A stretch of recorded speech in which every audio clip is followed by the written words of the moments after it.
let's get it.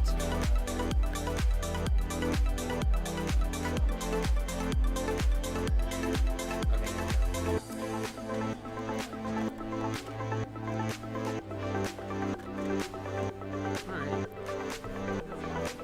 Yeah, is it? Oh. Okay, there we go. Lost box Klawf. That's diabolical. Yeah, we got Lost Zone box versus Klawf. I think. No. It says Miraidon. Wait, what? It's Miraidon. It's Miraidon versus Lost Zone box, I guess. No, that's Lost Box. Yeah. That's Lost Box. I don't know. Yo, what's good, everybody? Dom Richie here, joined obviously by LDF. And today we're streaming the IRL late night event over in GameStop in Hewells, Texas. It should be a fun day. First things first, we're just doing like some beat an expert challenge videos. We just lost everything. So hold on, PJ's fixing it. Shout out PJ. Yeah, we're just doing a Battle and Expert video first. It is going to be Zach Lesage. I actually didn't get the other name because we can't see it right now. We'll be able to see it in a second. Here we go. Zach Lesage versus Ezra. And it looks like Ezra's playing Klawf. So I think Zach's playing Miraidon, I would imagine. It could be anything. Regidrago, Miraidon. I think it is Miraidon, though, because the yellow sleeves indicate that makes that's sense. Miraidon, yeah. This is a matchup that, honestly, Ezra's probably favored. Klawf hits for weakness, like... Klawf is farming. Klawf is probably farming. The best thing Zach can do is Bravery Charm, Iron Hand... Actually, that wouldn't... No, Iron Hands definitely is his best attacker. He's reading the card, he's like... Yeah, Iron Hands is definitely his best attacker, because Klawf's only 120 HP, right? Yeah. There's a Cramorant. So he's playing potentially 4 copies of, like, Colress to try to... spit instantly. Yeah, it might be like Kramer and Klawf. That could be kind of cool. Yeah, maybe he has Crisis Punch too in the deck with Town Store. You Store. probably got this off your videos. No, I don't think I did a video on this, but Kramer could be good. He might have Town Store in the deck with the Ancient Booster Capsule. Then maybe plays like a copy of Crisis Punch. So I think Zach's unfavored. The best attacker he easily has is Iron Hands, but if Ezra doesn't bench double Brute Bonnet, then Zach could go after the Brute Bonnet maybe. It seems like a fine play because then Klawf can even one-shot KO any of Zach's Pokemon. Yeah. So Zach is playing Miraidon for sure here. We're seeing the heavy ball. I don't know if we'll be able to see the prize as well. 4 lightning squawk. That's not good. I mean, you got the squawk at least. Yeah. He's even showing the camera, bro. He's actually trolling. That's crazy. That's so funny. Yeah.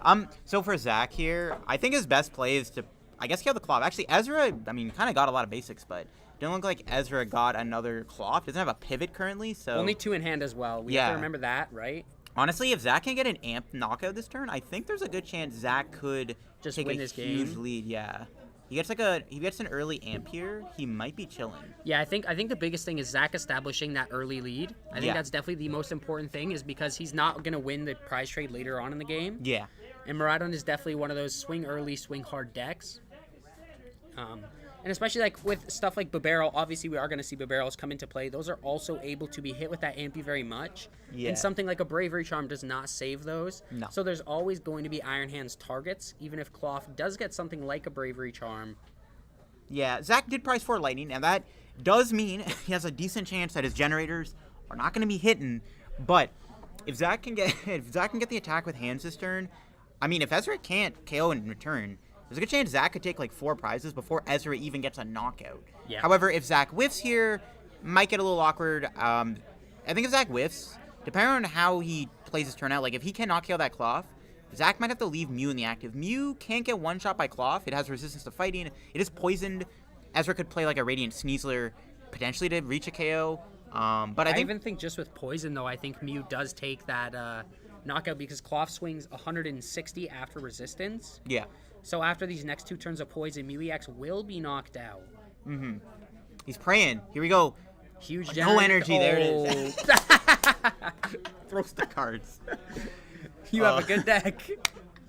We'll see if Zach can generate. He does have the squawk in hand, so he can keep digging. Zach did bench lock himself, though, from benching Raikou Forest Seal, so he did put himself in a situation where he can't do the Forest Seal, so Zach probably, I mean, we'll see what he draws off Squawk. It's not looking likely he's going to get there. He's not hitting the Ampy very much, I don't think. Because it's unlikely, he also can't utilize that double turbo energy here. No.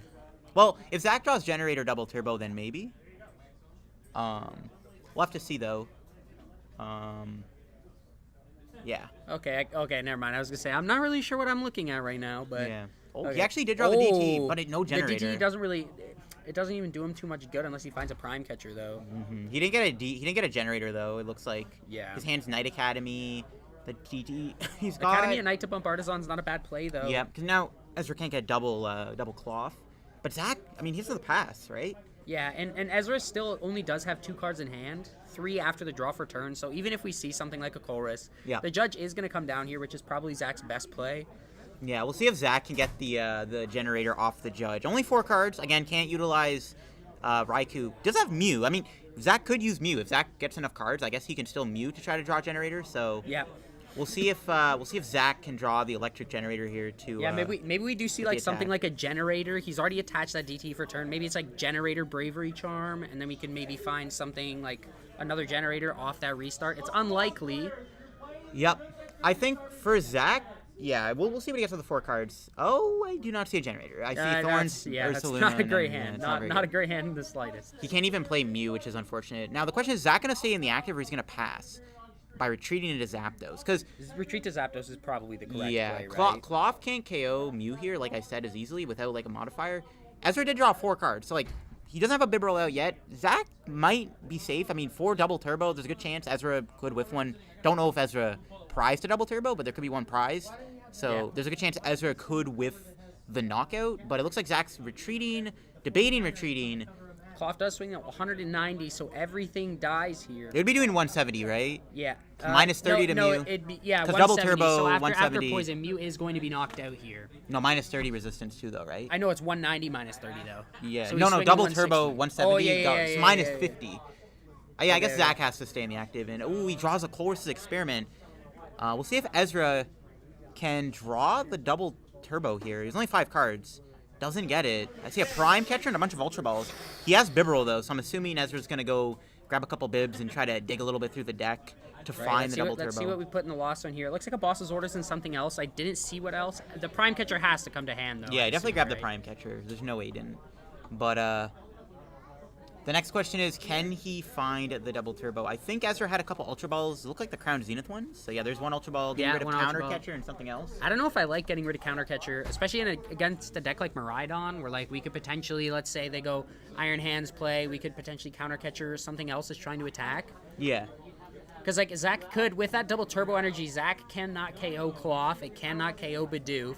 Zach could KO Klawf now, so I guess that makes it a little bit easier for him because Klawf does take that poison damage. Yeah, Zach can definitely. I mean, like if Ezra whiffs, Zach can amp this Klawf, knock it out, and if Ezra can't find another like out here, he's chilling. But he has another Ultra Ball, so I think he closed in a double Ultra Ball Prime Catcher and then Boss whatever else. He's taking that. He's got another Bibs down. This is an interesting deck for sure. I actually kind of like this. Yeah, Klawf, it's underrated. It's good into like the big basics, especially Miraidon obviously being probably your best matchup. But it is Klawf at the end of the day. It relies a little heavily on cards like Double Turbo, relies a little too heavily on, a combo of Brute Bonnet. Zach's other win con, depending on how Ezra sequences his plays, could get rid of the Brute Bonnet, and then Ezra can't poison the Klawf, right?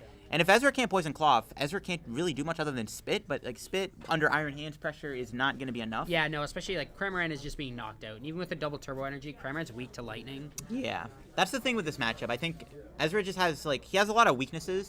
Even though he has a favored matchup, he still has weaknesses, and Zach can definitely take advantage of those weaknesses by using Iron Hands, taking out Brute Bonnet where necessary. I don't think Zach plays Iono, though, right? It's just Judge? No, I think Zach is only on Judge right now. Which is not ideal. But I guess he has the Bibarels out. Cause, yeah, like I said, even being Iono did too, you still have the Bibarel, so you're probably still just drawing all your cards. And we are going to see a pass. Yeah, he whiffs the double turbo. Zach was safe, but Zach draws a Miraidon. His hand is completely dead. He has probably just attached pass. Not a very good hand. It's got to be attached pass. Does he have energy? Can he motivate at the very least? He could motivate. Motivate could be very good here if he has he's going for the energy motivate. This card, yep. Yeah, now Mew's no longer poisoned as well, which is relevant. It does make it a little bit harder. Mm-hmm. Sorry, PJ's just playing with the stream a little bit. Up, there we go. Be an expert. Yeah, I think Zach's showing his hand. It's completely dead.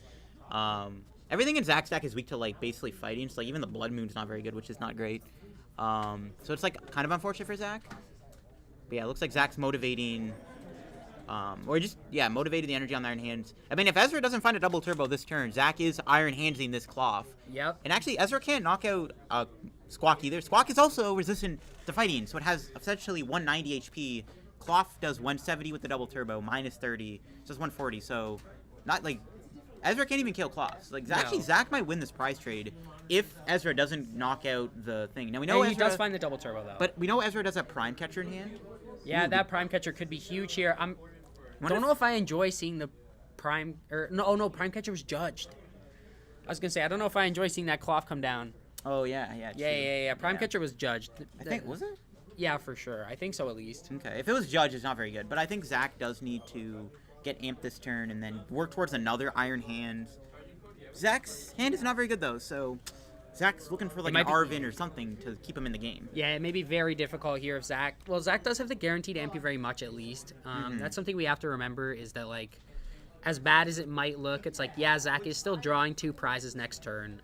Ezra is not knocking out Squawkabilly. He does need something like a Boss's Orders. Prime Catcher. I don't know the list at all, so I don't really know. Oh, Curin, that's disgusting. It's pretty good. Yeah, that's just that's a knockout. That's not a card I was expecting in the slightest here. Like, so now Zach's like out to winning this game has to be using Iron Hands and hoping for the best. It's tough because like Zach can't target the Bibberls here with Iron Hands. There's no hand disruption. He gets double turbo on. Yeah, I don't know. Zach's not in a great spot. This matchup is pretty unfavored for Zach, like I said, and Zach missed his window of opportunity to strike with the Ampy very much, which is a big issue. And I mean, honestly, at this point, Zach loses the prize trade if Ezra just finds double turbo every single turn. Which is like with Tuba Barrel down, we know the deck is at least thinned a little bit. There's Chorus's index still. I don't know how unlikely it is that Ezra doesn't find something like that double turbo energy every single turn. Yeah. There's that retreat. The Ampy very much is going to be a knockout for 2 prizes. Let's see what Zach draws here off the prizes. One thing to note, actually, it's lucky that Zach had the poison damage on because he's only doing 100. He actually doesn't one-shot Klawf. And even with the poison damage, the poison damage would undo the amp effect, basically. Yeah. So, like, he would go amp for 100, poison knockout, and then take 1 prize. So yeah, exactly. So, there's double poison damage. That definitely does help out. Yeah. This definitely is an interesting matchup. We are seeing there is the other double turbo come down. The other Klawf comes to bench. This might become a very, very hard spot for Zach to crawl out of, especially without cards such as Iono, and especially with Tuba Barrel on the bench. If Zach can amp again, then Ezra's... I mean, honestly, at this point, all Ezra has to do is find 2 double turbos and the game ends. There's no... Zach he already found one. Yeah, I guess Zach does have 1 line. He can attack with Zapdos next turn, knock out the Klawf. Yeah. And then Ezra... Because Ezra could run out of double turbo. Yeah, that is a very real possibility, or one is prized or something. Like, Zapdos is being able to swing 110. Yes, it does not knock out Klawf when Klawf has 120 HP. But the poison damage. Does get Zach there. There's that 10 damage. I'm assuming we're going to see the Mew EX promote. Pheasantipity, that's a very crucial card for Zach to draw gonna give here. Zach, that gives him an out to find that gives him a very big turn. I don't know, even if Zach goes Zapdos, though, he does have Ezra's got the Cram with the Brute Bonnet, and Zapdos has 120 health. Cram does 110, poison damage, 120. Yeah, it's definitely... Zach might just be cooked, honestly. I think he might be a little too far behind it. His only prayer is if Ezra prizes a double turbo and he whiffs it next turn. That's Zach's only out. I think Zach has to just rely on the double turbo whiffs. Only 2 energy in deck as well, it looks like. 2, 3. Oh, no, there's a lot. I only saw 2 when he was going through. He did prize 4 energy, but yeah, there's 6 energy in deck his right now. His hand's a little clogged up. Zach has research, which can help him dig. He's got research in hand, I'm pretty sure. He's lining up Raichu. Now, was Super Rod one of the other prized cards? I do think the Super Rod was in the prizes, which would also prove to be extremely difficult to get over. Yeah. I think so. I know it was Bravery Charm. I know Bravery Charm was one of them. Yeah. I think Zach does have to... He's got to research.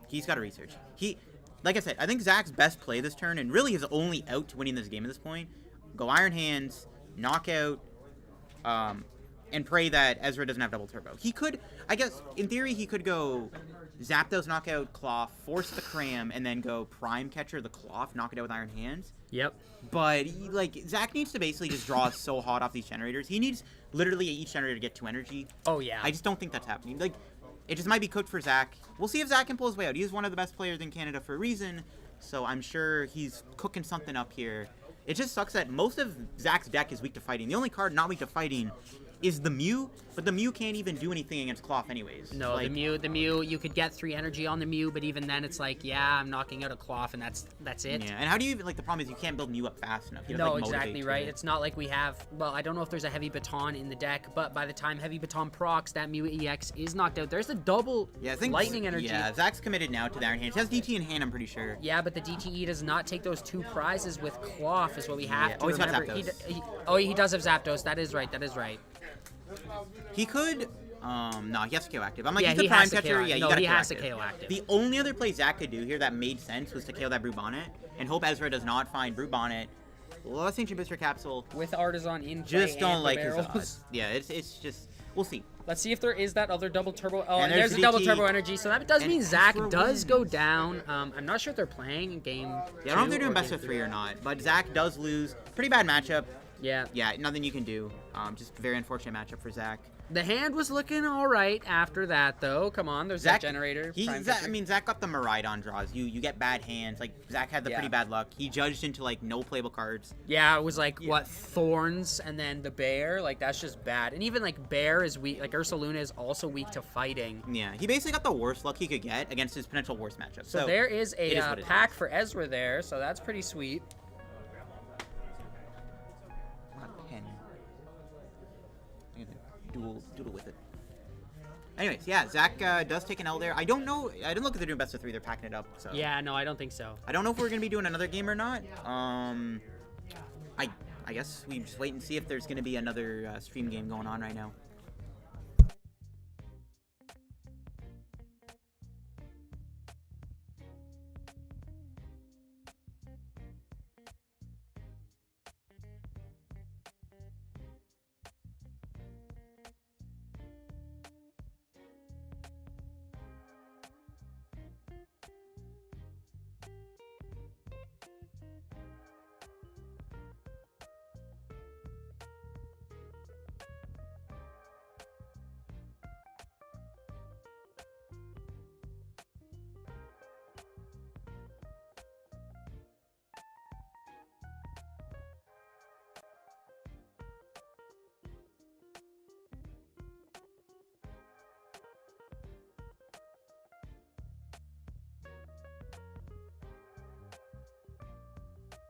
Hashtag TSS win, everyone.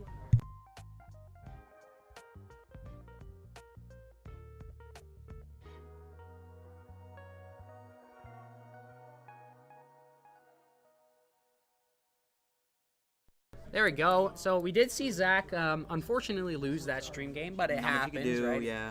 It's a bad matchup, but I think Zach did the best he could. Like, you have Iron Hands. You can essentially go 2-2 in that matchup. Yeah.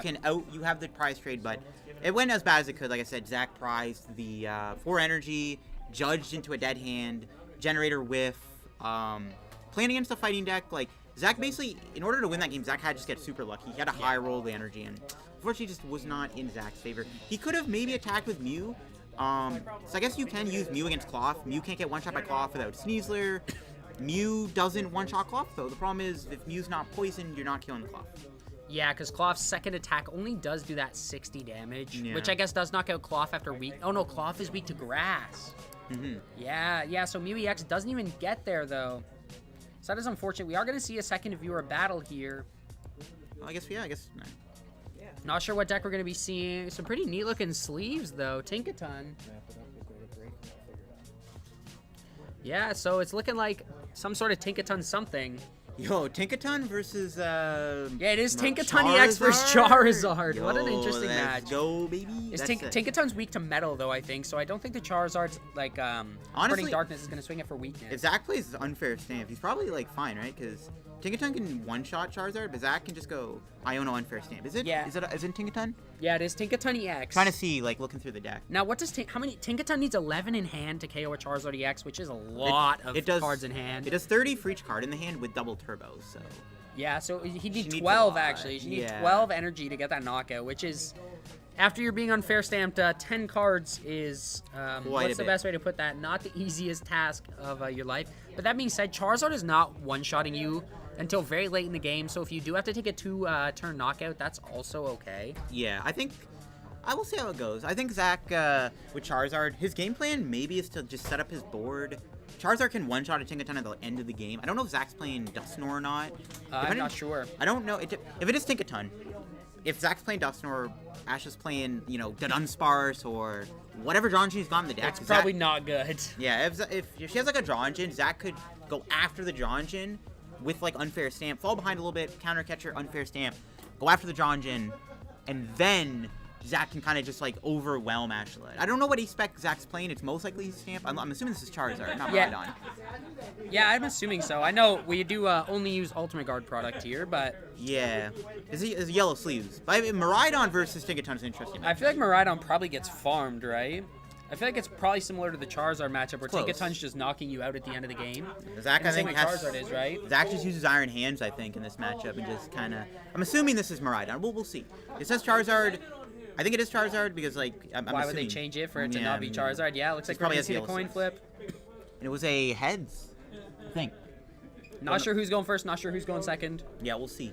We'll see if Zach ends up going second here. Assuming this is Charizard, you want to go second, obviously. Yeah, I think assuming it's Miraidon as well, you're probably choosing second. So yeah, let's see. Depending on who won. Yeah, he's playing Charizard. Okay. Yeah, so there's Charizard. That's a pretty good hand. That's a solid hand. That's and an Arvin. Yeah. There's a mulligan. It is Tinkaton. We see double turbo Buddy Poffin. Is that the Dunsparce? Yeah, I think it is the Dunsparce. Okay, so yeah, so the Dunsparce engine does get shut down really hard because Dunsparce is what? Actually, 50 HP? The Dunsparce has 140 health. Zach actually can't use Dusknoir against the Dunsparce? Yes, but Dusclops to gatekeep the Dunsparce there's, to be very, very strong. There's actually, Dunsparce has 60 and 70 HP, actually. Oh, does it? I thought Dunsparce was 50 and 60 for some reason. No, Zach actually could actually be in a bit of a pickle here. It really depends if Zach can just go like Iono spam.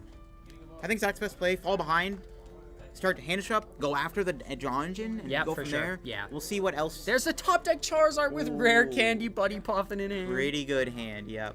Jeez. Yeah, I don't know if this one's gonna be a losable game, and that's kind of what Charizard does. There's that Radiant Jirachi. That could be a very cool card as long as we can get other bench Pokemon.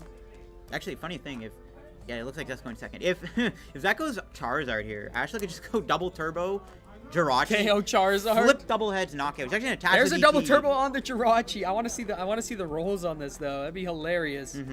Zach's even reading. He's like, what? This is crazy. Now Zach can go around it. Yeah, Zach could pass here. No, there's pass. Yeah, no, Tinkatuffs, I think they're called. Yeah, Tinkatuff. Yeah. So yeah, Zach does have a ridiculous hand here. Yeah, that's we're gonna see Buddy Poffin. I'm assuming it's gonna be for Mander Pidgey. Yeah. It just seems like the safest route here. Zach could go.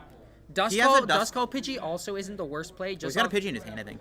Oh yeah, he does. Okay, so it's probably gonna be Duskull here because we don't really have too large of a threat. Yeah. Is Zach playing Prime Catcher? He is playing Prime Catcher, so no Unfair Stamp might make a matchup a little bit harder. I was gonna say that puts Zach at a bit of a disadvantage. We are on 3 Iono though. Okay, 3. Well, I mean that makes up for it. I think Unfair Stamp is a bit better because you can use it early on and immediately kind of play into that. But yeah, for sure. Prime Catcher isn't bad. You can still Prime Catcher Iono, go after the Dunsparce. I guess that also works. I'm assuming Zach plays 2 copies of Counter Catcher too. Yeah, I'm assuming so.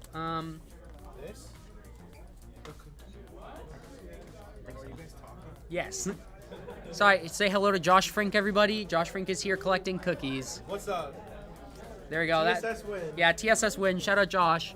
Zach started the absolute nuts in this game here. We're going to see Insta Charge for 3. Yep.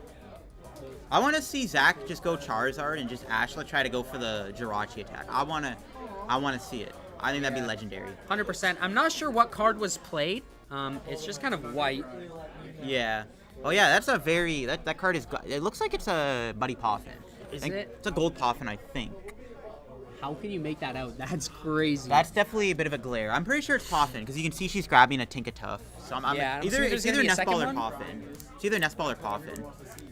There's okay, it was Buddy Dunsparce. Poffin. I was right. Yeah, it was Buddy Now Poffin. Zach. Okay, so Dunsparce. Yeah, Dunsparce is 60 HP here. This could be very, very interesting here. Oh, we see Zach look over at the Tinkaton. He's like, wait, what? We'll see if Ashla can set up enough to Dunsparce. Because, like, in this matchup, as Ashla, you just put all the Dunsparces into play. So even if Zach plays Iono, she said there's 3 in the deck. Yeah. Zach goes Iono. She goes, oh, it's fine. I got 3 Dunsparces. I just go Dunsparce, draw 3, draw 3, draw 3. Probably a supporter. That's net 9 cards. Yeah. Oh, we see Arizu. That's what the card was. Oh, okay. Okay, so yeah. Arizu is going to be for 3 evolution Pokemon without a rule box, I do believe. Yep. So you can get the Tinkatink, or Tinkatuff maybe. Tinkatink is the basic, I think. I'm getting the names mixed up. Tinkatuff. Yeah, I'm One of pretty the sure Arizu is just 3 evolution Pokemon without a rule box. It right? is. Yeah, she grabs the Dunsparce. Is that another? I couldn't tell the other Pokemon. It was Dunsparce, Luxray. Oh, she got Luxray in the deck.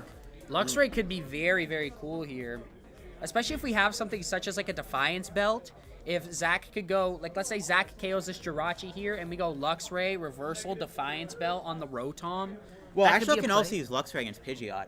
Yeah, that's another crucial play too. Yeah, I don't know if Zach plays the Bibarel in the deck or not. I'm honest, I'm not too sure. We'll have to see what's happening here. It looks like we're gonna go in with Jirachi to coin flip. Oh, let's see it. All right, I'm interested. This is gonna be huge. I can't see what it is. Oh, one heads. Yep. No Come shot. on. Ah. Okay. To be fair, if you're gonna use wait. Oh, okay. I was gonna say what? If you're gonna use the Jirachi, I feel like getting double tails now is better than when you use it on a 2-prizer. So I mean. Yeah, if yeah. I was You're Ashla, gonna I'd flip be double like, heads "Ah, next it's not time. bad." Don't worry, it's pretty much guaranteed. Yeah, that's my thought process too. Yeah, see, you can't flip one heads, one tails again. You're either flipping double tails or double heads, but we don't flip double tails here. Yep. Let's see the Ultra. He does have 2 candies in hand. That's it a looks pretty like. good hand. I mean, That's honestly, a ridiculous hand. Zach can go Candy, Zard, Dusknoir, and he can like knock out the Everything. Yeah, this is kind of bad. Zach's got the stones. He can go Candy. Is Zach gonna discard the Dusknoir here? Okay, No, he's gonna discard the Iono. Iono. I was gonna say that. There's no He way. got a lot of good cards in hand. It was Yeah. definitely a tough decision. I was gonna say there's definitely I don't think any spot where we discard the Dusknoir. Does he have here. triple? Yo, if Zach has triple stage 2 here, this is not good for Ashley. He can go Pidgeot, Zard. Wait, so yeah, Zach I think does have triple stage 2 because we did see him. Yeah, he does have triple stage 2 in hand. Zach, I think, can knock out the Jirachi with Dusknoir and not activate its ability. I'm pretty sure Jirachi's worded like that. So, he's It would eyeing be up the interesting. Prime Yeah, the Catcher. Prime Catcher could be very, very cool here. I guess The Zach. boss as well. We're Okay. gonna keep the Prime Catcher as it is. I an item. guess Zach's KOing the Tink on the bench. It looks like. Yeah, well, going we around have the Jirachi. Doesn't want to activate Jirachi's ability, which when it's knocked out, you get any 3 cards out of your deck. So I mean, you just really go like Rare Candy, take a ton, bunch of supporters, and just chill. So I think that's what Zach's trying to play around here. I think. But this does open up the door for Ashla to go back into Jirachi and go for the attack. She did flip the whiff knockout on the last turn, so we could see a potential knockout hit this time. I'm excited to see. Oh, is Zach going for the boss? Let's see. Yeah, let's see. I'm assuming the boss's orders comes out on the Tinkatink. I don't think there's any situation where it doesn't. Yeah. There's that 4 Seal Stone. Yeah, Zach just has everything. Yeah, he has Dusknoir for next turn, 4 Seal for next turn. Oh, that's crazy. This game's probably just over. In like Charizard, that's the power of Charizard EX, is that when you get a hand that is just ridiculous, I don't think there's any deck in the format that is beating a Charizard board state like this. It's pretty good, yeah. I mean, Ashla has to get more Tinks down, but the problem is Zach can go Dusknoir KO a Tink, and then Boss KO another Tink yeah. after the quick search. So I just think that this game is, unless we find 2 Buddy Poffins, 3 outs to Tinkatinks. I mean, Ashla could get lucky. Maybe Ashla's gonna, maybe she has like some kind of gust in her deck. Maybe Ashla's gonna go after the Pidgeot this turn with Jirachi. That'd be, honestly, going after the Pidgeot with Jirachi and getting the knockout would be kind of base. That'd be kind of huge. That'd be pretty base. huge. That'd I'd be be pretty excited. I can't lie, especially with only 3 cards in hand, and I don't think any of those are draw supporters. Yeah, she has Fez. So she's gonna the Fez is really good for Tinkaton because you have Fez, you have Dunsparce. That's a lot of draw. I mean, look at this. She's got the Dunsparce Fez. She's drawing 6 more cards just this turn alone. Yep. Which is gonna help. Hopefully, give her a good enough board state, and if she gets really lucky, she's gonna take a knockout. We're gonna with see the Jirachi. Hassel come down. Zach's taking a read here. I'm not honestly sure what Hassel does. Let me read this quickly. We don't have that TPCI money where we can just know what Hassel does. Hassel, when something gets knocked out, you look at the top 8 cards of your deck, and then take 3 of them, put them in your hand. That seems like a very strong card. It's just like Course Experiment at home, to be honest. Yeah, it kind of is. The way I look at it. Definitely a pretty good card. I've played it before in my Sablezard because you can use it at the end of the game to like chain together like Super Odd, Charizard, Mirage Gate or whatever. So I guess it would be good in here. I mean, it's really good in Stage 2 decks because you look at the top 8 cards. Yeah. Very good chance you're gonna find a piece to your Rare Candy Stage 2 combo. Yeah, 100%. And like, we really need to see a lot of stuff happen here from Ashla. Yeah, I think Zach's got a. I mean, Zach has a really good board state. Yep. Ashla could still just, like, go Jirachi, knock out Charizard. And then if Zach can't go Candy Zard, I mean, Zach doesn't have Charizard in hand. So he does the Pidgeot for it. So, well, he has the Forest Seal. Okay, I wasn't sure if he used the Forest Seal or not. But yet. I think the best thing for Ashla this turn is to knock out the Charizard. Like, honestly, if she kills Charizard, if Zach can't go rare Charizard without Pidgeot, Zach's probably not gonna be able to do like the insane turn he wants to have, where he can go Dusknoir or Tink. And then, honestly, probably you go knock out Tink, and then you probably, like, KO the Pheasantipity for 2 more prizes. Yeah. You've taken 3 prizes in 1 turn, and Zach would have 2 prizes remaining. That would end the game, basically, because, like, Ashla has to go through 3 Charizards. No way that's going to happen when Zach just has 2 prizes left. So Exactly. It's definitely... So Ashla actually needs to... Yeah, Ashla needs to KO Charizard this turn. Here comes the Luxray. We could see Luxray reversal energy here on the Pidgeot. Do we have the boss's orders? Oh, I think... Yeah, that's a retreat. No There's a counter catcher. There's a counter catcher in hand. I'm almost guaranteed. Counter catcher Pidgeot could be huge here, especially because this is only giving up 1 single prize. Yep. He's playing a Pokegear, it looks like. I'm assuming that's a Pokegear. Might be Great Ball. Oh, yeah, Great Ball earlier. Yeah. There's another Dunsparce and a Dunsparce. Okay, it was Great Ball. Yeah. The glare is pretty bad. I can't tell what. Yeah, what especially on those double-sleeved cards. Zach's cards look pretty fine, but yeah, the double sleeves definitely it's definitely a little bit interesting with the glare here. Yeah. But yeah, Luxray here. Luxray's going to be huge in here. There is that counter catcher on the Pidgeot. And Zach, you know that's going to hurt a little bit here because Zach has to find an answer here. And he has the answer in KOing Luxray, but it does mean that he cannot target down that Tinkatink again. Honestly, the bad thing for Ashla, though, she only got 1 Tink down. So Zach can still just go... KO Tink with Dusknoir, yeah, right? So Zach, even though lost his Pidgeot, I think Zach's still in a pretty good spot. Like I said, I don't know if Zach plays Bibarel. I'm assuming Zach wants to play Bibarel down. If he has it, he probably wants to get Bibarel this turn, knock out active, Dusknoir, the Tink on the bench. And like I said, if Zach can honestly just kill the Fez, like, who cares that Luxray's in play? Like, okay, you're doing 180. I need 2 prizes to win. There's no way Zach can really lose if... Yeah, he can take out Fez. I think this is pretty much guaranteed in Zach's here because he just goes Dusclops or Dusknoir, KO the Tinkatink. Yeah. Well, actually, it looks like Zach's hand's a little clogged up with, like, weird... He's got Super Rod, Mist Energy. I wonder if he's just going to get the Pheasantipity. I'm assuming Fez seems like a very safe play. Either goes Lumineon. And it looks like Fez is Oh, there's a Fez. It's in there. Yeah, I saw it. So he can go Fez this turn, which I think is probably, like, okay. Because, like, Zach doesn't really have a good hand. Like, his board is not really well established at the moment. I also don't dislike Iono too much to try to get out of this hand. Drawing 5 cards is, you can't really complain about being Iono'd. Yep. Yeah, Zach could Iono this turn, too. I don't hate that either. I think Zach's going to go Dusknoir, Iono. That would make the most sense. I think it would be you play down the Dusknoir, then you Iono, and then you activate Dusknoir. Yeah.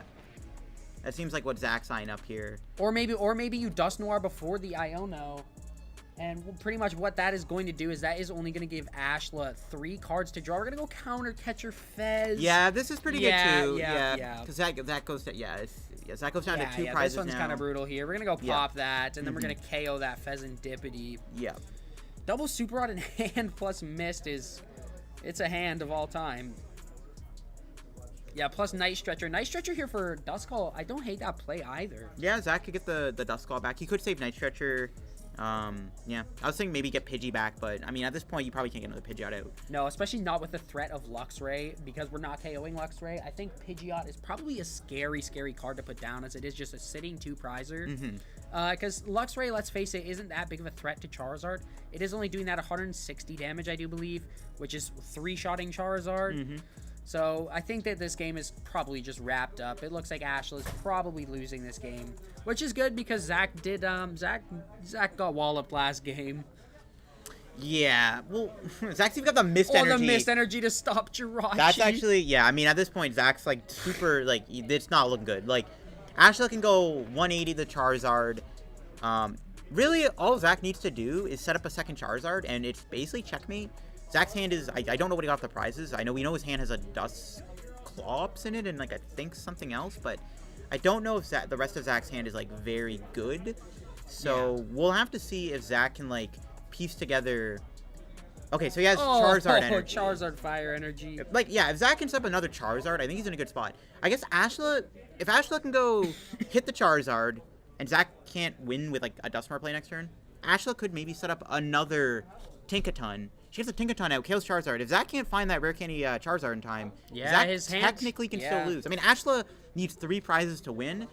so she needs to go through one Zard and then something else. She has a 2-shot of Charizard. That missed energy is insane. But the thing is, can Zach get another Zard out before Ashla overwhelms Zach's board?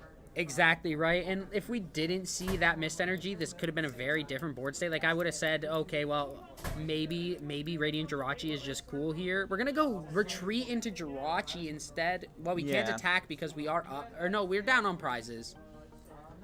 I think Zach had an Arvin in his hand. No, Pidgeot. Okay. Yeah. So he does have a pretty like underwhelming-ish hand here. Yeah, it looks like he's not doing anything here. He's just gonna KO Jirachi. I like this from. Yeah, it looks like we get to search our yeah. deck now for 2 cards. That is a very, very good thing to be able to do. The Dunsparce is free retreat also. Yeah, we'll see what Ashla's going for. I wonder if Ashla does have the Defiance.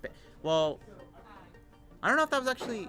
I don't think Ashla can win now because no, because she went double Dunsparce. I think you definitely had to go for Tinkatinks. I actually prized a Tinkating. That's probably what happened. Oh, okay. And we might only play 3 as well. Yeah, that would make sense. Yeah. Because like decks like Charizard are only playing 3 Charmander right now, right? Yeah, exactly.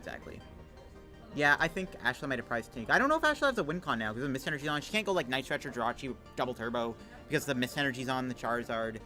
Ashla maybe plays an enhanced hammer in the deck. Maybe she's checking for Lugia. She does have that Luxray. Yeah, I mean it could be kind of cool. So maybe she's cooking something. We'll see. Could you imagine? Oh, I can't see what that is. I'm assuming it's a Pokemon Poppin'. search card. Yeah, it looks like she's searching through the deck. Yeah, that's definitely Buddy Poppin'. So there is Tinkatinks in deck. So I would have loved to see 2 Tinkatinks in deck. Even I would have loved to see instead of double Dunsparce, 1 Dunsparce, 1 Tinkatink. Yeah, exactly.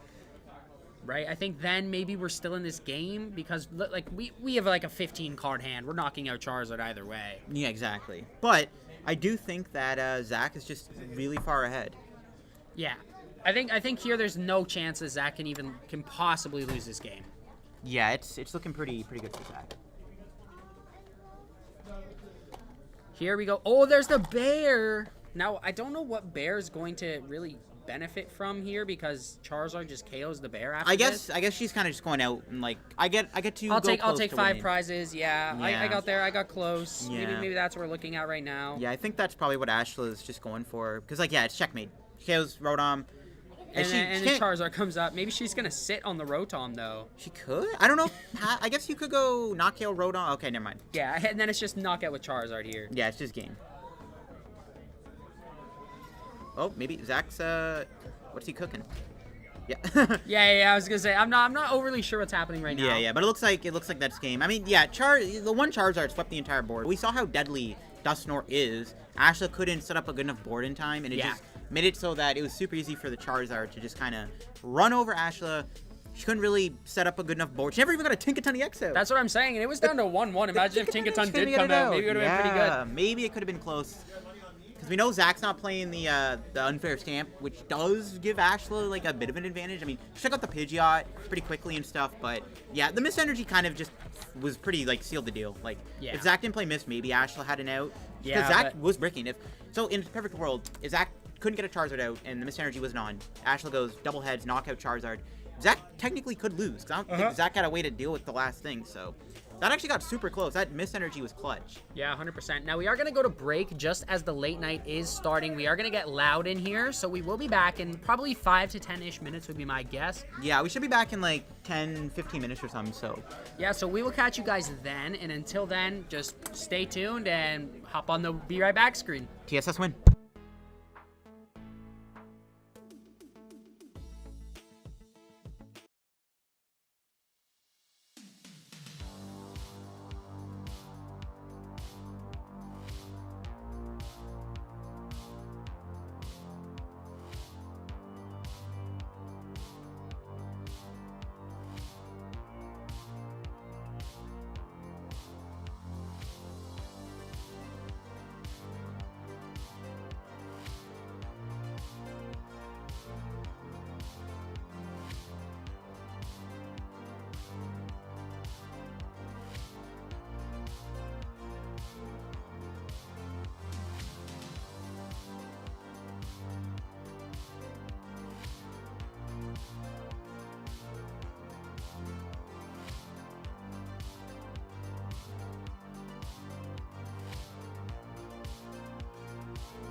What's going on, everybody? Welcome back here to the Shuffle Squad YouTube channel. Tonight, we are hosting the first ever in-person late night tournament at the GameStop here in Texas. Shout out to GameStop. We are sponsored with them tonight, running this in-person tournament for everybody. We've been here hanging out, doing some build-in battles all day, doing some pack battles with everybody's favorite TSS members. Blake Ray, LDF was here too, you know, people like him. So if you look down in that description, there is a code where you can go and pre-order all of the Stellar Crown product that you are looking for via GameStop. We all know that you're going to go and open a bunch of the products, so you may as well go and use that code. Helps all of us out.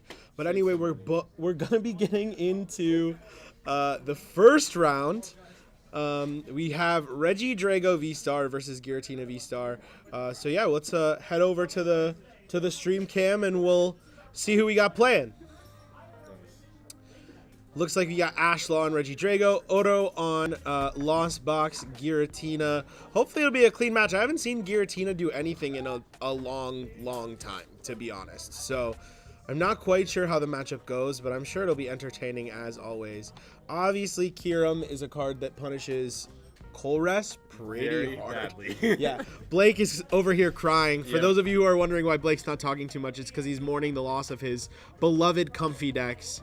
Kyurem, 5 energies for 110 to 3 Pokemon, but with that ability, if there's a card with Colress in its name and your opponent's discard pile, it's only a colorless energy in order to use that attack. Obviously, Regidrago takes advantage of that in a lot of matchups, but you can actually use the Kyurem to attack in this matchup. So Pretty good. all right, looks like we're getting some pre-tournament announcements before we hop in here. 30-minute rounds for everyone wondering. 30-minute rounds, yep. Best of one. Best Josh, of one. How has your day been? My day's been pretty good. I have played an infinite amount of Pokemon, haven't lost, remained undefeated. I've literally never lost a game of Pokemon in my life, and anyone in the chat who says otherwise, you're a hater. How about you, Blake? How's your day, man? My day's been good. Woke up early, worked out this morning, came here. Ooh, hang out with big my favorite spender. people. Yeah, that's Big right. spender. All right, looks like we got a mulligan From the Tina. on the Lost Box Tina side. He's gonna shuffle back up. It looks like Halucha was the selection for the starting Pokemon for Ashla. I don't quite know who is going first, but I'm sure we'll get an answer on that question shortly.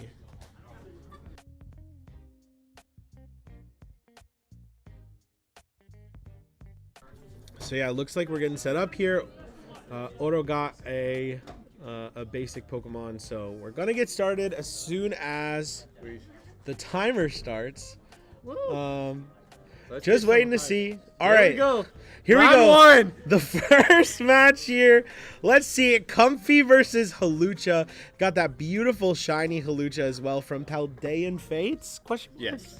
Yeah, you can tell from the big stars. All right, so it looks like Ashla is going first, putting a grass energy. Okay, With all right, Ultra Ball. Ball. Makes sense.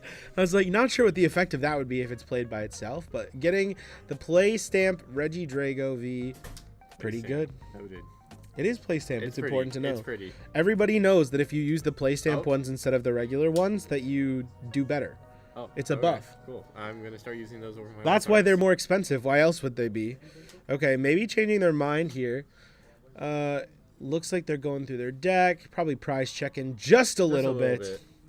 Got that Teal Mask Ogerpon. I'm sure everyone watching the stream right now is well aware of what those cards do. Drago has been an absolute force on this format. Decides to go with the Regidrago, but yeah, that Teal Mask Ogerpon is 1-for-1 draw exchange. You can accelerate a grass energy to it, and then you get to draw a card from your deck. Great for Regidrago because you're going to use those E switches to power up the Regidrago V-Star. Yeah, so it's looking good. Looking like a solid turn for Ashla. Let's see what else she can pull off here. Doesn't look like a too whole much. lot. Yeah, gonna be a pass there. We've got a Comfy, Radiant Greninja immediately going down into play. Buddy Poffin. That's a good start. Oh my god. We're gonna see Feeding some more comfies. comfies. That's crazy. We'll see also if, I don't know if Oro is playing the Manaphy here, but going to be a pretty important card to get out in this matchup. Like we were talking about, that Kyurem can sort of just destroy an entire board. So if there's no Manaphy, it's going to be pretty easy for Ashla to capitalize on that. It did look, can't tell for certain, but it did look like while Oro was going through the deck that there was a Manaphy there, and it looks like maybe they're changing their mind. Over the second Comfy. Could Yep, be. Yep, there's the Manaphy. And play stamp 2. Whoa! It's evenly matched.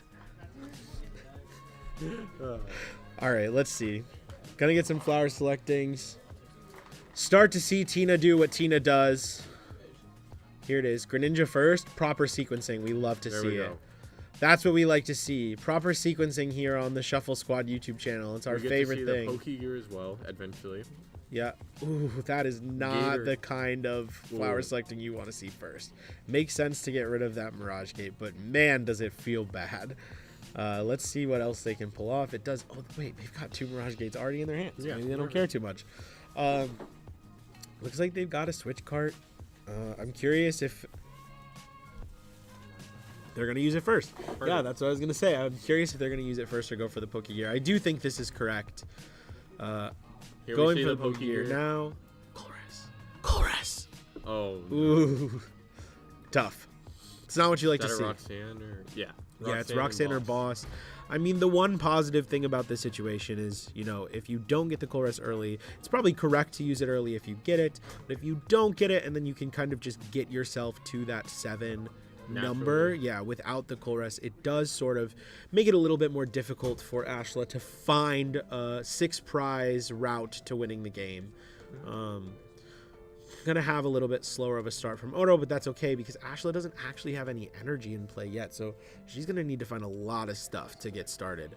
We do see that play stamp Tina hit the board, so. Oh, so I mean, Oro's farming on even level. Yeah, it was. Field. Well, no, and we see the pass. it's favored. No favored. 2 play stamps versus 1 play stamp. I mean, if I'm not a betting person, but if I was, millions on Lost Box Giratina right now. How else can you arbitrarily determine a winner of a game? Canceling Cologne. We see the canceling Cologne it comes very out. early. Yeah, very early before an Iono. So Ashla is really, really banking on finding that Prime Catcher this turn, or else the Cologne will be for nothing. Fizzled. Right? There's no energy on the board. Ashla needs to find multiple Ogre Pawn, multiple energy, needs to find the Prime Catcher to get that Manaphy into the active, still needs to get the Kyurem into the discard pile. So she is asking for a lot this turn. We see the Teal Mask. The hand doesn't look great. There's 2 researches, a Nest Ball, 1 E-Switch. It'd be really nice if she had a Grass there to utilize that E-Switch before committing to something like the Legacy Star. But yeah, there's really nothing to do. We see the Kyurem in the deck, so. Yeah, Kyurem's there. What does Ashla even want to get off this Nest Ball? Is it another Ogre Pawn to thin it out before the Legacy Star? I mean, honestly, if I'm Ashla at this point, I'm thinking there's no way I'm attacking this turn. Correct. Would need to hit so much here in order to get there. Do we have energy switches in the hand already? There's 1 E-Switch, but there's no energy in play. Yeah. Legacy would need to hit an Earthen Vessel in order to even start drawing cards. Plus, even if Prime Catcher. Right, even if there's double energy switch, with or without the 3 energies on the Regidrago, we still also need to get Hawlucha out of the active spot. So it's not looking amazing. I think if we were trying to make a play at Manaphy, it may have been better to preserve that canceling Cologne. You know, Ashla didn't play a research, played an Iono, so it might have been a little bit safer to keep that canceling Cologne as an option for later in the game, but maybe just thinking, you know, it's now or never. Can we obviously just see the pass. Yeah, I think this is smart. Correct. It's so unlikely to hit everything. It's so unlikely to hit everything that you would want on this turn. So why even commit all of those resources when you know on the next turn you can try again, you can use that research, grab 7 new cards, see if you can get started then. You've already got a very strong board. Really all you're missing is the energy. Yeah, which is, you know, that's life.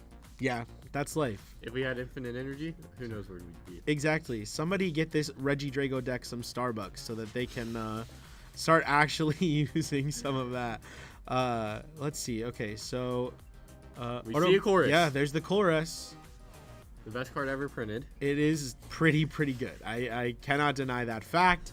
But that Colress going into the discard pile does mean that now Ashla might not even necessarily need to get 3 energy on that Drago, might not need to get any energy on the Regidrago, can just go for the Legacy Star, get that Manaphy in the active, and 1 energy on the Kyurem is going to be enough. So we'll see. I'm a little bit Concerned? Yeah, concerned for Oro if he can't take a pretty big knockout here on one of these Regidragos, which we know he does have the Prime Catcher in hand. So it's very possible that this Giratina is going to end up taking a knockout on something. But otherwise, yeah, having that Colress in the discard pile could prove to be a detriment. And we see 6 in the Lost Zone right now. Sorry it's a little off camera, but we're at 6. Yep. 6 in the Lost Zone. We haven't seen anything crazy. Do we see a vacuum in the hand? I don't see a vacuum. And also, we know for a fact that 2 of the remaining Mirage Gates are at the bottom of the deck because of the Iono from the last turn. Yeah, so we'll see. Just goes for the Abyss Seeking. All right, Colress, Giratina V. Okay, so now on the following turn, Oro is going to be able to do whatever he wants to do in terms of there's gates. A Prime Catcher, 2 researches, and a Is that an Ultra Ball? I can't. She top decked the Prime Catcher. Yeah. I think you just have to use it, right? Correct. So. Oh. What? No research. They're just throwing away the Prime Catcher.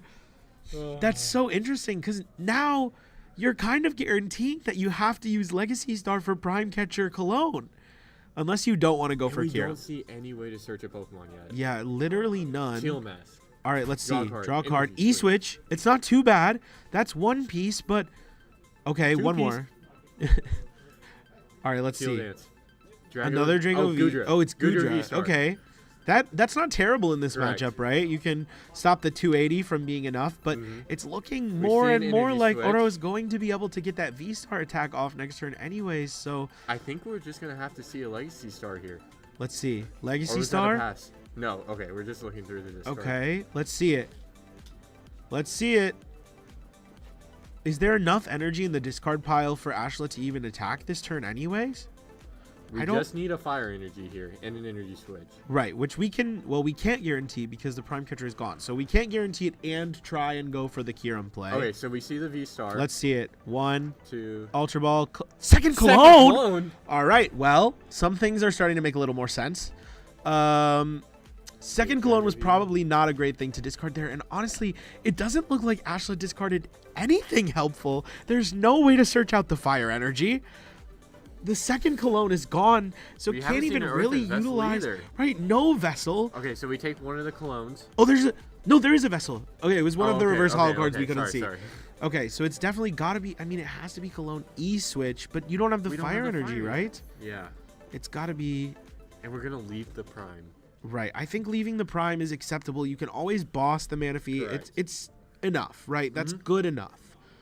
But we would love. Okay. Accepting that they're not taking the attack this turn, just taking another turn off. It feels so bad, though. You already committed this E-Switch to the 1 Regidrago, which now it's going to be so easy for Oro to just bring it up with, the Prime Catcher that we know is in his hand. So we'll see what ends up happening. Just grabbing 2 grass energy from the discard pile, but no more way to draw. So it looks like it might end up being another turn of no damage on the board. And this is turn 3. Right. Anybody who tries to tell you this is a turbo format is a liar. Ignore the fact that I have tweeted those exact words. Let's see what happens. TSS win. It is great to get that Gudra into the discard pile, but what do you do? Ashla still can, attach an energy manually. I think we're just going to see a pass. I think that I would have liked to have seen maybe no, I guess it might have been a little bit too committal to put the second grass on the other Regidrago, but man, if this Regidrago goes down, it's not going to feel very good. Yeah, we're going to be in a terrible spot with no... We do have a recoverable hand for this setup, but it's not looking good. Now that Legacy Star is used, if the Regidrago goes down and we have to research, you have to once again commit to the Prime Catcher Cologne. Concealed cards? Before knowing if you're going to be able to attack. Is that Night Stretcher? I think it was Jet. Okay. I think the draw of concealed cards was Jet. No, it's Gate. Gate Jet. Well, Gate is something you want to see. Yes. They obviously, I mean, Gate Jet might actually just be the perfect card to They have already. drawn. Oh wait, never mind. The 2 Mirage Gates are at the bottom, so that's the last one. Okay, Yep. so we see the Jet. Yep, Jet Energy comes on to the Comfy.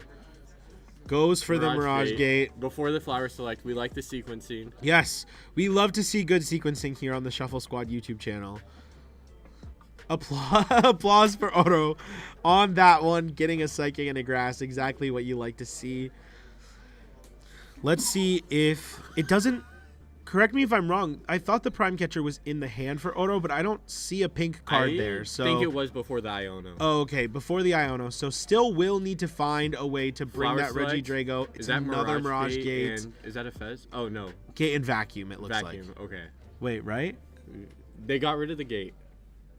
Dang. So 2 gates into the Lost Zone, 1 committed. Super. A Super Rod going down as well. These are not the cards that you want to see going into the Lost Zone. This isn't good. All right. It doesn't look fantastic. Okay, Prime? there's the Prime. Okay, there's the Prime. All right, the Prime was in the hand. Okay, cool. Probably going to go for the Star Requiem Requiem. there. Unless we want to play another Gate. We can't. There is 1 gate left total. There's absolutely no way that we can afford to just go for... Courses Okay, experiment. Colress, Okay. sure. I would love to have seen the Colress come down before committing to the Prime Catcher. If you know you're going to do it anyways, 1, it gives your opponent more information on the cards that you get off the Colress. But outside of that, it also means that if you draw something off of the Colress that makes it a better decision to hold that Prime Catcher, you know, you have more information to make those decisions with. So I think I would have liked to see the Colress first. Hopefully it won't come back to bite Oro in this match. We see Second the gate. Second gate, the That's last all of one. them. That is all of the gates for the rest of the game. So if Ashla can deal with whatever gets gated to on this turn, as well as the active Giratina, I don't know. It seems like it's going to be tough to come back as the Giratina player. Choosing to save the Star Requiem. I think this is maybe an okay choice as well. It's not terrible. I think this means that Oro is scared that Ashla is going to be able to get the return knockout on the following turn. We know, having looked at Ashla's hand, that the likelihood of that is pretty small. She has committed pretty aggressively to pulling off Kyurem this turn. So if she can get everything onto this Regidrago with no energy in play, you know, she going crazy. But... if not, it's probably going to be a little bit tough.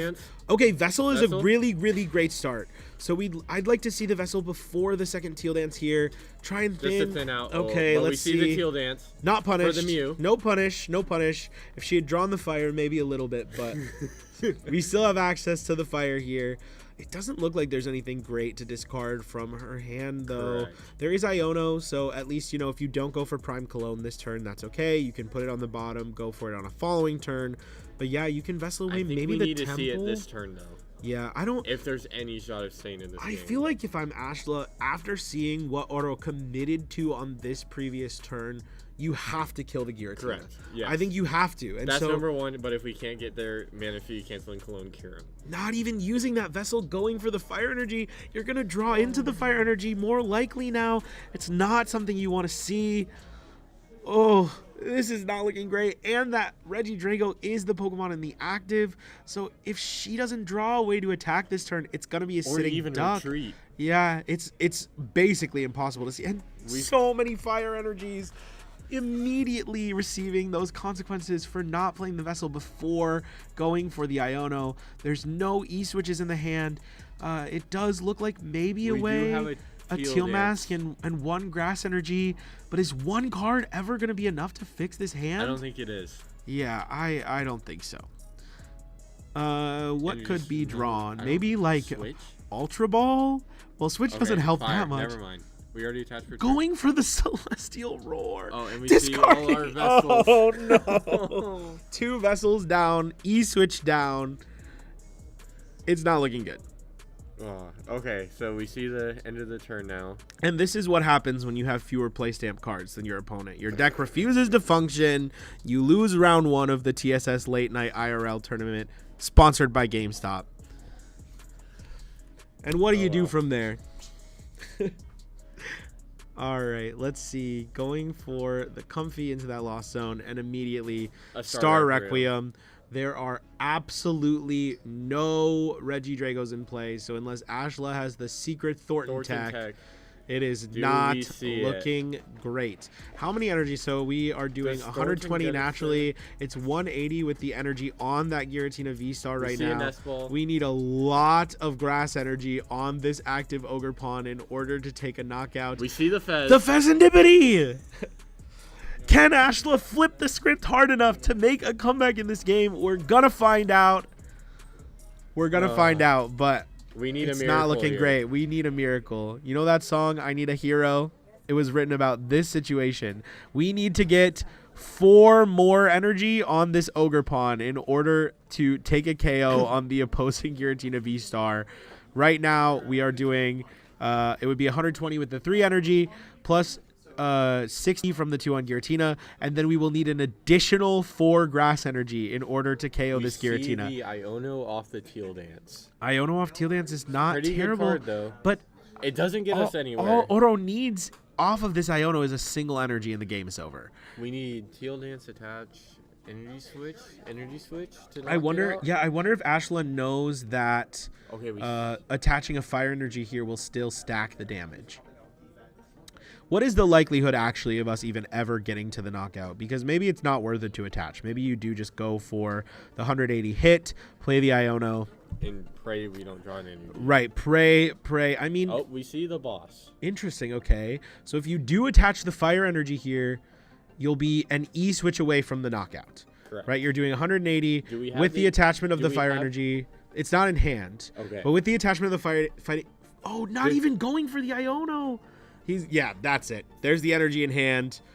There is the switch. Gonna be able to Lost Impact their way to a 1-0 start. Congratulations to Oro on taking that round 1 victory. A dominant game. 6 prizes to 0 by the end. Looking very strong for the Giratina, which by all intents and purposes, I think people have assumed is not very good at the moment. So getting a victory over the BDIF. One of the biggest decks. Today? In this format. Yeah, I mean, here you go. And this is why, right? 280 is a good number. It's a good number to hit. So we're going to get Oro over here for a winner's interview. We're going to talk to him a little bit about his deck. So stay tuned, and we will see you in just a moment.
Awesome. So we are joined back here with Oro. Say hi to the people. How's it going, everybody? Oro here.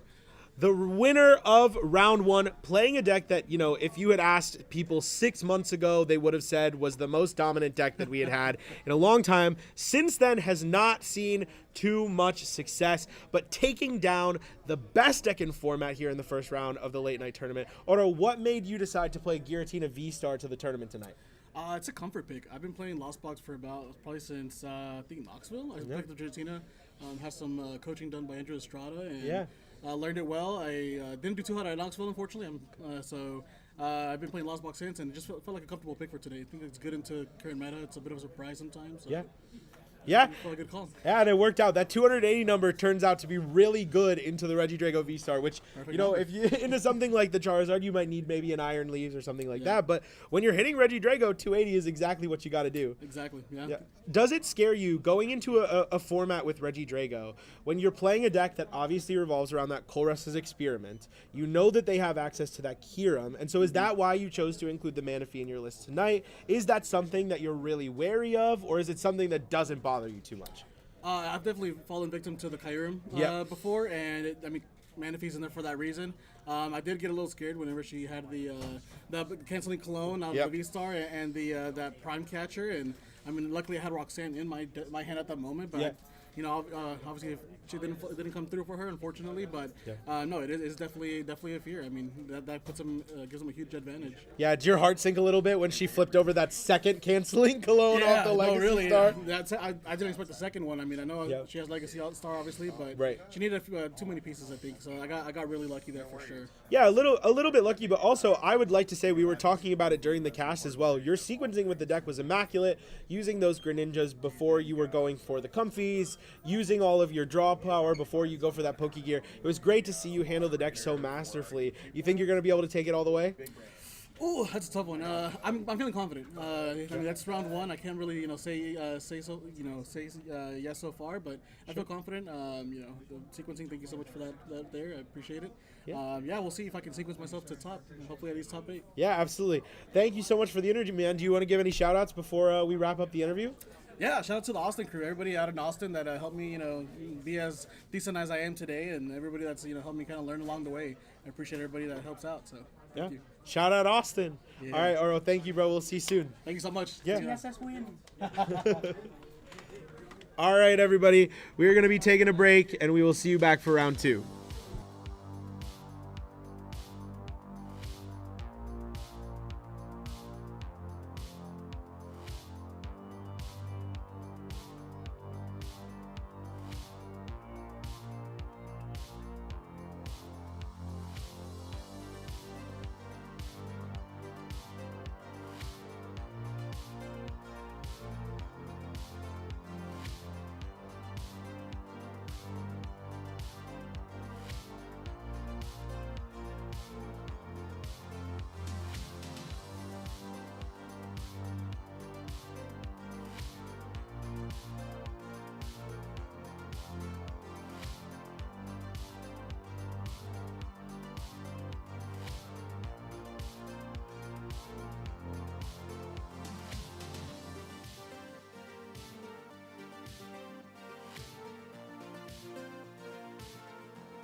Welcome back, everyone, to round 2 of the late night series here at the GameStop. It's actually like 2 GameStops smushed into one. It's huge. Great It's venue for a gigantic tournament. GameStop high everywhere. Okay, why are you talking? I haven't introduced you yet. Oh. Hide your face. Dom, Zach. So we have some special guests here on the stream. We have fellow TSS members here. You wouldn't be able to know that by Zach's shirt, but I'm going to let them introduce themselves back here. Let's start with Dom. Hi guys, it's Dom here. You might recognize me from doing tier lists on the Shuffle Squad YouTube channel. Zach's also there, so I'll segue into Zach here. Yeah, I'm known for not doing tier lists on the channel, and my name's also Zach. I'll segue into LDF. Yo, what's good, everybody? I'm here commenting. Why y'all dying, bro? It's devious. No. Yo! All right, but yeah, hope everybody's having a good stream. I'll be commentating very soon, so anybody who's here to kind of see me very soon, so stay tuned. And that's PJ. Yep. Yeah, let's not. I'm PJ. I'm the manager, so I get to hang out with everybody here. So happy that you're watching the stream here. First time in GameStop doing an in real life late night tournament. I'm gonna let the casters do their thing, and we're gonna hop to the next Before round. we catch off, we look like the ugliest boy band ever, guys. Sorry, Bye, John. bye, He's bye. so unfazed. All right. I'm stuck in between these used games. Here. Which, mind you, are very cheap and very reasonably priced. All right, it looks like we are all set up for round 2 here. We have Christian with an H and Christian without an H. Raging Bolt, the Versus- Dom, TSS Raging Dom Bolt. Classic versus Charizard EX. I believe both of these players are 1-0 at the moment. You see Christian over here, Charizard on the right, starting with the Radiant Charizard, which is very, very good in this matchup, but maybe not the best card to start the game with. And they're going to be starting us off here, allowing Christian on the left. Maybe the potential to go for that first turn attack. We just got confirmation here that both players are currently 1-0 in the tournament. We will be doing a 5-round Swiss event before cutting to, I believe, a top 8. Yes, top 8. That was confirmed earlier. Fantastic. Yep, we're going to get into a top 8 at some point.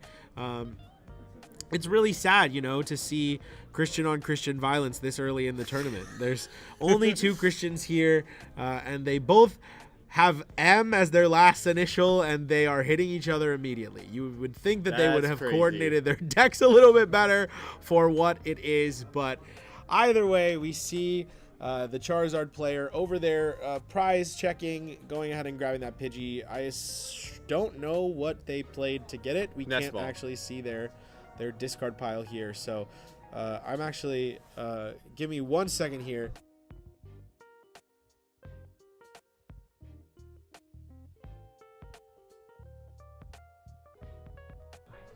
Thank you. Thank you. Yeah, there we go. Have a little bit better of a picture of what's going on in the game now. So it looks like an Ultra Ball was played. Getting a Charmander, at least starting to get a little bit set up. We did see in Charizard's first deck search that there is that double turbo energy in the list, meaning that if Christian Martinez goes for a Candy Zard next turn, they could just find the double turbo and turn to Radiant Charizard attack for 5 energy. Which we is see crazy. It's and you know what? We love to see it here, We'll though. give all the credit to Tord on this one, as per usual, putting DT into Charizard, Was a making pretty things good like this innovation. possible. Yeah. Oh, but it looks like Christian Mendoza's hand is unplayable, despite Oh, being no. beautiful. Blake is certainly going to be offering to buy that deck after this round, but it does look like 2 energy, 2 Sadas, a And we retrieval, see a pass. and just a pass. no. This opens up such an easy line for Christian Martinez here. I say an easy line. They will have to find Candy Pidge, Candy Zard, and the double turbo energy here in order to go for that Radzard attack. But if they get it, it's just going to be Iron Bundle. And that is not going to do too much. Christian really hoping to get a little bit of a bailout here, We but see a rare Candian for Seal Stone. and we already see the Pidgeot in the hand for Oh no, this Christian. is not going to be good. If they have access to the Candy Zard without using that quick search, it looks like that Radzard is going to be taking a knockout on the Ogre Pawn turn 2. Oh no. This is not going to be good. Gen 1 stands in the chat are having a field day with this, seeing their boy Charizard once again crazy. wreaking havoc. And of course, the Raging Bolt player is playing on the ancient side of the overlay, and that face that Screamtail is making is probably the same one that Christian was when he saw his hand, because my God, is this not looking great. Something I might have liked to see here from Christian would have been maybe retreating into that Iron Bundle. It plays around the ability for Christian Martinez to get that Radzard play. What it also does, though, is assuming Christian Martinez does miss an attack on the second turn, you can use that energy retrieval in your hand to get back one of the grass energies, try and draw a card, because at this point you need all the help you can get. Obviously, you can still make that play on the following turn, but then depending on what you draw, you're almost certainly not going to be able to attack in that same turn. So would have liked to see that maybe, but outside of that, we'll see if Christian Martinez is able to pull off what they really are looking to do so with. We do see the nest ball for another Charmander. Look at him. Isn't he cute? Yeah, sure. Yeah. You heard it here first, folks. Blake thinks Charmander is cute. That little rat. Little rat. Fair enough. his tail's always been on fire, so Yep. don't know.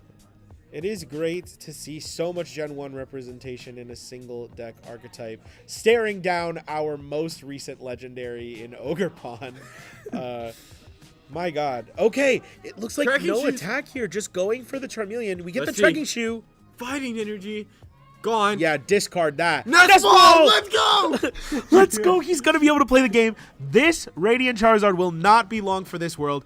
If Christian Mendoza is able to find something like that Prime Catcher, another Grass Energy, may even be able to take a knockout on the Pidgeotto X this turn. We're looking through Christian Mendoza's deck. It doesn't look like there are too many Pokemon catchers. We see the one right at the front. I think we only saw 2. Yeah, it looks like maybe 2. We did see the Fluttermane going through the deck. Obviously not too impactful here. Can shut off that Radzard in a pinch. But, ooh, they have the gold Raging Bolts, slightly ruining the full bling deck. But, you know what? Personal preference. To each their own. Thinking about So- something else, I don't know what you would ever get besides Raging Bolt here. Going to be putting that into play. There's a possibility, I guess, that they could grab something like the Radiant Greninja, maybe assuming that just getting the Raging Bolt here won't be enough to get themselves in the game, but no, they do decide to go for the Raging Bolt. Blake, you want to talk a little bit about what Raging Bolt is looking to do Raging in Bolt the deck? is looking to discard all those energies that the Teal Mass build up. It lets you deal 70 times 70 for each energy you discard off your board. Wouldn't that be crazy if it did 70 times 70 and not 70 times the number of energy Yeah, that let's you go with that discarded? That would be a lot of damage. That would. So Take off the root. I'll discard 1 energy for 4,900 damage. Great Yeah. job, Blake. That was a good one. TSS TSS win. win.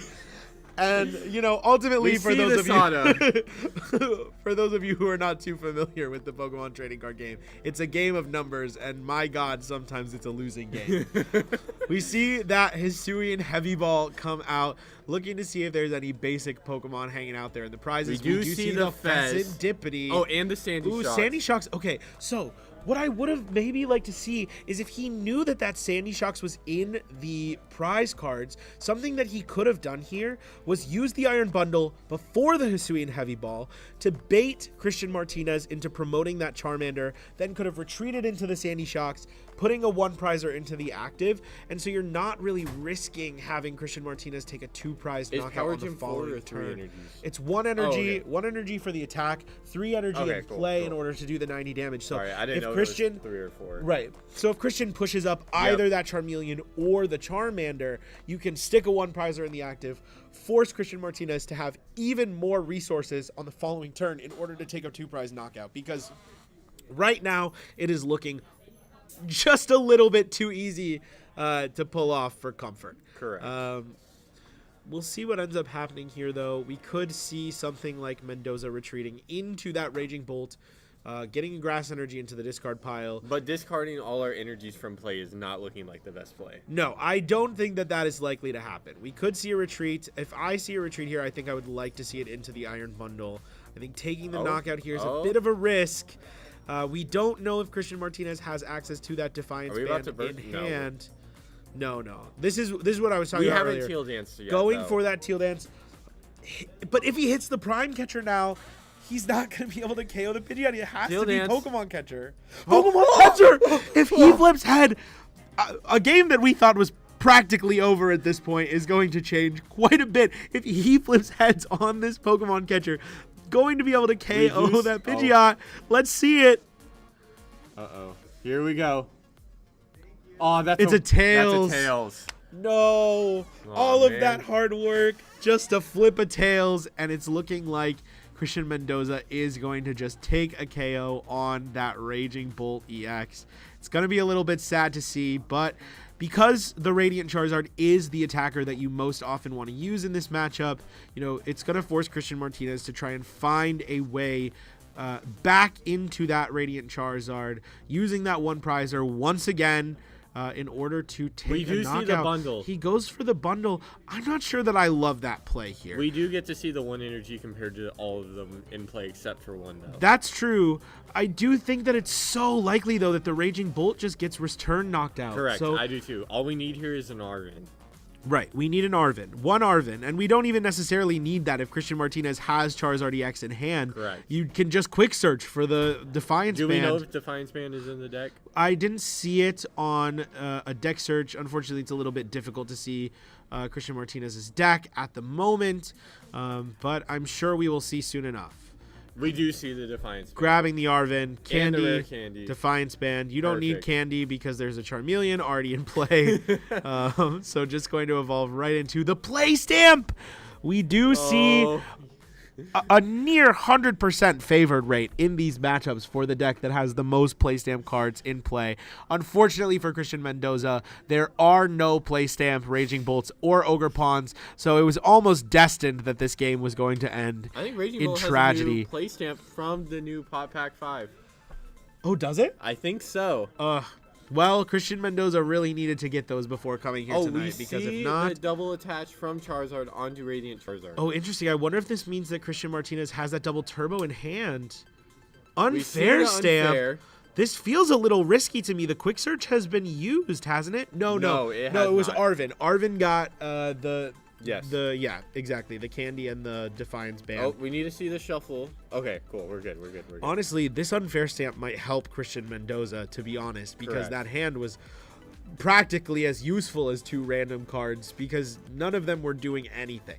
So if we can find another Grass Energy, maybe we can establish like a Nest Ball. Something I would have liked to see from Christian Mendoza was preemptively benching that Pheasantipity. Something that makes Pheasantipity a very strong card in the current format is the fact that it forces your opponent to choose between taking a knockout on either your attacker, your threat, or taking a knockout targeting your draw, that being the Pheasantipity. And so if they chose to KO the Pheasantipity, you would still have access to Raging Bolt, could still potentially take a knockout on the following turn. But because Christian Mendoza did not choose to bench that Pheasantipity, Christian Martinez is free to take the KO on this Raging Bolt.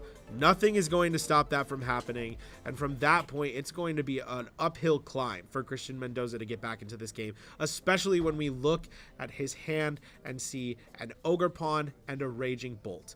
Unless we see a Grass Energy, a Sada would be all right now because we have that Raging Bolt in hand, but we just need to see cards. Something. What is the top deck? Sada! Oh! Christian Mendoza top decking their way out of this game like a champ.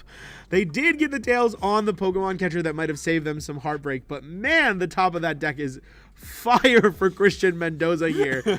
Trying to beat the Play Stamp best version allegations, giving some street cred to the gold Raging Bolts, but you're still only, if you get this knockout on the Radiant Charizard, you're still just tying it up.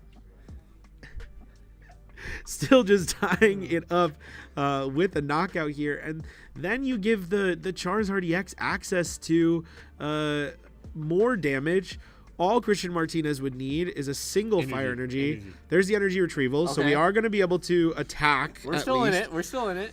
Something I'd like to see from Christian Mendoza here is using the retreat before using that energy retrieval. You'll be able to get not only the lightning energy that you need in order to attack, but you'd also be able to get a grass. Yep, so then you can Teal Dance, see a little bit more in terms of resources, and that's exactly what we see. Sequencing coming out exactly how we want to see it. Unfortunately for Christian Mendoza, this is why many would consider Charizard a difficult matchup for the Raging Bolt. They didn't grab the lightning. They didn't grab the lightning. Mis-sequencing slightly. We see the Pokestop. Oh no. I don't know. Play Pokestop. There better be an Earthen Vessel here. Grass. Pokegear. It's not enough. They forgot to grab that lightning. We do know that it was there from the previous knockout. I think we are just going to see a Burst Roar here. I think we might see a concede here, to be honest with you. I think that makes it a little bit too difficult to come back in this situation. It was already going to be an uphill battle for Christian Mendoza. Yeah. We do see the Burst Roar. Going for 2 Pokegears at once? Burst Roar. Oh, Burst Roar. I see. Yeah, for those of you like me who didn't know that Raging Bolt had another attack, Burst Roar lets you discard your hand and draw 6 cards. Yeah. Pretty good attack. Yeah, it is pretty good. It is pretty good. One nice thing about this actually is that it does force Christian Martinez to both have another fire energy as well as a gust in order to take a knockout on this turn. Because that Radiant Charizard has a secondary effect on the attack that says that you cannot attack on your following turn. Christian Martinez already has enough energy to retreat to the bench. However, that Charizard EX is only doing 210. Obviously, the Defiance Band is already on the Radiant Charizard, so can't amp the damage in that way. So would need both a Boss's Orders as well as another fire in order to take a knockout on that benched Teal Mask Ogerpon. So we see another Buddy Poffin. Into a Duskull. Duskull feels like a risky card to use in this matchup because you've already forced Christian Mendoza through a single prize. Correct. So it feels a little unlikely that you're going to want to use that Duskull in this matchup. But, you know, choosing to commit it to the bench, maybe looking for something like that Collapsed Stadium. To bump that Luminion off the board. Yep. And why do you want to bump the Luminion off the board? No free 2-prizers. No free 2-prizers. That's what we say here at the Shuffle Squad. No, we like charity. Charity is good, charity, but no free 2-prizers. Let's stick with that one as the tagline, buddy. How about that? That works. So we do see that fire energy coming into play onto the Charizard EX. We'll see if Christian Martinez has that Boss's Orders already. It's either a shuffle or a search. Looks like a shuffle, most likely. Cool. The Pidgeot was already tapped. We did see a fire energy come down onto that Charizard EX. But if there's no Boss's Orders in the hand, just hitting this Raging Bolt for 210. 210. It doesn't seem to do that much. I feel like you would almost rather have the Radiant Charizard still in that active spot. On the Charizard side here, we're going to see a Dusclops play and just take 4 prizes next turn. Yeah, it could be. We see the Pokestop. Pokestop discarding the Dusclops. Makes it a little bit harder. 4 prizes next turn would be pretty good. We don't know if Christian Mendoza plays Bravery Charm. But yeah, hitting for that 210, setting up for a Dusclops play, shuffling the Dusclops back into the deck. I wonder what they were looking for off that Pokestop. I don't think that there are too many things that they could, need. Was this our first support? Yeah, we haven't played. Yeah, there's no supporters so far. Let's see what they go for here. Can't tell what that is. Maybe a rare candy? Yes, looks like a rare candy. Just choosing to grab the rare candy. Lost Vacuum coming out. Bye-bye, Klawf. Yep. Pokestop goes to the Lost Zone. 1 card closer to the secret Tech Sableye in the Raging Bolt deck. And choosing to just swing with Charizard EX, doing 210 damage. It does look like Mendoza's hand is pretty good here. Trekking shoes into the prime catcher. I mean, that's pretty good. I think your best line as Christian Mendoza here is to aggressively target down that Duskull. But if you target down the Duskull, you're still on a bad prize trade. So maybe you do just have to go for the Pidgeot EX knockout. I think that puts us back onto a better prize trade because we're at 5 right now. We are at 5, but if we go 4 to 4, then all they need to do is attack with Zard, Correct. attack with Radiant Zard, and unless we play Bravery Charm, there is absolutely We're nothing we cooked. can do to avoid it, right? So I have no idea what Christian Mendoza is thinking that their best line here is. I see the assume they know Pokegear. better than I do, so I'm excited to see what they choose to go for. And we see the Iono as the only choice here. Yeah, Iono's not too shabby. Can go ahead and use that Prime Catcher, maybe target down that Pidgeot EX and hit them with an Iono, giving Christian only 4 cards to work with here. You know, if you can limit their draw, maybe you can find a way back into this game, knocking out the Pidgeot, but I'm not quite sure. Maybe you have to knock out this Charizard here and just hope that Christian Martinez can't establish another attacker.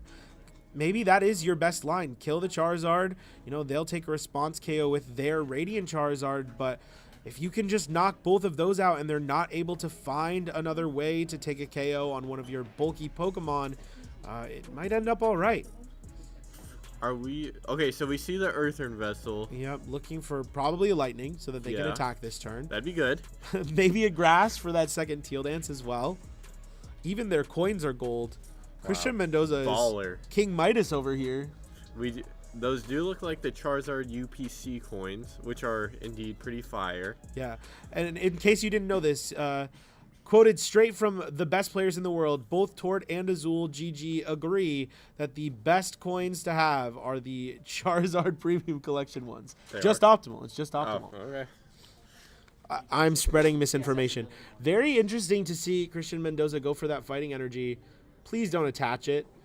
There's a Fighting Energy on your active. It seems like they have an aversion to Lightning Energy at this point. I'm not sure what that's about, but you know, they do need a Lightning Energy in order to attack. I would love to see Christian Mendoza going for a switch card here. Putting the Raging Bolt down to 180 damage does take it out of range of the Dusclops. So would love to see the switch Field card. Dance? Nest Ball. Okay. That'll get you the Pheasantipity, but it's not doing anything this turn. Correct. There was no knockouts last turn. I don't understand. I think one thing that Christian may have wanted to consider was getting that Sandy Shocks, because here, you know, if we had access to the Sandy Shocks, we could bring up that Duskull, Correct. go back onto the correct prize trade, and stick a 1 prize on the active, forcing Christian Martinez. We see the cart. Okay. Okay, we're just gonna see the knockout with the Teal Dance. Or Teal Pond. Or Ogre Pond. Teal Mask Ogre Pawn. Yeah, sorry. Teal Lot of Dance for KO. Imagine. If that's what Teal Dance did, it would be slightly more broken than it is now. Correct. We'll see if he goes for that Iono here. Might be tempted to keep the Prime Catcher in the hand. Playing that Nest Ball. I would love to see them preemptively bench that Pheasantipity. Like we said before, I do think it's quite strong. Oh, actually, that is interesting. Choosing to play both the Fluttermane as well as the Sandy Shocks in their Raging Bolt deck. All right, let's see. Are they going to go for the Iono? Because in my mind, going for Iono here is a little bit risky. You obviously leave the Pidgeot. You're not gaining too much from it, so... You know, might choose to attach that Fighting to another But Raging Bolt. if you do play that Iono this turn, you are getting 2 more cards than you would next turn. That's true. Very true. And Iono. you do not have any Sada in your hand right now. Yep. And famously, Iono does draw the number of okay. cards that equals your prizes. Correct. So, So we keep the energy retrieval off the Trek. I would love to see... I mean... The Defiance Band, now that the DTE is off the Charizard, there is no need for the Defiance Band anymore, unless, as we said, if Christian Mendoza does play the Bravery Charm, based on what we've seen thus far, it doesn't looks look like Christian it. has it. I think that's it. Yeah, we're going to get a Rare Candy, into Dusclops, Dusknoir, knock out the Raging Bolt, take 2, Christian Mendoza goes down to 2, and then all we need to see is that Radzard into the active, taking the knockout for the game. What Wow. a swift way to finish that game here with a 4 prize turn. The Radiant Charizard is so strong. Choosing to leave that in play, using that Iron Bundle early, proven to be a little bit of a mistake maybe, but showing, you know, many people have been saying that Charizard is dead in this format, and 2 matchups back to back. You have decks where, you know, the vast majority of people were saying that they've taken quite a steep dive in the format, but here we see back to back Giratina taking round 1, Charizard taking round 2, and yeah, that's it from us. We are going to be heading to a winner's interview here with the superior Christian. Obviously, what we can assume from this match is that the more letters there are in your name, the better you are as a player. So, you know, if you want to win a regional, you heard it here first. Add letters to your name. Woo! And we will be right back with a winner's interview.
Yeah.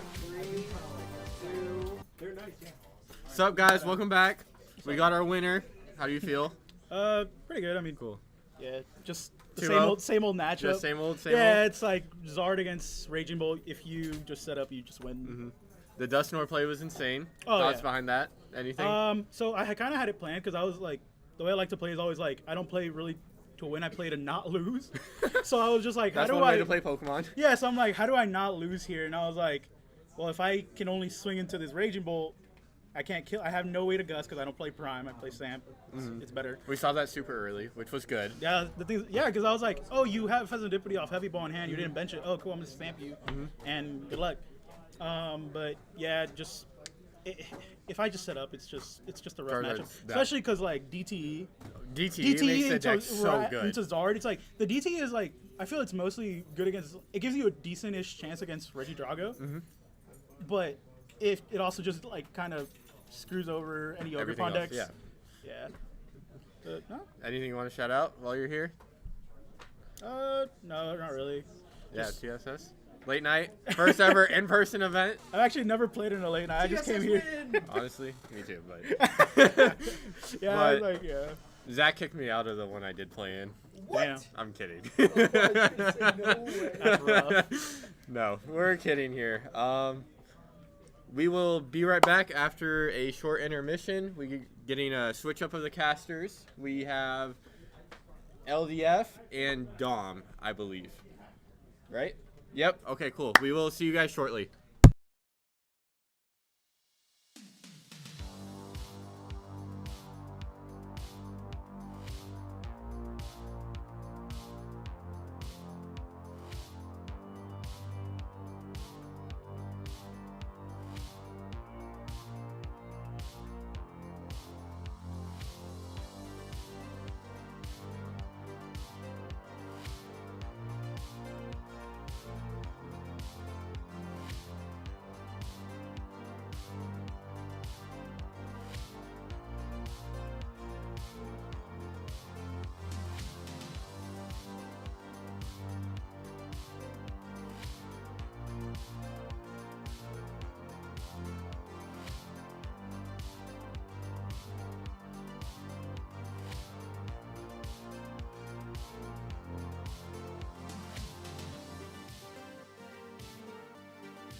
Let's get it, everybody. Sorry, we were just having a little bit of a party because we are excited to be here at GameStop. Let's get it. We have prizing behind us now for our free late night event. It looks like we got 10 ETBs here, so shout out GameStop for that. It's some great prizing for, once again, a free event.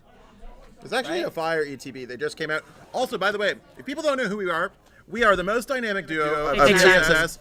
Zach Lesage and Dom Richie. we even finish each other's sentences. Yeah. So I think we have some people getting ready to stream round number 3. A couple of 2-0s. We're going to wait for names and see exactly what's going on. Raging Bolt. Okay, so looks like we got Jacksoon and Colby. And what are the matches we got here, Dom?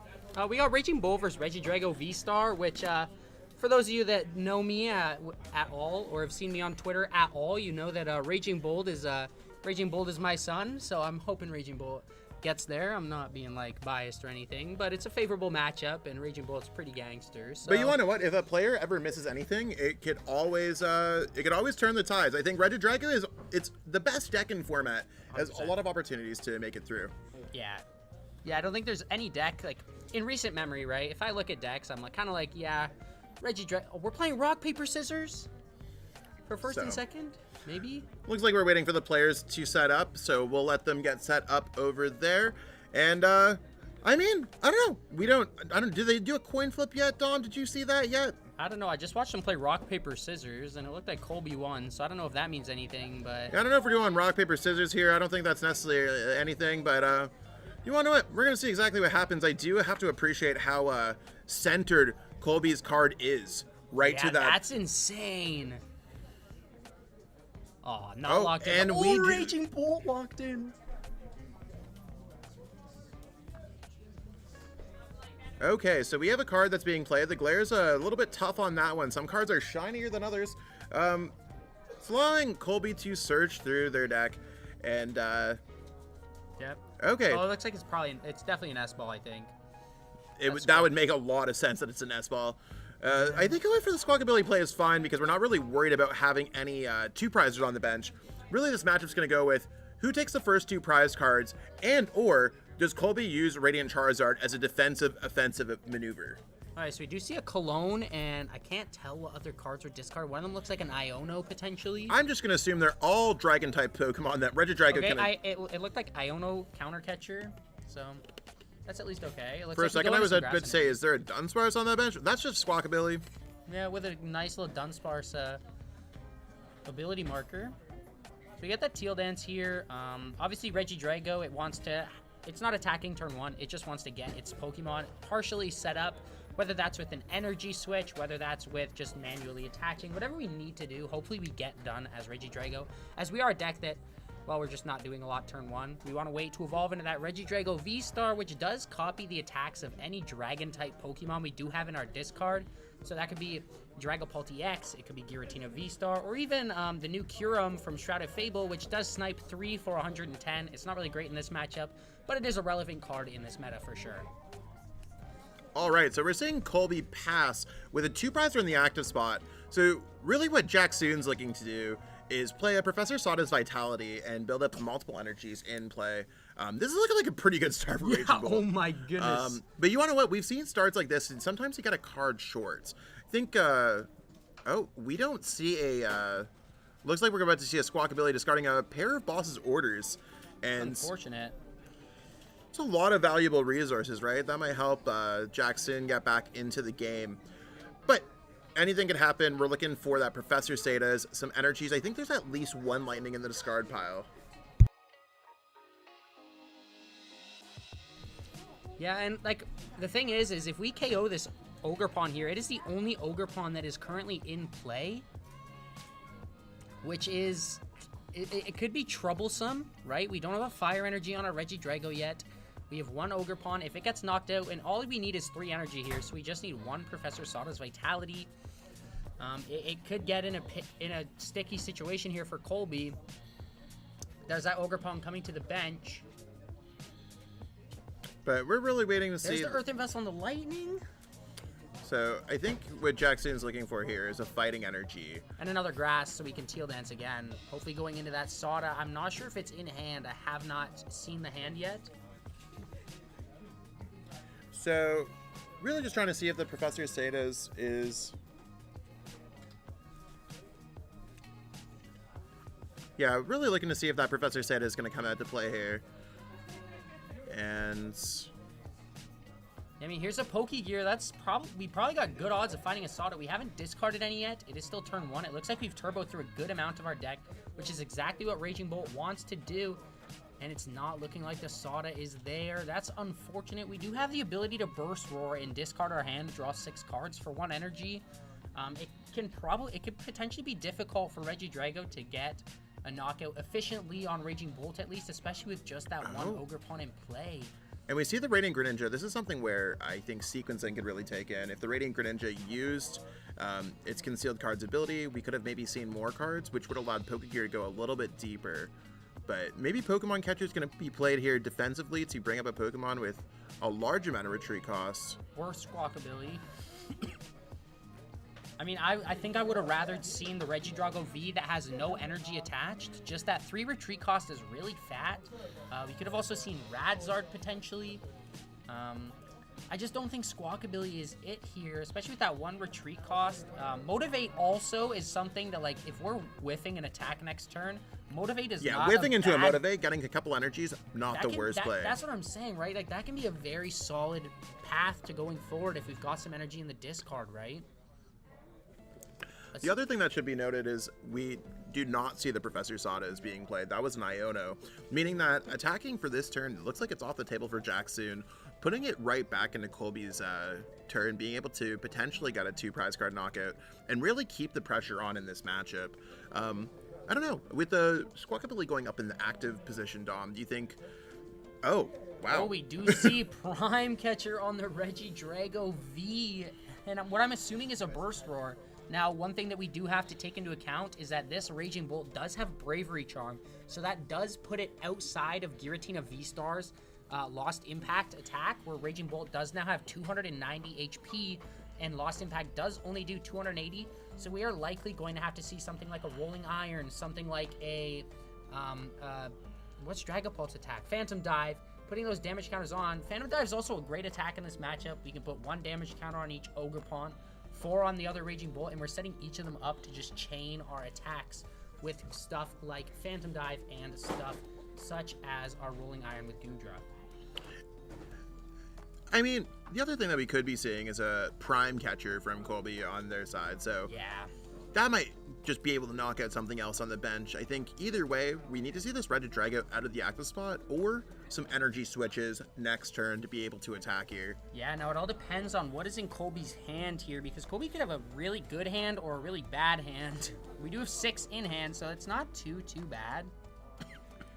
Yeah, really just trying to figure out exactly what's going on here when it comes down to Colby just got a fresh hand, and that's going to be 7th card. I do see some energies, which is going to open up some plays for Teal Mask Ogre Pawn. Yeah, and there's the Regidrago V-Star, 2 of them even. Another Ogre Pawn, double Grass Energy. It looks like we're having a solid turn here. There's that Teal Dance. Let's see what we go into. Draw the Fire Energy too. We could very, very easily see a big attack this turn here. There's Hawlucha coming down. It looks like, I'm assuming it's going to be 10 to each Ogre Pawn. That just seems like the proper play. And the other thing, too, that's really interesting, if a Dragapult's going to be going down here and there's a Prime Catcher play, because it looks like Colby's setting up with the one on the bench ready to attack. If Dragapult's able to knock out one of those Teal Masks with its attack, we're able to go Dragapult and put the damage counters on the Raging Bolts, which is going to completely stop the effective Bravery Charm. Yeah, and like, this turn could be very, very big here. There's this. We're looking at our discard. We don't have any great attackers in here yet. But you never know. Looks like we're bringing back Energy Switch Research. That's enough to get the Energy Switch to be able to attack with the Regidrago this turn. Yep, it's just depending if we can find something like a Prime Catcher, something like a Switch Cart, so that we can see an attack. If we can't off this research, it's probably not great. There's the Ultra Ball. This is some solid sequencing here. We're gonna hopefully grab that Dragapult. And at least seeing another Pokemon that can just hit the discard pile, having more options with this attack, giving Regidrago half of it, because it's not just a Pokemon that has a normal attack. Yeah. You have to be choosing something out of your discard pile. So if you don't have a Dragon Pokemon in there, you're not really attacking. Exactly right, and we have seen that before, in the sense that you can get a fully powered up Regidrago and you only have something such as a Regidrago V in your discard pile, and you're having to attack with that, what is it, Dragon Laser for 130 damage, like, it can sometimes put you in an interesting situation. Sometimes when you get an attack like Dragon Laser with that Regidrago V, you just want to bite into water energies. That's what it makes me want to do. Just rip cards and just bite them in half. But here we are. We're going to see what the 7 cards are off the rip. And it's not looking like we got there. Is that a Super Odd or is that a Switch? That's a Super Odd. There's no Switch in hand, so we are still stuck in this Regidrago. Well, instead of Switch, looks like we're having soup for dinner. Yummy. Can't say I've ever wanted to eat an energy card, but sometimes when I whiff, I'm not excited about playing Pokemon. The soup was in reference to Super Rod, but just in case, some dry humor here. I was more or less going off. You said you wanted to eat an energy, but that's okay, bud. Anyways, continuing on. Oh, wait, is that... Oh, I think right now Colby's looking through their deck, and looks like we're seeing that pass. That is one of those. That's a heartbreaking turn. Yeah, especially here. If we can get 1 lightning energy here, this is a bad turn for Regidrago. It's not the spot you want to be in with 0 damage on this Raging Bolt that does have that Bravery Charm in the active spot. I might be 32, but we keep up with the kid slang, and that deserves a big womp womp. I can hear crickets in the building. I think those are actually called cricketoons. Anyways. Sometimes when someone gets a miss here, you just gotta laugh it off, shake it off. Yeah, this is not a TSS win if I've ever seen one. That's okay. I've seen some, and I think there's a chance that Raging Bolt can attack this Pokemon in the active spot. You think there's a I'd probably be a little upset if I'm Raging Bolt and I whiff an attack here. We are seeing that concealed cards here. We do just need something as simple as an energy retrieval, something like a Sada. We do have tons in our deck. We are likely playing a 4-3, and there's a Sada there. Just a raw lightning energy. Yeah, raw lightning works too, but I think 2 are in the discard, so finding that might be a little difficult. But we do see the Sada anyways, so it doesn't really matter. And now what we do have to think about is where we're discarding these energies from after we attack here. Because our Raging Bolt is fairly safe in the active spot. The chances Regidrago plays Vacuum are probably just not happening, right? Yeah, I'm not thinking of any vacuums around here. No, me neither, right? We don't need to do many vacuuming. So yeah, I think like if we can keep energy on this active Raging Bolt, we're probably okay. But let's see. I didn't see what we went into off the Sada. It looks like we're gonna go Bellowing Thunder. It just looks like we're counting what energies we need to discard. He's going to attach 1 for turn. And then let's see where these energies come off of here.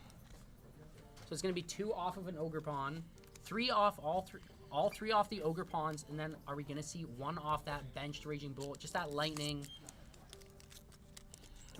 And that's a knockout on a Regidrago V-Star, allowing Jacksoon to go from 6 prize cards to 4 prize cards. Yeah. We're almost, you know, when you're starting a journey, sometimes you just, you're making it through. Jacksoon's a part of the way through the journey.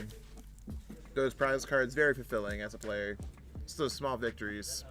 I agree, Zach Lesage. Now, this is not a spot you want to be in as Regidrago. We do have the Pheasantipity, which does allow us to draw 3 cards. I'm not really sure what 3 cards we even want to see here. We could retaliate with Radzard if we have 2 energy switch. I mean, I think that's really the play here. Yeah, Get back, hit hard, and knock out a 2 prize card Pokemon. And maybe it just doesn't work out for Jacksoon in 1 turn. Maybe Iono, Radiant Charizard could be pretty huge. Yeah, I mean, if we can get the Radiant Charizard attack here, that seems like a very strong play. It does force Jacksoon to have something like a Boss's Order, something like the Pokemon Catcher, which I'm sure they're running as, you know, Raging Bolt just plays both. And we did see both Boss's Orders, even though they were discarded in turn 1. We did see them palpated back into the deck earlier in the game. Our deck is fairly small, so something like a Pokegear even finds that Boss's Orders. But we do see sometimes those Pokegears, even though the odds are in your favor, they can still miss. Yeah, Pokegear, I can't lie, Pokegear got to be the fakest card in the format. And here we have Blake Ray offering me a cookie, even though I'm celiac and can't have gluten. How nice of Blake Ray. Hashtag TSS win. I totally forgot, my bad. Wow, crazy. No worries, we appreciate your generosity, Blake Ray. Yeah. Continuing on to the game.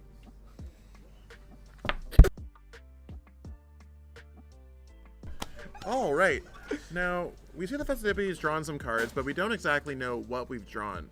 And, oh, there's some energy. It looks like we're going to go Lost Impact for 280. That's not a knockout, so Raging Bolt is down to 10 HP here.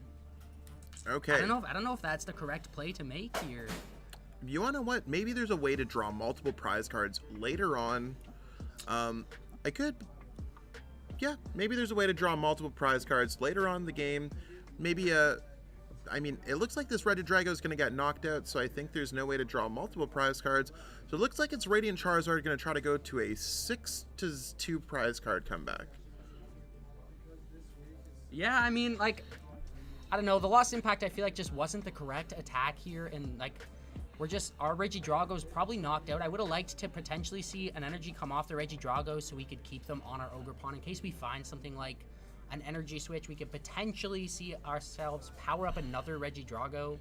Radiant Charizard here is going to buy us a turn as long as Raging Bolt doesn't find an out to knock out on a 2-prizer. Now that out could be something like an Iron Bundle, it could be something like a Boss's Orders. There's a lot of outs in a deck like Raging Bolt, and as we just saw, I think there's 9 cards in deck. Here's an Energy Retrieval, so I'm assuming we're going to be drawing at least one more card off a Teal Dance. Something like a Pokegear is just securing us that Boss's Orders. Our hand's looking large. It might already be in there. Now, I think what we should be looking at is Pokemon has multiple different win conditions, and one of the win conditions is your opponent doesn't draw a card for their turn. Going really against all these prize cards where Colby may have not been able to take these attacks super seriously into it, we may have an opportunity to bring up a Pokemon with a large retreat cost that might just stick there. So depending on which energies get knocked out or discarded from this Raging Bolts, it might just be a simple game where Boss Pass for the next few turns wins the game.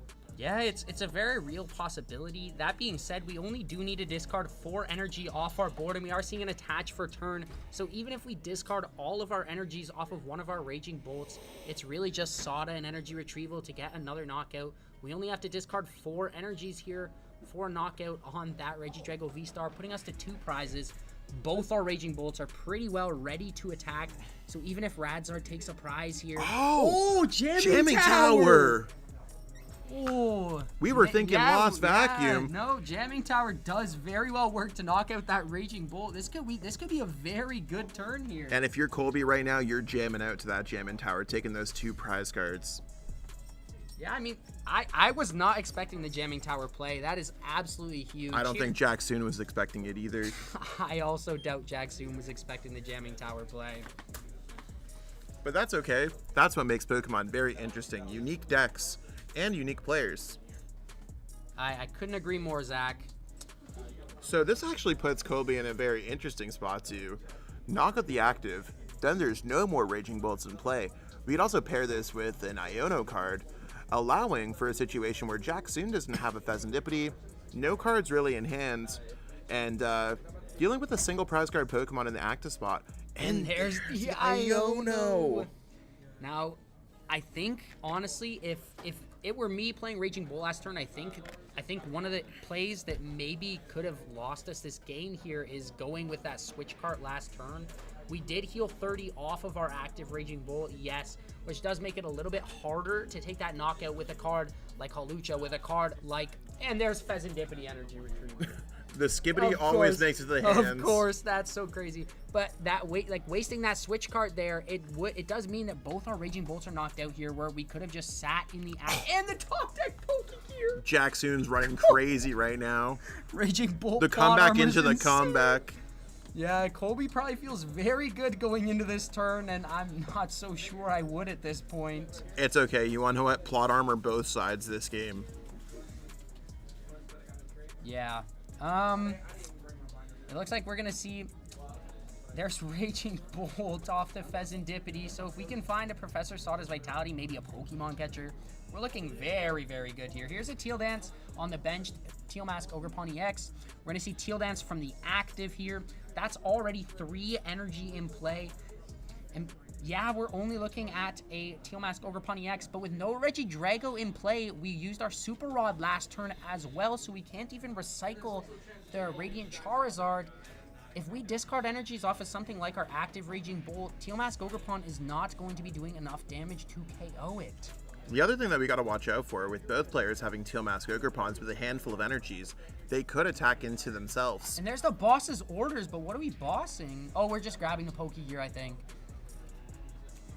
We're gonna find out real soon. I'm assuming it's just grab the Pokegear because there's not a clear and concise knockout.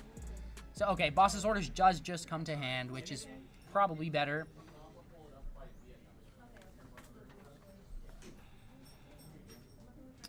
All right. And I think we're really at a point of waiting to see exactly what goes on. Our eyes are as glued to the screen as yours are. Yeah, and you know what? As Blake Ray says, all we need is 2 energies to do 70 times 70 damage on Raging Bolt EX. And that would be incorrect of him, but sometimes it makes mistakes as a caster. That's okay. Yeah. And there we see a Pokestop come down. Here's Trekking Shoes, Vessel. Could we see a Pokestop Trekking Shoes deck out combo to Jacksoon to lose the game? I feel like that's probably a throw. Here's the Trekking Shoes. We are looking at the Vessel. I don't think we need the Earthen Vessel right now. It looks like, I think it was a Teal Mask we just grabbed off of the Trekking Shoes. There can't be that many cards We're left. going to Pokestop. Night Stretcher, Raging Bolt, Nest Ball. So the Nest Ball's not going to do anything because Jacksoon's locked up on that bench, but Night Stretcher might be able to get back one of those energies. There's Night Stretcher. Do we have the Sada in hand? Grass Energy here. It looks like we're going to be attacking with Teal Mask Ogerpon to knock out the Radiant Charizard. But is this correct here? Because if we can get 2 energies on our own, like if I'm Colby and I can power up my own Teal Mask Ogerpon EX. Does that even knock out the Radiant Charizard? 1, 2, 3, 4 we're energies. We're only doing 150 right now. And that's already the Teal Mask per turn as far as I'm concerned. Yeah, I don't think it's enough damage.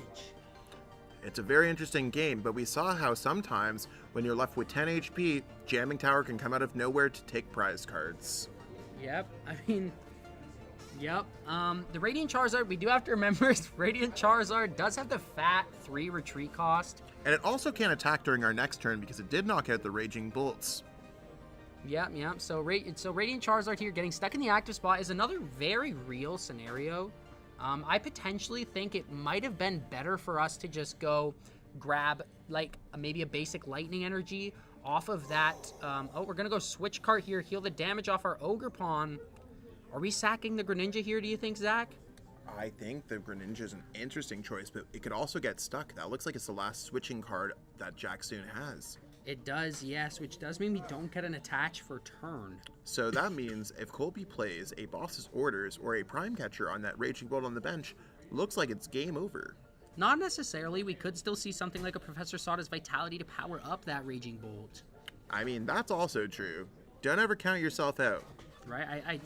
I don't know. I don't think trying to boss stall the Raging Bolt would benefit us here. Just with the risk of something like that Professor Sada's Vitality, I think it could definitely be a scary spot for us to be in. Now, with the way that Colby is playing out his hands, looking at it, is there a way to draw any more cards this turn? We have Ultra Ball, but I'm not sure what Ultra Ball is going to grab us here. Maybe Mew EX? Yeah, Mew EX does potentially draw us a card. If we have Ways to Thin, we could go Teal Mask, but do we have an energy in hand even? I think we have an Earthen Vessel. With 2 grass and a fire in deck, the Earthen Vessel does get us energy. It does get us draw power. Let's see. Like, we're shuffling our deck, so maybe we're not Earthen Vesseling right here. Nope, we're definitely Earthen Vesseling here. It looks like we're dumping that energy switch here. We're going to be grabbing 2 grass energy. That's going to be drawing 2 cards. And I think the last card might be a Professor's Research. So Professor's Research could reset the effect of Radiant Charizard and allow Prime Catcher to win the game. We just top decked another Research. Plus a Fire Energy. This is definitely an interesting scenario. If I'm Regidrago here, I'm potentially feeling pretty good. We're going to see Pokestop, Mew Boss, and the Regidrago V-Star. Sometimes when you're looking for that Prime Catcher, you just start ripping cards. Oh, it looks like we gotta hit the Prime Catcher here. Pray it's not prized, otherwise. Or did we use Prime Catcher Does Colby earlier? have it in their deck? Is Colby gonna research? Is there an out here? If we don't have an out to game, we just lose. I mean, do we lose? There's no switch out. There's no way to attack. I mean, you'd have to attach to the rating. It's kinda tough. Maybe we don't. We're gonna go Pokestop right away. Pokestop, Nest Ball, Sada's Vitality.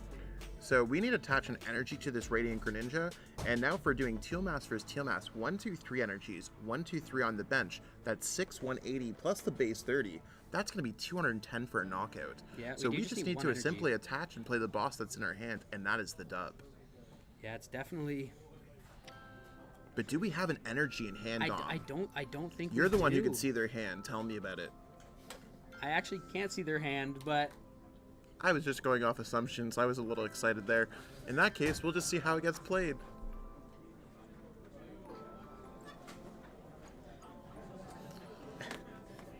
yeah, I mean, it looks like we're checking the discard pile of Colby here.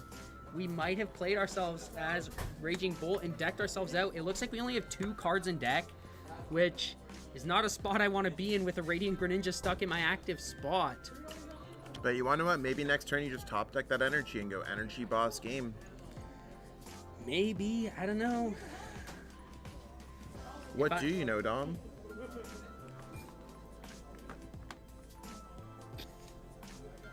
I don't know, Zach. We're just trying to see exactly what's going on here. Yep, 100%. Nothing but when we're waiting for the players to play the card, we're just joking around. We're boys. Oh, there's Pokemon Catcher. Is that gonna? Heads. Ooh, that's What a do we bring up? heads. Now, Do we bring up and try to stick something like a Squawkabilly in the active spot? We are only 1 energy short, or 2 energy short of knocking out the Squawkabilly. We could potentially see something like an energy retrieval be game. or we could just bring up the Teal Mask and Yeah, knock but it out if we KOing have an Squawk energy. is way more fun. We could also just try to stick Squawk in the active spot. There's energy retreat into Radzard. We're gonna see knockout on Radiant Greninja. And that was a really fast play. We saw the Prime Catcher picked up the prize cards. Iono, but is there anything But in the deck? Bringing up that Pez to draw 1 Pokemon, for the Professor Salt, his Vitality. you just go boss's orders for game now. No? Did we see the No, boss we- earlier? No, we can't boss's orders for game. You can't knock out 6 Teal Mask Oh Ogre yeah, Pond? no, because it has 30 down. Yeah, we just boss's orders for game. Yeah, never mind. But did we see that boss bring up anything else? Was it played earlier?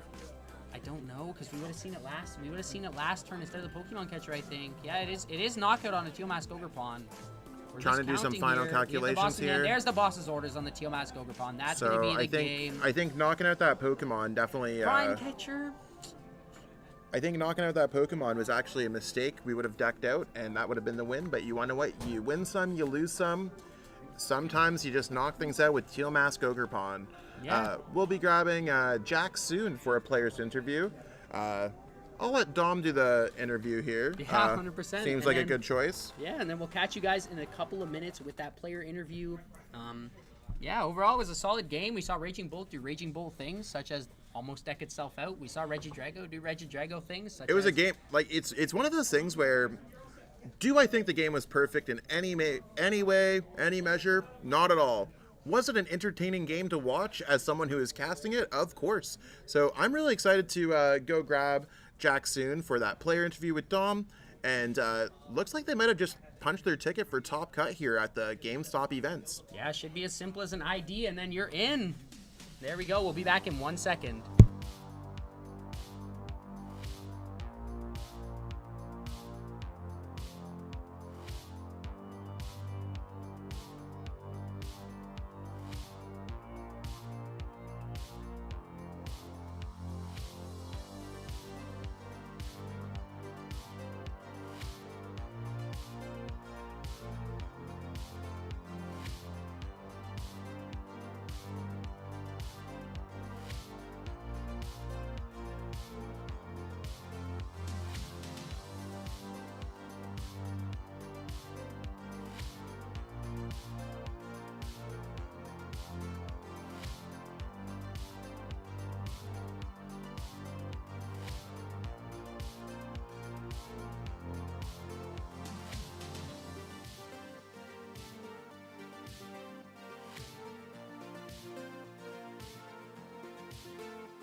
Alrighty, we're here with our winner, Jack Soon. Now, you were playing Raging Bolt, which is one of my favorite decks of all time, and obviously, the deck worked pretty well.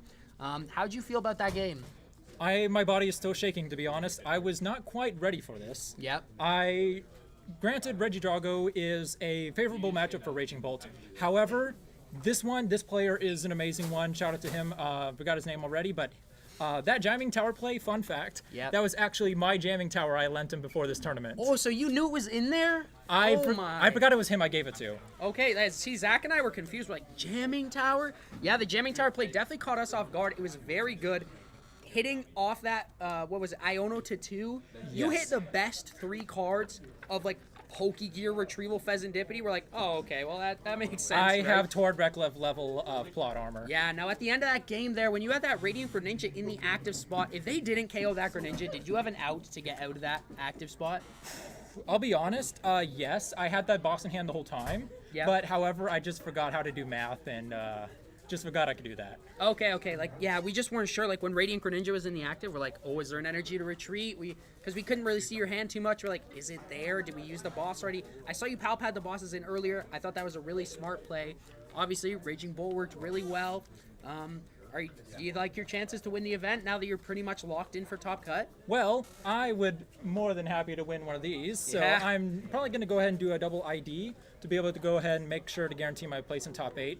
Also, I know my parents are watching and the rest of my family. Sorry guys, I'm going to be home a little bit too late for dinner, but I'm going to hopefully bring home an ATB and the very first late night win. Yeah, hopefully the first IRL late night win would be that would be insane to add on your resume there as a player. Is there any extra shout outs you'd like to give to anybody that you know?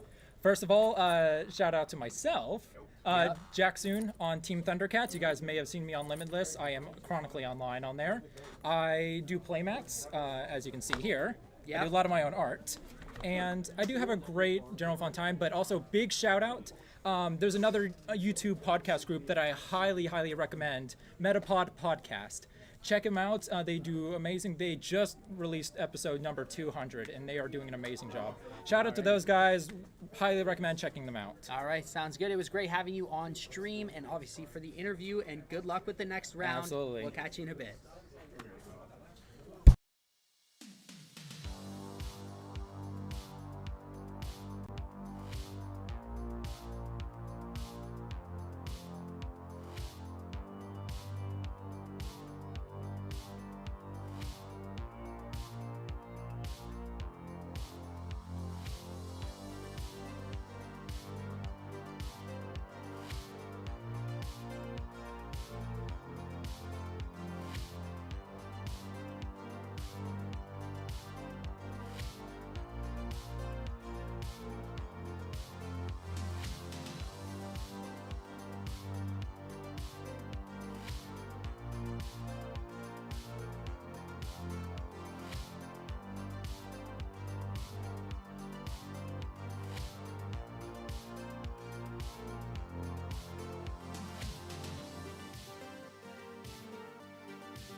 Alrighty, so we are about to hop into the next round. I'm not sure what is on stream. I know Regidrago is one of the decks. Yeah.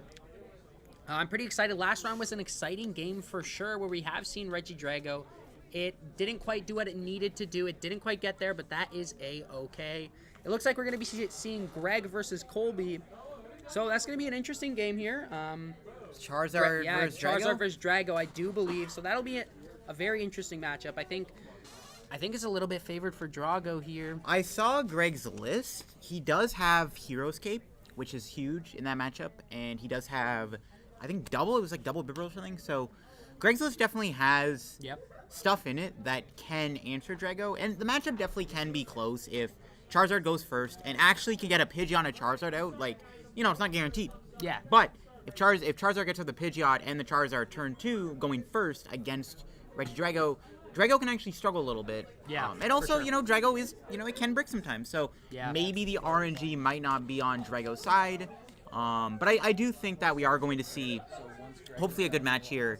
I think we got, it was round 4. We got one more round after this. Yep. This is essentially a win and in here. After this, they are safe to ID. 3-on-1 is that magical number of 10 match points to make top 8 cut, where they are competing for, like we said, 10 Shrouded Fable Elite Trainer boxes provided by GameStop. So let's see what our starting mons here. If you're playing Charizard in this situation, are you choosing first or second if you win the flip? If I'm going blind, I'm going second. But no, I'm assuming Greg knows that he's playing against Drago. I mean, hopefully. Yeah. Assuming Greg won the coin flip. This is something I'm interested in who won the coin flip. Yeah, because Was it obviously Greg? if Colby won the coin flip, Colby's probably going to be going first. Otherwise, that seems probably like a little bit of a throw. Yeah, exactly. I'm actually looking at Greg's hand. Greg's hand is not looking good. He's got a Pidgeot, Charizard, Candy, Charizard. Well, I don't know his basic. Yeah, if that's a Pidgey in the active spot, or maybe even a Charmander, and we can start attacking really fast, it could be okay for us here. Yep. But if we started like Lumineon or Rotom, it might not be that amazing for us. Yeah, I think that, yeah, I'm just interested to see what Greg's starting Pokemon is. We haven't seen like who went first yet. They haven't started the match yet, so yeah, 100%. hopefully we start soon so we can kind of get a gander at who went first. Who's going? Oh, there we go. Okay, there's a start. It's gonna be Regidrago versus Ooh, and Drago goes first. Looking at the Drago hand though, it's not bad. It's not looking. As long as they have looking Squawk great, ability. though. If they have Squawk, it's fine. They can Ultra Ball away Kyurem. They have Fez in hand, Radiant Charizard. You can probably like Ultra Ball away the Charizard, the Kyurem.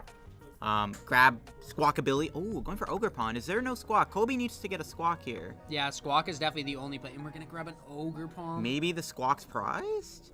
It seems like a very fast check to not double check to see if that Squawk is prized. Yeah, that's if Colby plays Squawk. I mean, maybe Colby's just not playing Squawk ability because they did grab the Theomaz like super quick. Yeah, so like that's true. maybe they're just like I don't even have a Squawk ability in the deck. Hopefully they have a Squawk ability in the deck because if there's no Squawk ability, then Colby's relying on a single Teal Dance to bail him out. He does have Vessel in hand, so can thin a little bit with Vessel. Yeah, I'm hoping. We don't really have cards. We don't really have cards to discard with the Vessel. We want to keep that energy. Oh, the Iono. That's there. pretty lucky. I'm not gonna lie. Yeah, that's definitely a huge one. All right, but honestly, Greg actually opened Entei, which is kind of good. Entei. So some Zardlas have been playing Entei recently because it does help in the Drago matchup. It's a bulky 2-prizer that can't get one shot by like Gudra or Dragapult. And there's a Charmander as well, so that's pretty big. Yeah, I mean, and the best part is we know that Colby has to play Iono. Unless he top decks research, we know Colby's playing an Iono here, which means Greg's gonna have a chance to stay in the game. Draws an Ultra Ball. I think you just go E-Switch Iono, bench Fez. I don't think you ever Ultra Ball here. No, I don't think so. It's yeah, even though you can get your V-Star, I think you just take the risk off the Iono. And we're gonna see the Ultra Ball. I mean, okay, to be fair though, for Colby, Greg did just bench thing pass, so like he's probably like maybe Greg's hand is dead. But Colby could. I mean, Colby has to Legacy Star to play the game probably. Yeah, 100%. Colby might whiff research and might just have to play the Iono anyways, so we'll see. But I mean, if I was Colby there, I think Ultra Balling's fine to be honest with you. I don't know, like Iono's decent because Greg's like board is pretty weak, so you want to just like have the best chance of attacking, but it's fine. But we do see the Legacy Star. Jamming Towers in the discard. Gudra's going back. I don't know if Colby got a Dragapult. Gudra's not bad here in all honesty. I don't think there's any Dragapult. No. I do like the idea of, well, Colby needs to get Energy E-Switch. You can't get anything else. You have to go Energy E-Switch. It has to. I don't think there's any any other Oh, card. I don't think you even have grass energy in there. Oh my no, god. there's no grass energy. So I would probably just go grab you can't even grab Iono. Vessel. No, I know. Okay, if I was Colby, I would grab the Iono and then probably the Nest Ball. Get another Regidrago or Ogerpon. You have to play the Iono. You have to aggressively start attacking. Yeah. You can't just pass. Yeah, 100%. And like, to be honest, like I don't know, like Greg's hand here. I know it's not looking great for Greg, but if we top deck something like an Arvin this next turn, this would be a ridiculously strong hand. We've got 2 Charizard EX, a rare candy, a Pidgeot. That means all those are going to the bottom of the deck. So unless we get a search card, we're just not seeing those cards until we shuffle our deck. Exactly, yeah. And I think that there's definitely a chance for Greg to stay in this game. I mean, opening up the Entei is actually, I think, probably the best starter you can get in this matchup. Yeah, I mean, it's likely, right? And there's Prime Catcher, there's the grass energy. but do we have any way to attach the grass? Oh, we can Teal Dance here. Is there an E-switch, though, is the question. We already attached for turn. Oh, yeah, you're right. Okay, you're right. There hasn't even been a Teal Dance. He had the E-switch anyways, it looks like. Okay. Yeah, okay. So I think you could Prime Catcher, I think actually Prime Charmander Catcher seems is like correct. a very strong play here. Yeah, I would definitely Prime Catcher, because, like, yeah, there's no way Greg can attack you next Yeah. turn. No, You just go it's Gudra. definitely a very strong play to go Gudra here, and that's just going to get Colby way ahead in the game. And Colby has nothing in his hand. I'm not... Colby's yeah, hand it's is Pokemon okay. League headquarters. We have an Ultra Ball. It's our only search card. Yeah, Greg Other than doesn't that, we've look got like he's TM got Evolution. much. Yeah. Greg can do the, Greg can go... Oh, there's a Nest Ball. That was That at least good. gets us something. Nest Ball TM Evolution could work. It could be a strong play here. I think you fleet-footed first. Try to see if you can get an Arvin. You 100% fleet-footed first, I do. Yeah, I think, if I was Greg, I'd maybe go fleet-footed first, see if you can find a Buddy Poffin and Arvin. You could thin with the Nest Ball first, which honestly, maybe this is better than fleet-footed. But you do fleet-footed, you'll have more... Oh, I guess you go Fez. Yeah, Okay, that's fair, that's fair. Fez seems very strong in this situation. Yeah, I forgot about the Fez. Drawing 3 cards, like, we know, like, I don't know, yeah, this is definitely tough. We know there's still lots of good cards in the deck. We haven't seen a Buddy Poffin. We haven't seen an Arvin. We haven't seen an Iono. There is a lot of good cards to get off of this Pheasantipity. And I'm just interested to see. We are going to Ultra Ball away the rare candy. I mean, you kind of have to. See, there's the Hero's Cape. I did see it flash in Greg's deck. Yeah, so we're going to grab Luminion here before we flip the script, before we do anything else. I mean, the one thing Greg can say, though, is, like, Colby did already use the Prime Catcher and already Legacy Start. So, Greg's, like, maybe in a situation where he can kind of weave and dodge boss. Colby doesn't have boss in hand. Colby has, like, nothing to draw in his hand at Does have a research. Oh, does he? Yeah, there's a research. Okay. Sorry, the glare is kind of bad. It's kind of difficult to see cards sometimes. We're going to grab the Force fair. Seal Stone here off the Arvin, plus Force that Seal Buddy Poffin. Poffin. I think, so, if I was Greg, I think you have to, like, set up Charmander, Pidgey. Oh, goes for Manaphy. That does stop the Kyurem play, and Kyurem is in the discard pile. That's true. I I forgot don't about Kyurem. hate that play. I think, yeah, you gotta go for it, because, like... Yeah, because otherwise you just lose here to the Kyurem play. Yeah, Greg doesn't have an energy attachment. Well, no, there's still Force Seal. I think And if I was- I still don't think we've used Flip the Script yet. Nope. No, there's that Flip the Script. We still haven't fleet-footed, I don't believe. No, you still fleet-footed. Okay, but there's yeah. the Fire Energies for attach. That's very strong here. If we go attach, return to Entei V. Let's see the Entei fleet-footed. Maybe we go into something strong here. Yep. An Iono. An Iono. That's not a bad thing to go into as well. Definitely Can the card for see the next turn. TM Evolution here. Yeah, I think if I was Greg, I would just go TM Evo. We're going to see Force Sealstone on the Entei. Oh, okay. Interesting. Maybe Greg pries to Charmeleon? So Greg's bench is extremely clogged up right now. I think Greg should just get a second... It has to be second Mander. Yeah, I think you have There's to. no way you could can get play, a there's no way you Pidgey. can play single Mander. Getting Pidgey here is okay because Colby doesn't have a Dragon Ball in the discard pile. Hasn't really established much. But Colby could just boss. But the thing is with Greg does have the Fire Energy. I don't hate getting Pidgey because you do have the Entei already ready to attack. Whereas goes the Bidoof. Okay, that works too. Greg hits a pass. Now we could have seen Force Sealstone on Luminion here, and then seen TM Evolution to yeah. Charmander And plus Bibarel. Bibarel, Yeah. which would have been incredibly strong. It would have definitely set Greg up very well here with that Bibarel in play, with that Charmeleon. Yeah. So here we're going to see Super Rod. It looks like we're going to throw Fez back Fez in the back deck, and the Radzard, and the Charizard, Fire yeah. Energy. The thing with Greg's board is Greg needed to bench all these 2-prizers to keep up. And he has Fez and Luminion in play and Entei, which are just all like super big liabilities for the for that Regidrago Gudra knockout. So definitely a little scary for Greg. Greg is behind, and this is kind of an issue. Greg is a little behind. Colby's putting on a lot of pressure. Even just Gudrine the Entei is pretty scary. Yeah, 100%. Yeah, there's a research. Like I said, Prime Catcher's been used, so Greg might be chilling unless Colby does get Hawlucha here and Dragapult. And it looks like I don't see it. No, I see Haxorus. I don't see it either. Yeah, I don't think Colby got it. I think Colby should probably just go Dragapult regardless this turn and just get damage on the board. Just go grab 100%. Dragapult. Start setting stuff up, right? Yeah. Because you also want to get energy on your Ogre Pawn. So you want to set up an Ogre Pawn for a Charizard. Yeah, 100%. Like, what we have to remember is that Bidoof is only 60 HP. That Charmander, if we put 6 damage counters on it and it evolves into Charizard EX, Giratina V-Star is enough to knock it out, right? Like, this Dragapult here is going to be crucial. Earthen Vessel away the Dragapult. I'm assuming we're seeing Double Grass. There it is. This is looking like a very, very strong turn for Colby. Yeah, this is the thing with the Drago versus Zard matchup is, like, Charizard is a slow deck. Drago is a very fast and aggressive deck. Colby won the coin flip. Colby went first. Colby got turned to Regidrago. This type of stuff usually is what makes this matchup unfavorable for Charizard, is Drago just puts on so much pressure with that V-Star that, like, a lot of the time you only really need the one V-Star. And, like, Colby, I think really all he needs to do is just keep putting pressure on with Drago. He does have Boss Cologne. Oh, Boss Cologne could be disgusting here. Does he but have... it doesn't knock out the Bidoof. Bidoof can't be hurt on the bench, so that is something we do have to think about. I do still think... I don't know if you cure him here. If you go cure him... Oh, I already... Did we research yet? Oh, yeah, there was research. Yeah, I was going to say, I think we researched. Otherwise, Boss, Charmander, Dragapult. Oh, he's got the Haxorus knockout We're going to here. bring down the Axe on the Entei. I don't hate that. I honestly think Dragapult was a little better there because you can knock out the Bidoof. Like, Greg does have that Pheasant play, which is like his only draw engine other than the Bidoof, but I don't know, killing the Bidoof there and hitting the Entei for 200 isn't a terrible play. No, because then we can also Dragapult to KO that Entei later in the game and not up that Charizard EX's damage to that 270. Where now, if we get a Defiance Band plus Charizard, we're knocking out that Regidrago, and all of a sudden, the match goes into Greg's favor. One thing I'll say, though, I don't know if Colby knows Greg plays the Hero's Cape. I think Hero's Cape could be a big swing card in this matchup. Yeah. The thing with Hero's Cape and the Drago matchup, obviously you can just put on a random Pokemon on the bench, protect it from Phantom Dive or cure him.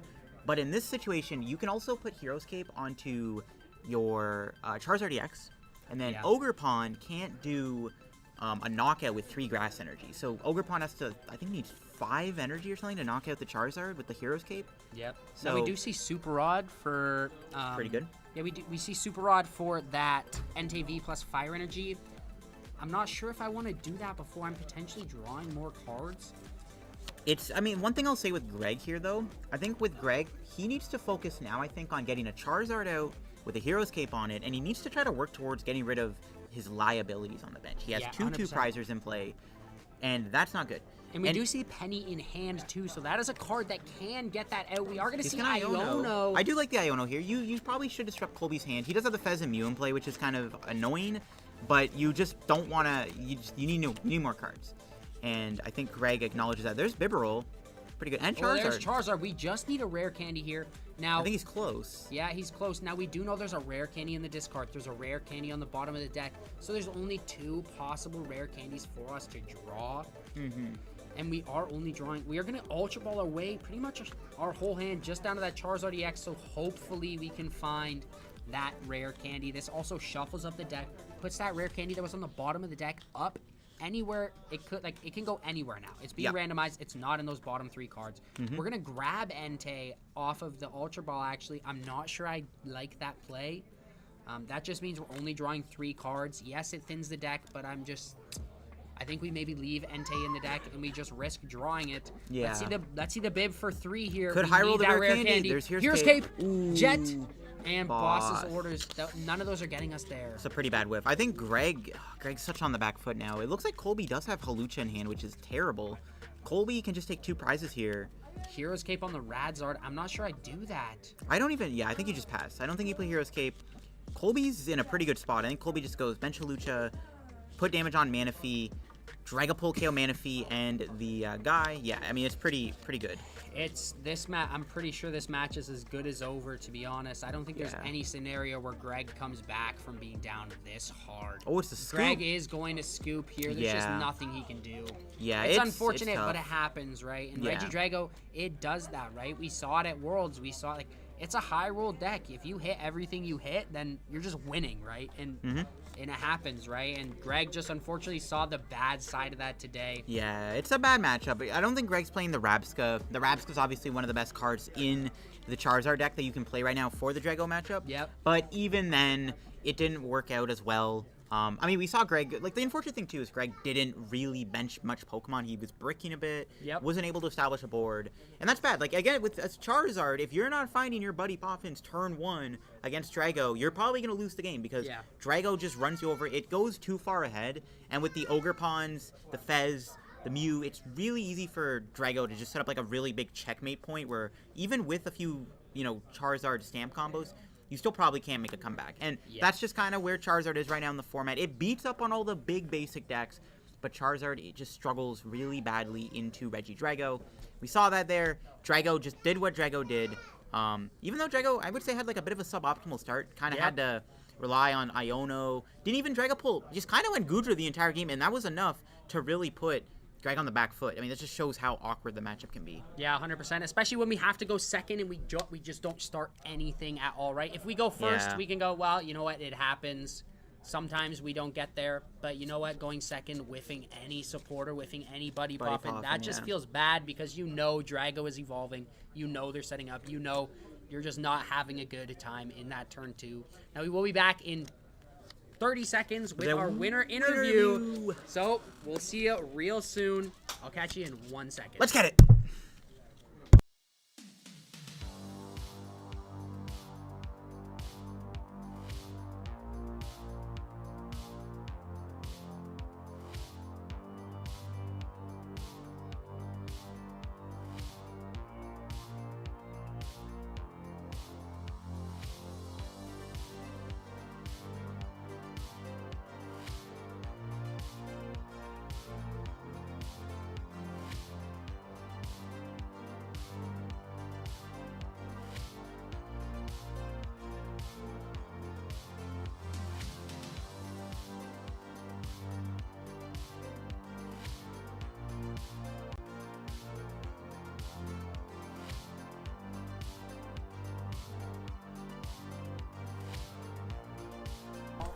Can I get a Sorry, Zach Lesage just needed a picture. There's balloons? What the heck? That was awesome. Diabolical. Right. So we're here with Colby. Did just win his winning in. So how do you feel? That was a winning in? Yeah, 3-1-1 is safe for top 8 and does guarantee you one of these. Oh, we're gone. Hold on, just 1 second, everybody. We're back. We're back. So, yep, you just won your winning in. You're now safe to ID one of these beautiful Shrouded Fable Elite Trainer boxes, proudly brought to us by GameStop. Shout out GameStop. You can't have yours yet because you might get griefed on the down pair, but that's on you. Never know. I might. It happens. It happens a lot, really. Yeah.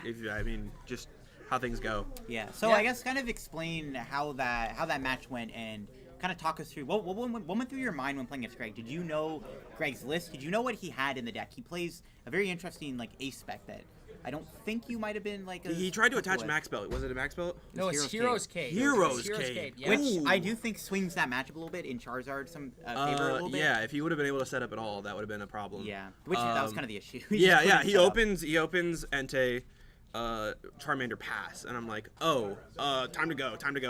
Yeah. So I kind of started playing a little bit greedy because you got to do what you got to do in those situations. I think it was worth it. That matchup's really swingy, and I only had Kyurem in the discard pile, and I was like, all right, we'll get rid of this Gudra. We'll go. Just doing damage up front is really good. Yep. I saw the Prime Catcher, and I was like, all right, we got to do it. We got to Prime Catcher Charmander, right? It was worth it. Because you have to do that. One thing with the Entei in the deck is the Entei is actually really good in the Drago matchup. Mm-hmm. If you actually can start with and get energy on it, because it's bulky and it can knock out Ogre Pawns. I've played against Entei before. One of my locals in Jacksonville, shout out 904. They play Entei in their Zard list, so I've had a lot of experience playing it. I've been playing Drago all summer, so just running into Zard with an Entei was kind of I haven't seen that here, but that's a cool card, and I know how to play against it. It's kind of awkward though because it is 230 is a really awkward 230 is a really awkward number if you aren't playing Haxorus. Haxorus, you did have the Haxorus. broken card. Many are saying Haxorus needs to be in Regidrago. Streets are I calm. agree. Not It even does- for bringing it down the does. axe. Shout out Zach Lesage. Not even He to bring actually down the piloted axe. it to Shout his out like win and Zach all. Winning Lesage. at Worlds. That's my goat. That's a good go. But yeah, just hitting 230. Hitting 230 is really good against most decks in the format. I came in here. I was like, I'm gonna see Moon. How much have you used it today, other than just on that round stream 1, I game? used it. I pinged a Halucha onto a Raging Bolt, knocked out a Raging Bolt, Okay, broken. okay. I bring down the axe. Won me a few games in a cup last week against Roaring Moons, Miraidons. Anything else, eat it up, Yep, chop them 100%. up. Chop them up. But yeah. Haxorus is just a really good card, and my opponent bricked. That's really what happened. Yeah, My opponent that matchup- did not start well. Yeah. He opens up at board, and I was like, okay, if he can get Candy Zard here, I'm kind of in a bad situation. I have to go like Ogre Pawn, but I had to research 2 Fire away to do that. So I was in like a really dicey situation because my second Super Rod was in my hand. But he just had to pass. He didn't have anything, so I was just go Halucha. I had to dig. My boss, I wouldn't have hit my boss. He scooped, which shout out to him. It was kind of like a checkmate at that point. Yeah, I set up Yeah, a checkmate. the So game like was even over. if even Really if I tough take for the him to even come if I back. take the active, it's like you can't really come back from that because the Mander's in the active. I mean, Heroes Cape Radzard is a problem. That's 260 HP. That's a big boy. But it can't one-shot your Drago. Can one shot my. Well, I mean, yes, it can one shot my Drago, but We needed a Defiance Band, right? So, You but need a can't put, you Defiance can't Band. put You Cape can't on do and both. Defiance Band, which is the issue, yeah. but even just a big Radzard to stall time would have been really good. Yeah, 'Cause, he like, maybe like I guess with maybe an Iono counter catcher knockout Yeah. or Fezzik Yeah, with Radzard. I mean- but then he has to move the Radzard. Yeah, there's yeah. no there's no Pidgeon play. he could Yeah, hit the the nuts. game- it could the game was happen. over. It could happen. Yeah. I will say though, that early game Iono, okay, Greg seemed like he had a dead hand. He did. You He took did. out you Okay. took out double Charizard, rare candy. Probably why I couldn't Oh. find one. You took the nuts. He out of literally Greg's opens a hand. hand and Yeah. he goes pass, and I'm like, well, I don't want to Iono this, but Oh yeah, the I was Iono, like, the I Iono was like, actually saved Your you. if When I- that turn Star 2 Zard griefed was you. happening. I was like, if I hit a research off a Legacy Star, I'm grabbing the research, but I didn't hit the research, so I was like, How do I own it? got Iono. But you hit the Prime Catcher, which it paid off. Prime Catcher Yeah, does pay off. Prime obviously Catcher's it a great did. card. You killed the Lone Mander. It was like it's just Yeah. really Yeah, tough to come back. At the that match point. was over after. Yeah, it was a rough game. Yeah, we appreciate you coming but, on. yeah. And yeah, we'll catch on. We'll have the next round up. in Might a see you in couple of Top minutes. Cut for another stream game. Who knows? Yeah, Shout hold out on, to hopefully- Lubbock. Yeah. Shout you out got- to the Texas Tech Red Raiders. Shout out to my sponsor, SK Games. They're the reason I'm here. I love them dearly. Shout out TSS. Shout out GameStop. Shout out my go Zach Lesage. That's all I gotta say. All He's my right. go-to. We appreciate having you Appreciate on. having you on. Good Thanks, luck in guys. Top Cut, No man. worries. Good luck in Top See you in Cut. Top Cut. Have a good one. I'm going the wrong way.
All right, welcome back. We are Your two favorite casters. obviously, if we're your favorite casters, be sure to say it in the chat. I know you've been missing us for the last 2 rounds. Sorry. We go away, everything goes down the drain. But we're back.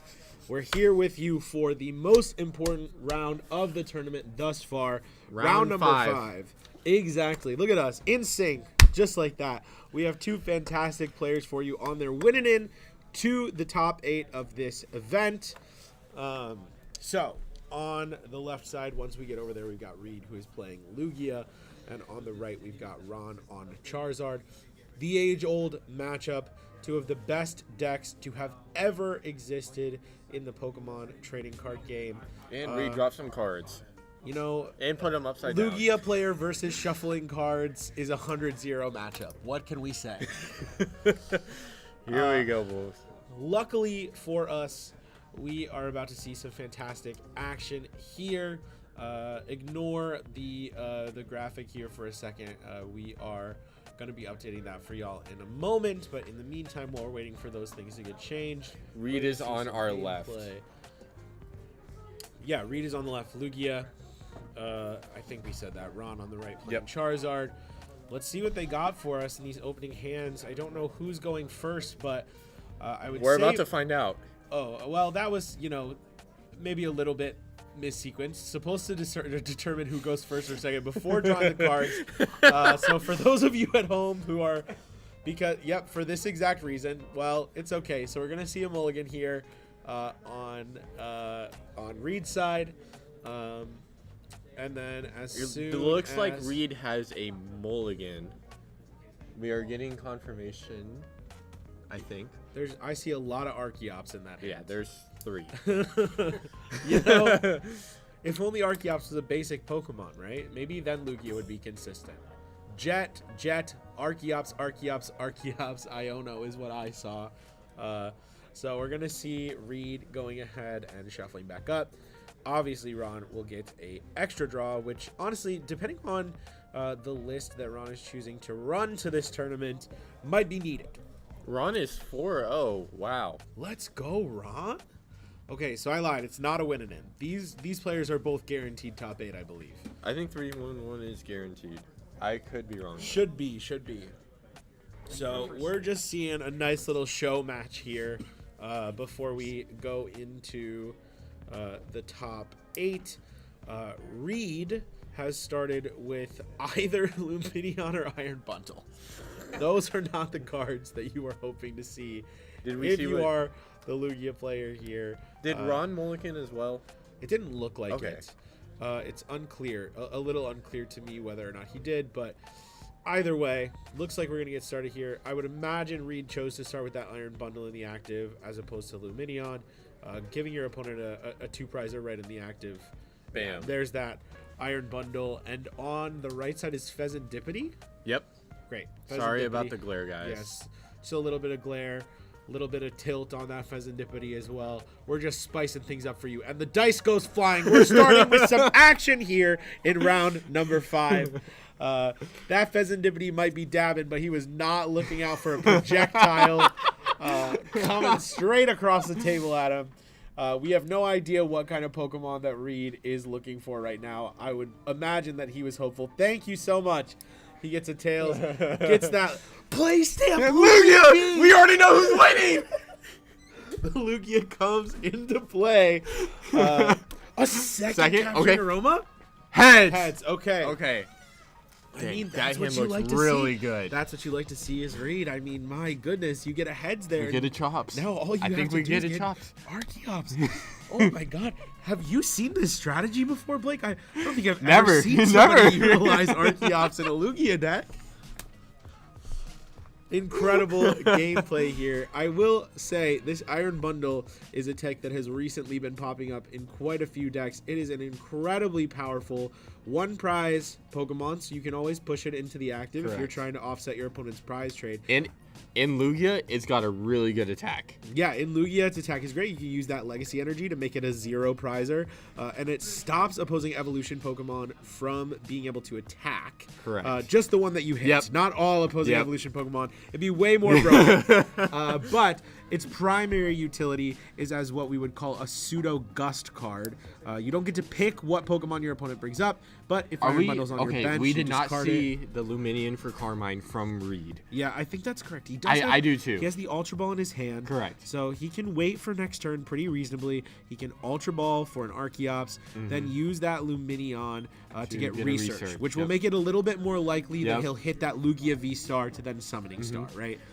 So on the other side here, we see the Poffin for Pidgey Charmander. Normal Charizard activities. Classic Charizard. And they're rocking with the shiny. It's once again the battle of shiny Pokemon Yep. versus play stamps. And, you know, with how it's been going today, Play once stamps. again, $2 million. I'm putting it on Reed right here. I'm not a gambling man, but I'll take that bet.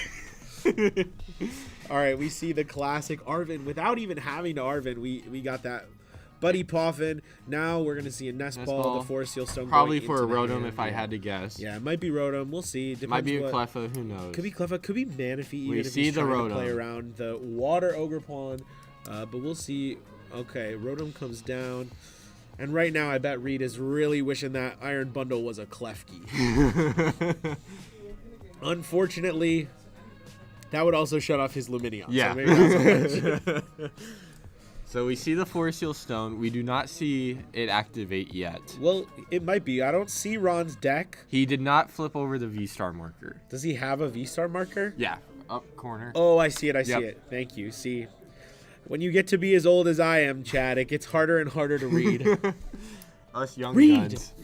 My goat, Reed, on the Lugia V-Star. So he goes for the instant charge. The one downside to Ron's board here that I can see, Lugia is a deck that isn't a turbo deck, but sort of acts like one where you really would like to go 2-2-2 in terms of prize mapping. So we see the Jock right off the bat. Jock, he's going to be able to get that Arceus. That's not and the play Lugia stamp though. V-Star. That's not play stamp. It's not play stamp, but it is good enough to get him 2 Archeops into play I think on he this only turn. needs one. I think he's gonna take one and the Lugia V-Star. Right, he has the other one in his hand. Yep. Yeah, it's enough to get Yep. 2 Archeops into play this turn. Yeah, we'll be good. We'll be good.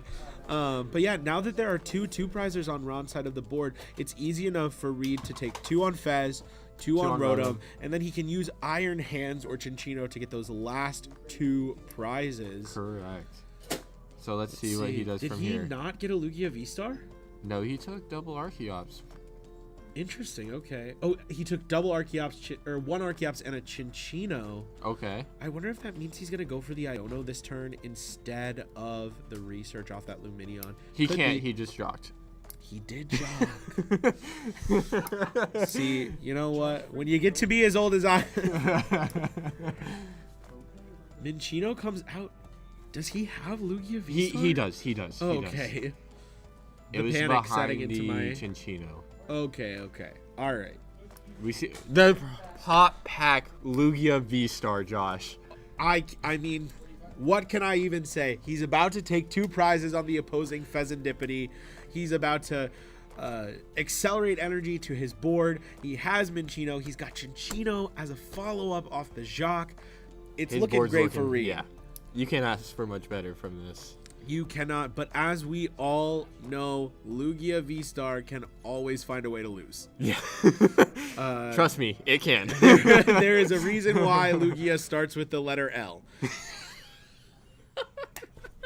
And Charizard, as we have seen time and time again this year, despite adversity, always can find a way to win. We've seen a couple times so far today, Charizard players relying on that Radiant Charizard as a way to exchange a 1 prizer for a 2 prizer. That is a really, really, really good argument for this Iron Bundle in the Lugia deck, because you'll be able to push that Radzard out of the active, maybe in favor of something that Iron Hands can use Amp on. Correct. So we'll see. We see the gift immediately getting grabbed, which I like. Yeah, I like Gift as well. The question is, does Reed have an energy in hand? Because if not, he's actually not going to be able to take the KO on Correct. Fez this turn, right? He has to That use is both Archeops. He does grab the double turbo. No. It looks like he's gonna have to do 200 damage to the Pheasantipity, This or isn't use the looking Iron good. Bundle now to take a single prize. I mean, Oof. ooh, yeah. Hopefully Reed can come back and just make this an amp play and take a 3-prize board. Yeah, he may But be able to. We'll but see if that happens. It's a little unlikely. There's the only 2-prizer in Ron's deck that he would be able to amp for 3 prizes is that Luminion. Correct. And once that Pidgeot is out, especially now that the Forest Seal Stone has been utilized, there's not much of an argument to use that Luminion unless you really desperately have to. Bundle We see comes the out. bundle. I like the bundle play. I do. I'm assuming we're going to see a Charmander push. Yeah, I would guess a Charmander.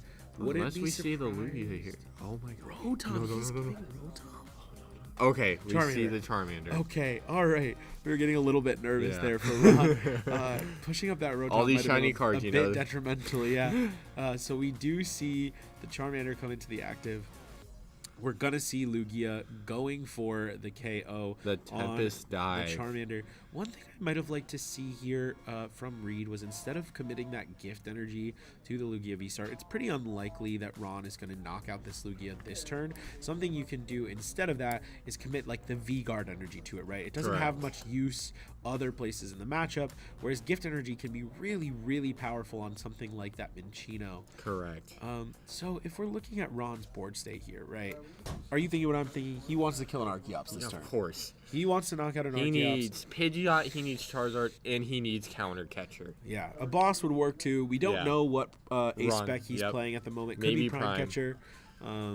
So there's plenty of options here. He does flip over that V-Star marker. It traveled all the way from off screen Onto the next screen. to Reed's. There's no play stamp V-Star marker, so that's not going to help us determine a winner, but we And do that see the looks rare like- candy. Yep. Technically okay. didn't have to show his opponent what he got off the quick search But or hey, the force seal, but We're here anyway. you know what? At that point, when you're getting Pidgeot, you got access to your whole deck. It doesn't matter what he got. Correct. We see the shiny Pidgeot. We do see the shiny Pidgeot. I would have liked to have seen Ron utilize that Pheasantipity Before before the sacrificing the V-Star, Forest Seal, correct. before sacrificing the quick search as I well. absolutely agree with you, Josh. Right, because he could have drawn into the rare candy and then he could have used those things for something else, Yep. right? Or just kept it in play. Right, and that is what we call sequencing. Thanks, So- Josh. Didn't know. So he goes for the quick search. Can't quite tell what that card is, but I believe the reason is because of the glare and not because he didn't show us. So we are going to see. Is it rare candy? I don't think so. What is that? Looks like an Arvin. How can you tell? It looks like you know the Yu-Gi-Oh card that they trap his grandpa in, where it's like blank and then his. Pot of Greed. Anyways.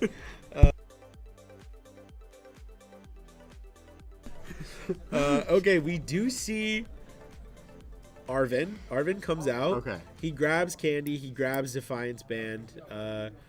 Candy grabbing the Charizard. I, again, would have liked to have seen him bench that Radiant Charizard before evolving into the Charizard EX. So you can attach that third energy to the Radzard, try and force your opponent through another one prizer potentially later in the game. Although maybe he's giving up on that venue because he does have, 4 2-prizers in play.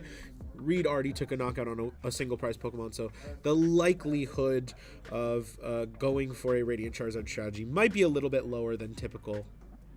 Let's see though, does Ron have a way to target down an Archeops or, even Minccino here I think would be a pretty Any decent. type of Gust here Goes would be really for the good. Pheasantipity Fez, Here now. we go. Flip the script. Let's see What it. do we see?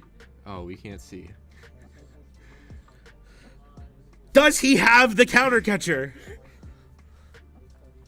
It doesn't look like it. It doesn't look like it. I think he would have slammed it down if he did. So he's just probably going to end up hitting this Lugia Who for knows? 210 damage. And this is exactly what we're talking What's this about. card? If we What had is this? gone, flip this Counter catcher! counter catcher. All right. He was just pausing for dramatic effect. Yep. All right. There goes an Archeops. And this is how you get to 4-0 at a local event, folks. If you don't have to play perfectly, you just have to have a good sense of drama. because then when you play down that counter catcher, not only do you knock out that Archeops, but it's also a moral victory. Yep. That whole time he wasn't doing anything. Reed was He had quaking. everything. He was quaking in his boots. I don't know if he's wearing boots, but he was quaking in them if he did. Reed is actually in a very fresh pair of Travis Scott ones, if everyone was curious. Hey, there you go.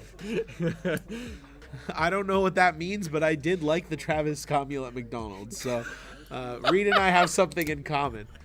Unfortunately for Reed, that Archeops getting knocked out does mean that this Chinchino is going to be significantly less impactful. The He's most gonna it can have to hit take- for this turn is 210 damage. Exactly. 210, not enough to KO the Pidgeot, not enough to KO the Charizard. He could KO this Pheasantipity, but once again, his best way to KO Pheasantipity would have been with that Lugia, but Correct. because the double turbo is on the Lugia, we still can't do that. So the most likely thing to happen here is we're going to have Reed maybe find a boss's orders to KO the Rotom. We could also see Reed going for, a Tempest dive. I mean, it doesn't really work. If you hit the Charizard for 210, technically then Iron Hands could come in and amp for 3, but with only one Archeops in play. You would have to attach both times. Exactly. And so this is how Charizard ends up winning this matchup a good amount of the time, is because with just one Archeops in play, so many of your options into the Lugia V-Star deck are so limited. Correct. We do see the Okay, we Legacy see the energy legacy. come down. That's good. It's not bad, but It's not the best. it's not the best, because here's the thing, is if Reed does not commit an energy to this Chinchino from hand, Ron is pretty safe to just go ahead and gust up the second Archeops next turn, and then Chinchino still is not doing enough damage Correct. to KO the Pidgeot. This game, I think we need to see a Ursaluna take 2 prizes, a Chinchino take 2 prizes, and Lugia to take 1. Yeah. But this turn, none of that's going to happen because Reed just played in Iona. He played an Iono, and that's kind of all she wrote, right? I don't know. The thing is now, even hitting this Charizard for 210 doesn't do anything because 200, the Legacy 200. energy... No, I meant with Chinchino. Oh, It doesn't do anything because the Legacy energy is now committed to the Chinchino, so he can't even go for Do the we see a very Jet much energy? play. A Jet energy would get us there Let's see it. because we don't have the energy to afford to retreat this Lugia.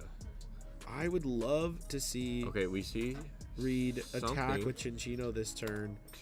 Okay, capturing Aroma. Let's see it. A Heads. 4. Okay. Heads. Heads. Not too helpful in this position. No, I mean, not I at don't all. I don't know what may have been helpful. We see another Theoretically, Chops. getting a Minchino, another Minchino might have been nice. Reed could have potentially gotten a Luminion to hold for next turn. But at the moment, it's not looking great for Reed here. We see him Ultra Ball a Squawk. That's a new Interesting. inclusion. Wait, the Squawk ability, does this mean that he's on Rahul Reddy's list? Is there a Weird Ear in the deck? Weird if he Ear has could- the Jet energy, he could take a knockout here with Weird Ear. I did not see the Jet in Reed's hand, sadly. Yeah, I don't think it's enough without the Jet.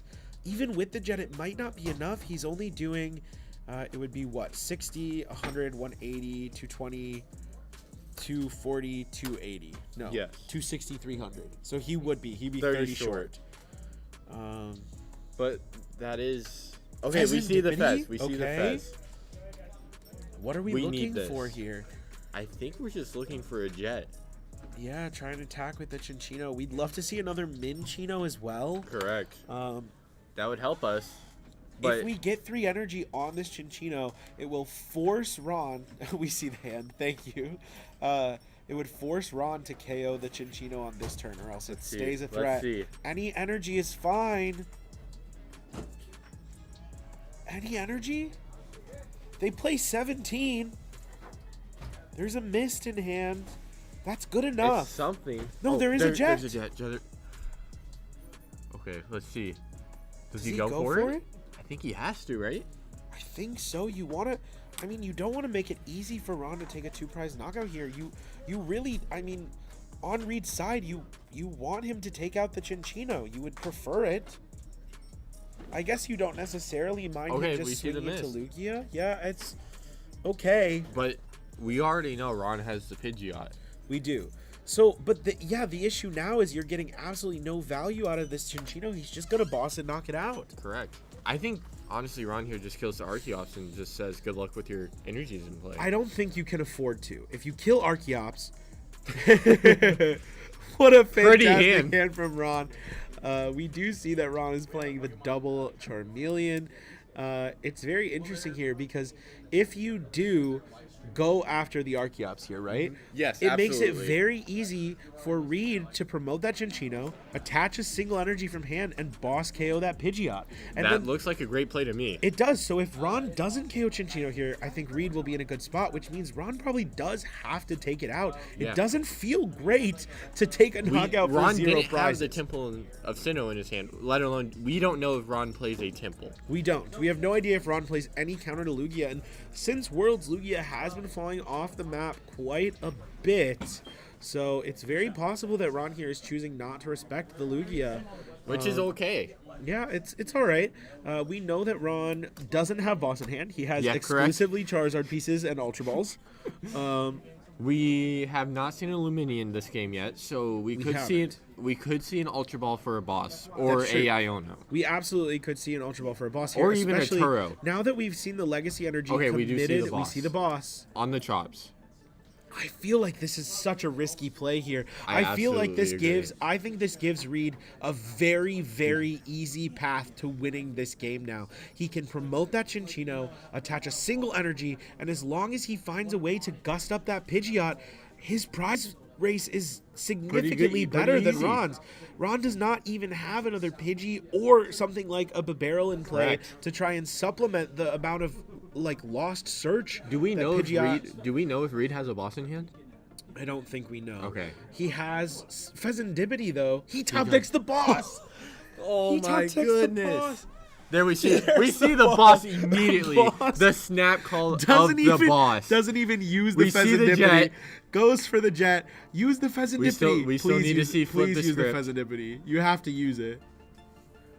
Don't forget. Capturing Aroma. All right, thinning out the deck a little. Well, Heads. yeah. Thank you. Thanks, Ron. We see an Archeops. Okay, cool. I like this play. Just thinning out the deck Thinning a out little the bit. Archeops. Yeah, why not? You may as well. Draw 3 better cards. All right, chat. You heard it here first. I'm calling it. Ron goes Misfortune Sisters Chiyu for game.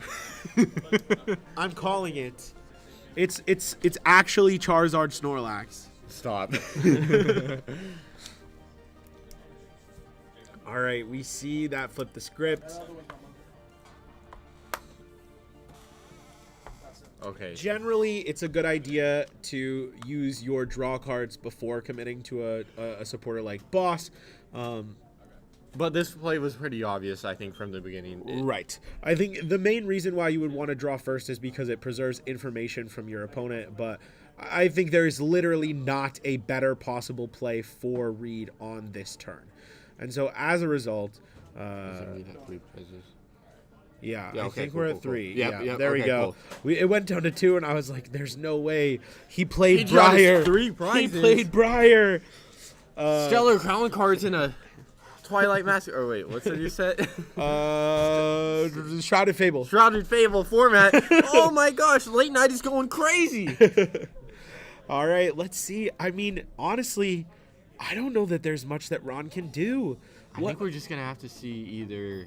Does Ron have anything good in his hand?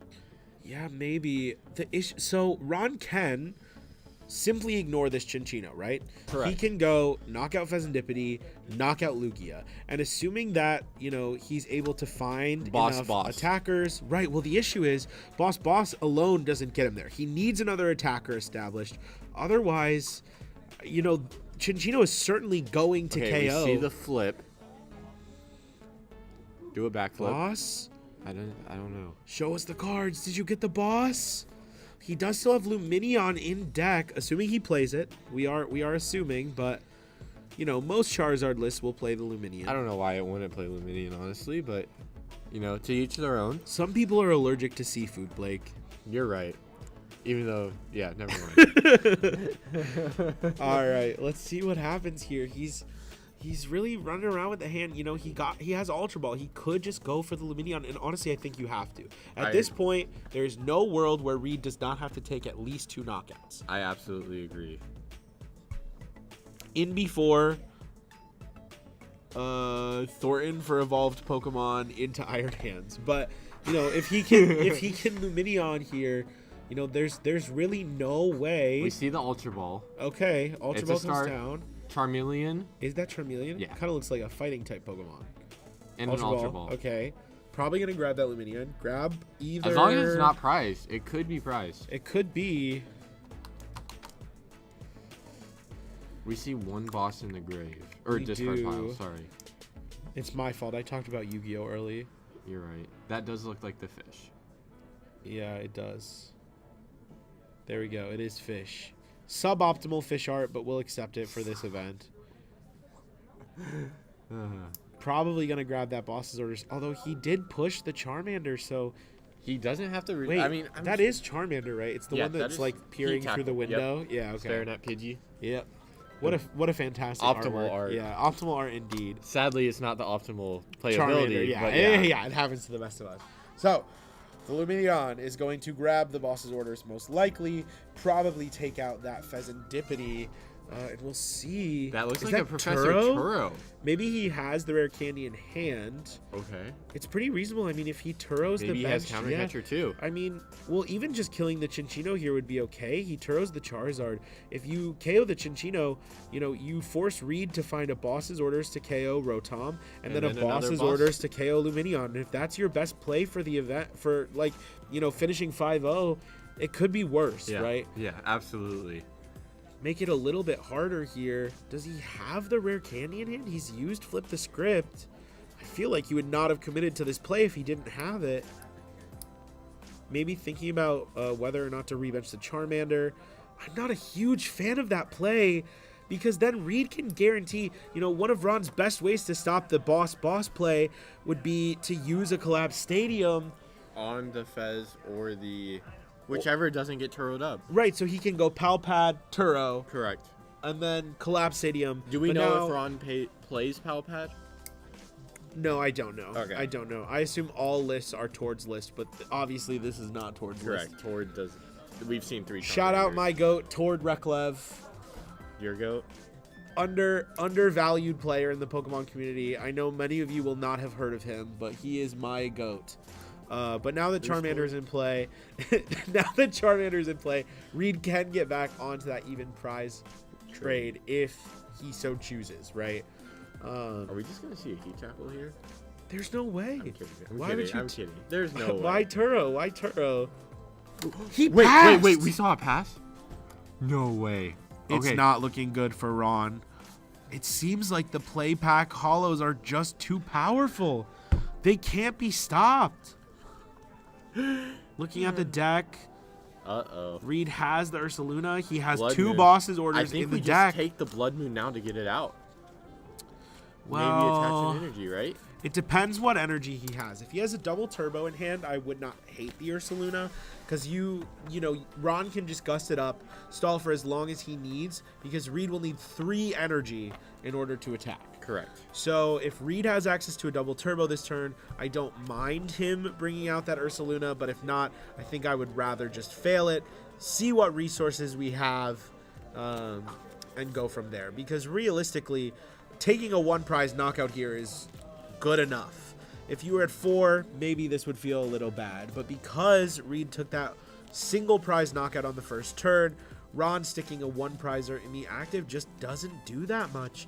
I really would have liked to have seen Ron gotten something a little bit better on that Okay, we do Luminion. see the Blood Moon. There's the Blood Moon, yeah. The full art Blood Moon. Looks pretty Did good. Ron pass without using instant charge? Yes. I think he did. It's a little unfortunate. I understand, though, when you're in these situations, quite frustrating that you're in your last round of the tournament. You know, you don't have the pieces to string together a KO here, but I think that might end up costing him a the little game, bit. Yeah. If he had drawn that rare candy, I think even there's taking maybe an a attack here way. would have been better. Yeah, With the damaged Charizard. it's a little tough. It's a little tough, but When you're That's here, Pokemon. you're 4-0. You don't care too much, right? You know what you're doing, obviously. Right, exactly. You know what you're doing, but also no matter what happens in this game, maybe it's all a mind game. Maybe he's trying to get Reed to think he's not very good at Pokemon so that Just to in scoop top him cut, up right, and cut. In top cut, his opponent doesn't try as hard, and then he farms him. He said, I'm not going to instant charge so that my opponent thinks that I don't know how to read my cards. We do just see a nest ball for a fish. No, he didn't nest ball for fish. He put fish down into play. Okay. He nest balled for the Ursaluna. I didn't know. Sorry, he never put the nest ball back. Bro, Ron and Reed are both mind gaming each other. No instant That's charge crazy. into nest ball for Luminion. He grabs the boss off of the fish. What do we think he's gonna boss up? The Fez or the Rotom? It should be Faz. It should I always absolutely be Faz. agree. He could. Well, yeah, he could do whatever he wants. He probably could even just hold. Okay, we see the gift energy go to the Blood Moon. We do. We see the gift energy on Blood Moon, so Ron will think twice before knocking that guy out. I'm honestly thinking we just hold the boss here. I don't mind hold boss here. I think we played fish a little too early on. I think I agree. Taking a one prize knockout doesn't do anything. Although I also don't hate knocking out the Pheasantipity. If you KO Pheasantipity, what? Wait, huh? Wait. Huh? Hold on. We're gonna see a Tempest die. Tempest Dive? We're gonna see a boss. Rotom. Okay, we see the boss on the Rotom. Okay. I mean, sure. Sure. I mean, Reed can kind of do whatever he wants. I think he's still in position to win, but Absolutely agree, but this boss is really greedy in my opinion. I agree, especially because when you discard the energy off of the Cinccino, it's nowhere near taking a KO on a Charizard EX. So Correct. you've gotten rid of a fish, you've gotten rid of a boss, you've gotten rid of an energy on Cinccino. So if Ron just boss KOs Pheasantipity or counter catcher KOs Pheasantipity and Iono's Reed to 1, he could still win this game. I absolutely agree. Time you called? Over there, not on stream game. Ah, okay. It's not called yet. Time ended in the regular round here for us, but it seems like stream still has a little bit of time left. We'll see what ends up happening. The GOAT Hassan just got back into the building, for those wondering. Yep. Everybody loves Hassan. Any TSS fan, any deep cut TSS fan knows Hassan, loves Hassan. Correct. The GOAT. The absolute G. All right, let's see what ends up happening here. Ron evolves that bench Charmander into a Charmeleon. That one's really pretty. It I'm is not pretty. Gonna lie. Hey, but it's not play stamped, and you know what that means. There is not a play stamp Charmeleon, so. Well, sounds like you should have picked a better deck. It's got him to 4-0. He knows what he's doing. Okay, looks like we have a boss here. Well, right. You can boss up this Ursaluna. You can hope that Reed is unable to find The double turbo. Which is a good. I think that's reasonable. Yep, I that's agree, it's exactly reasonable. what we see. And we see here Ron is getting punished for not using that Rotom last turn. I He has absolutely nothing in agree. his hand. What is that? I think that's a super rod. Super odd, okay. Fire, 3 fire. fires, I think. Fire. Okay, Somebody fire pull the vendor. alarm. Not seriously. Please don't pull the alarm. If you're watching at home, It don't was a pull the joke. alarm. Kaylee's shaking in her boots right now. For those who are not aware, Kaylee is Blake's girlfriend. Yep. Goated Shuffle Squad member TSS Kaylee is sitting here watching this game, pacing around looking for the fire alarm as we speak. We do see an attachment go to that Charmeleon, and it looks like it's just going to be a pass. Did Ron use the Pheasantipity ability? I don't think we did. It says ability used, Oh, I'm but guessing I we don't- did then. I don't know. I didn't see it. Looking through the discard pile, I'm not sure what there is left for Ron to do. He loses to Jet. He loses to Double Turbo. We see the unfair stamp. Wait, yeah, okay, cool. The question here is, It looks like we are giving prizing out. The question here is what is Ron's game plan? Because if there's no Temple of Sinnoh, he'll have to go Boss Fez, Boss Luminion. But where do we go from there? I don't We think can take a single prize KO, I guess, on the Ursaluna, but we're going to have damage on our Charizard. It was if a we boss, KO not a something counter else. corrector, correct? It was a boss. Okay, cool. So we can't. Also, Ron has 4 prizes, so KO Luminion, KO Pheasantipity will be enough. Yes. We just want to avoid those gift energies like the Plague. We are trying to get Reed down to as few cards in hand as possible so that we can finish off the game. Counter Catcher on Luminion, Counter Catcher on Fez both work. Let's go. So we are still waiting to see if Ron hit a way to get Charizard off of this unfair stamp. Let's see. We see the rescue or the night stretcher. But if you KO this Ursaluna, We see a Charmeleon. Charmeleon! No! Okay, let's see. Did Reed get a double turbo off the unfair stamp or Jet? Either one works. Yeah. Or yeah, I think those are the only 2 outs. I don't know. Reed might Thornton play could be switch. an out. Thornton? You're right. Thornton could be an out. Which makes see. Luminion an out as well. Let's see. I see Nothing. a trainer card. Iono. Okay. One more card. Does he One have card. it? Boss's orders? I mean, It's not enough. It's just going to have to be a pass. We do have the gift on the bear. Okay. Charizard comes We don't down. even draw per turn. We just. Ron, did you draw?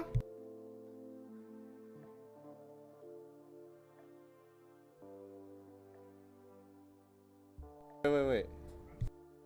1 second here. We're just having a judge call real quick. We'll be right back with all you. Just go have a.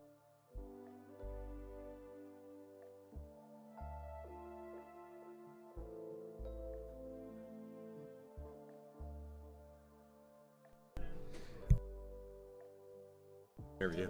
It looks love like we did see Ron Extend search the through his hand. deck before drawing a card for turn, That's unfortunate. resulting in a double prize penalty. But because Reed only has 1 prize left, Okay, we game just ends. shake the whole table. All right, we will be right back with a post-game interview, guys.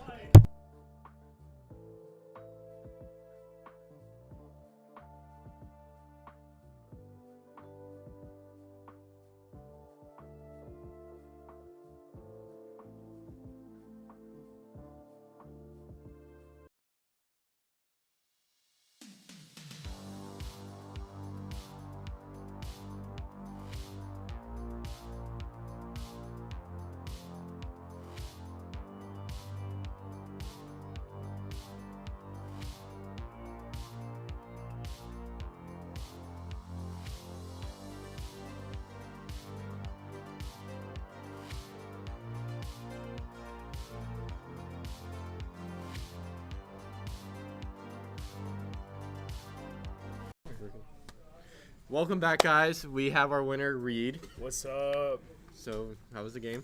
dude? It was kind of sketch. Yeah, not Getting gonna counter lie. catcher on an Archeops Yeah. twice was crazy. It was kind of crazy, I'm not going to lie. We were kind of scared for you back here. Yeah. But then instead of killing the Chinchino, we thought killing the Chinchino would have been a way better play. Even with the legacy energy Oh, yeah. on it. We absolutely. Yeah. We were like, well, Legacy, but no attacker that could one-shot a Charizard. So, Right. Any That makes sense. thoughts about your deck going into the top 8? You ready for it? Yeah, I think Lugia is broken. Just dodge lightning, and I think you pretty much win everything else. 'Cause, Yeah. you know, ability's broken. Beat Matchup Rory spread's Main. pretty solid. Iron Hands. Earlier, I had a mirror. I took 3 prizes on Lugia V, 3 prizes on Lugia V for a win, and that was just like, you know, I don't know. I played 4 boss, so like, you know, I think Rahul was definitely onto something with the squawk ability, and then the 4 boss. Do you those play? were the Are you 2 just playing things. Raul's list? No, Or, no, okay, no, cool. no. No I- Raikou? No Raikou, Raikou's no pretty Earthen cool. Vessel, no Lightning. Cool. I got 2-2 rat? 2/2 Rat instead, and I don't know if there's anything else different. I think Raul played a 1-1 rat. I could be He wrong. did play 1/1 Okay. Rat. But anyways, yeah. I really liked the 4 boss. Like the 4 boss is like major key. Like 4 bosses broken. yeah. So Any shout outs you'd like to give? I'll shout out my wife because she I met lets her. me compete. She's very nice. Sydney's wonderful. My testing partners, Joaquin, Chris, and Chris to go. Chris is the go. Joaquin, you go too. But I don't know. Shuffle Squad, GameStop for hosting this. This is actually insane to have this kind of competition and prizing available in DFW. Have we leaked what first place is getting to the stream? Should we? I don't know. I don't know. I mean, I don't Should care. we? I don't care. Don't leak it to him, though. He's not allowed to see. What? That's just kidding. This stream's over there. They don't get to see yet, but Oh, wow. yeah, you see that? Oh, yeah. Pretty nice, right? That's nice. Yeah. Well, we're gonna, pass it off for a little bit. I will be streaming top 8 with Dom, I believe. There's the best 2 cards in the Lugia deck. That's in the room, actually. Oh, you're that confident? Crazy. He said he's Crazy winning the Roto's tournament. It's Ogre Pond. We will see you guys in probably 10 minutes-ish, right? Yeah, Seem right? seems Okay, cool. See you guys in a bit.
Yoga. Oh, we're not? Okay. So, sneak peek.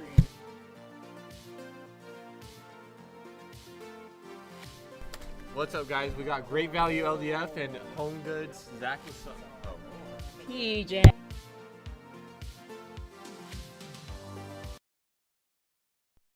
Yo, guys, what's up? We have great value LDF Let's and home goods Zach Lesage. Yeah. We're here casting top 8 of the late night IRL event over at GameStop in Ewells, Texas. It's been a long day, but we're finally here in top 8. I'm excited to see the matchup we do have going on. I'm pretty sure. Oh, thanks. Yeah, that doesn't work at all. 8:52. Yeah, it's 8:52 now. I've been here since 8 a.m. And got like 3.5, 4 hours of sleep. Midnight 1 hour, release? 1 hour of sleep the night before. So we're here. But I'm excited to see top 8. I'm excited to see the winner. This is best of 3 instead of best of 1 now. So yeah, I'm genuinely pretty excited to see top 8. What do you think's taking it home today? I'm hoping for Reed, best friend. We also have Brandon in top 8. We have a few other notable players you guys have seen on stream today. Hoping for Lugia to maybe take it home, maybe Charizard. There is a lot of Zard in top 8. I think there's a Raging Bolt. There's a Raging Bolt, 2 Charizard, I think 2 Drago, and I'm Correct. and obviously a Lugia. There is a we are going to see. Oh, they're already gone. They're playing. Hold on. PJ left us. What the heck, PJ? Cool. Sorry, we're gonna flip over to that right now. And Reed is on the Reed is on our left. Sorry. Yeah, Reed is We on the see left Ron. here. Okay, we see a switch into Squawk. Squawk We and see the Seize. Squawk and Seize already. Reed's turn was not good. We didn't miss much. Yeah, Pheasantipity, attach pass, a good start here. Especially going into top 8 here where, you know what, you can sack. Wow. Oh. This hand doesn't look that good either. Yeah, this Okay, is but brick fast. looking at this hand, okay. This is kind of greedy. We're not thinning? I'm not gonna lie. Not thinning is insane to me. Okay, there's a Mew we yet. get the Mew. Never punished, but I think I would have liked to see the Earthen Vessel discard the grass and then use Motivate to attach it back. Yeah, to that's 100% what I agree with too. We can at least Earthen Vessel away. I think we can fail the Earthen Vessel and draw 2 cards. Yeah, I think that's think definitely we can correct. burn the I think that's Cologne. definitely correct. Oh, we might only draw 1 though, because I think we've got Gudra and a Dragapult in our hand. No, we're gonna draw 2. We're gonna play the Earthen Vessel. Oh yeah, we're gonna burn the clone. Yeah. That makes sense. Yep. Discard the Dragapult. I like But this. do we see the fail? There's no way we don't fail this deck search, right? I think we do fail it just to draw. I could be wrong though. 2 boss at the bottom. Of the Yeah, deck, that's what I kinda meant. Like, crazy. there's no way we don't fail the deck search. There's like, I just don't see a point in grabbing anything here. We need to see something like a research here. Otherwise, this is not a Not looking productive good. turn 1 from either player, which it happens, Does right? Reed have an Ultra Ball in his hand? I can't tell. Yeah, Reed he does did. have an Ultra Why Ball in his didn't hand, we so see I'm the not sure Ultra why Ball we on the didn't gift? see a Lugia V come down. He's giving us a pretty solid look at his hand Is here. he throwing on purpose? There's no way. I don't know. That seems like an odd thing to do. Maybe we just have too much gas in our hand that we can't go Ultra Ball here. It happens, right? There's those hands with You're Lugia where you're right. like, there's nothing to discard. But if you're going to research your Iono, you have to discard the hand anyways. So getting that Lugia V would have been huge here. You know what? Maybe we wouldn't have got the Archeops in our discard this turn. Maybe we wouldn't have anything, but at least we would have had that Lugia Okay, established. we see the 2 cards. We see 2 Is that teal masks? 2 That's teal crazy. masks. I don't know if he plays 3, but I'm gonna. Not a gambling man, but I bet he plays 3. Yeah. So there are 2 energies in his. Oh, like just the 1 fire. Sorry. Still no Drago. We see the pass. Why didn't we see a motivate? Okay, we see an Ultra Ball. Motivate even a Mew EX could have been very cool here. Not even Mew EX. Like put it on the teal mask. Yeah, there's a lot of. Correct. Motivate I mean, was either probably way, correct. Motivate yeah. was probably correct. Even that 20 damage to Pheasantipity, right? That allows it to be knocked out by something like a Phantom Dive. It's Or a just, Rolling Iron. yeah, it's just something that it would have been nice to see that 20 damage come down. And here we see the Ultra Ball bundle. This Plus- is not a pop pack Lugia. No, it's not. So they're probably not winning, to be honest. If Oh, you know what? I bet we saw an Iono. Yeah, there's an Iono in the Oh, discard okay, there. okay, That that's is what we why. That's missed. why we Okay, didn't see okay, a Lugia. okay. We did indeed miss something. That to makes start. sense. Sorry. Yeah, guys. okay, because I was like, no way, we're Been a just long all day. ripping off the Ultra Ball right away. But no, there was an Iono. I don't know play. why these guys' records are saying it's round 5 still. Wait, Ron, we need to update the names. Yeah.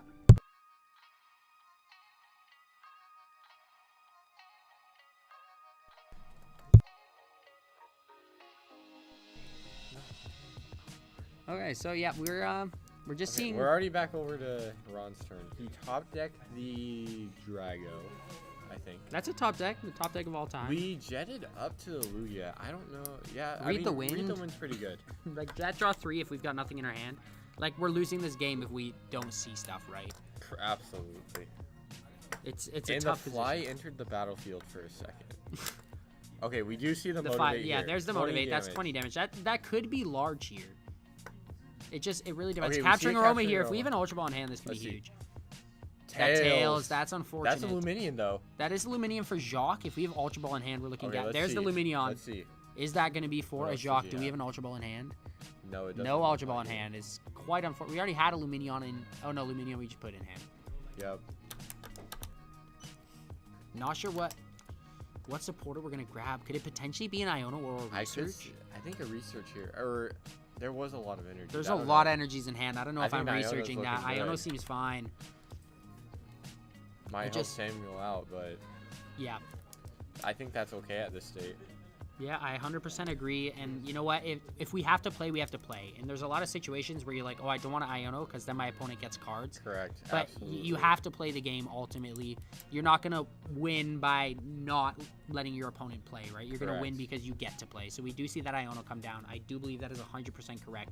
With the cards in our hand, it's hard to discard a lot of energies, especially in this matchup where if we're swinging with stuff like a Lugia, that's at least 3 energies. We're Correct. swinging with a Pheasantipity potentially. I don't know why we do that, but maybe we need to kill Halucha. Maybe we're swinging with... I saw it around earlier. I'm not gonna That's lie. what I'm saying. That's what I'm saying. I saw someone Okay, take a we knock see on the Lugia V-Star. We see the Iono come down. Ultra Ball double chops, yes or no? No. Yeah, I'm also saying probably not. Do we But see any Archeops though? I hope I'm wrong. Me too. Me Let's too. see. For Let's the hope see. of Let's read. see. On stream. Okay. Ultra Oh, Ball, Nest no Ball, Ultra chops. Ball. Yeah, there's just No a chops. Lugia and a Lugia V-Star. Yeah, that hand is not ideal. At all. No, that's actually He is a letting very us see bad that hand. thing in 4K. Caught lacking with nothing in his hand in 4K Ultra HD. Okay, I think we need to see a V-Guard on the active. If the active doesn't get a V-Guard, I don't We know already if he- attached per turn. We attached Oh the yeah, gift. we attached a gift. Oh, Oh, no. no. Do we have to bench the other Lugia? I think we do. Oof, this could be a bad game. This is a pop pack Lugia. What are we tripping about? We are so sorry, Reed. He's gonna play this back and be Reed, so Reed, you're my confused. goat. You're my goat, Reed. That's crazy. No way we're dissing because it's not plot back and it is. It was just the glare, so don't blame us. See, Luminion's got glare too. Yeah, that's true. All right, we see the Minchino come down, baby rat. I don't know if I like that though. If this Regidrago gets powered up and swings us, we're not absolutely looking agree. good. But that does We mean just they need gave Giratina. Regidrago 6 cards. I think Tina's already in their discard. Oh, is that real? That could be I quite think. poor. I could be wrong though. No, I think it's Gudra and. You're right, Gudra. Drago. Gudra and Pult. Yeah. Okay, we see the Kyurem hit the grave or discard. We're probably gonna take 2 grass here. I think it has to be 2 grass because we already have the fire on Regidrago. We don't have another Regidrago to put a fire energy on. Correct. We're gonna want to Teal Dance, draw as many cards as we can. Right. Let's see here. There's a 1 grass. Is there even a? Yeah, there is a 2nd grass in deck. There we go. All right, so we're obviously gonna be seeing 2 Teal Dances here. I don't know if what else Regidrago has in their hand. Samuel, I'm assuming, is in a good position here, right? Lugia has no Archeops in the discard. Has nothing happening right now. Gift and Jet on active. A DTE does mean it gets an attack, and I think we do have Boss in our hand. I think we do too. Or maybe we Iono Boss away. I don't know. But either way, like a Boss's orders does KO the Squawk ability, even if we only find a DTE. SER. Yeah, I SER, can't there's obviously see, grass sorry. energies. Yeah, we're gonna go Teal Dance here. For 1, didn't see what it was. Earthen Vessel. Teal Dance for We're not another. gonna thin? Oh, we got punished. Yeah, we did get punished there. Oh, the hand There's has a lot of 2 Earthen vessels. Vessels. Earthen Vessel, Is Ogre that a Pond. fire? Are we gonna see another? Are we just gonna see double Earthen Vessel, and then just motivate again? Double Earthen Vessel doesn't even seem that bad. It doesn't look like that bad of a play. Because what we have to think about is Ogre we're drawing Pond. cards next turn too. Yeah, we're drawing cards next turn. I don't know if there's energy in deck. Okay. There's 4 in play, 5. I'm guessing they play 7 or 8, so I'm guessing maybe a few. Yeah, we could Earthen Vessel thin out a little. This is a position is tough, right? You Okay, just we you see just the your attach cards, attach return. Will we see a motivate? There's no energies. We're just gonna see the smack for 20. Yeah, we could go Earthen Vessel Away of Fire, or no, because that doesn't even help us. We could have put Lugia on a clock and attached to Teal Mask and just seen a. Yeah, seen an Miraidon attack. Leaf The Storm. attack could have been Leaf very, Shower? very cool. Yeah. Myriad does put Lugia on that clock for that 2-hit KO. Lugia has to answer after that, and it cannot be with a double turbo because that would not get that Teal Mask Ogrepon out of the active. Okay, we see a retreat here. Into the Holucha. Into the I Holucha. like Okay, this. so we're sacking the Holucha. like That this. it's pretty much the way the prize race works is if they KO Holucha without Iron Hands, it doesn't matter. We also have 3 on our bench. We cannot go Iron Hands plus Correct. chops. Cool. Right? We There's the see other chops. Do we have a way to discard it? I think we have a research in the hand. Okay, oh yeah, we do. I think we Yep. have 2 research in hand actually.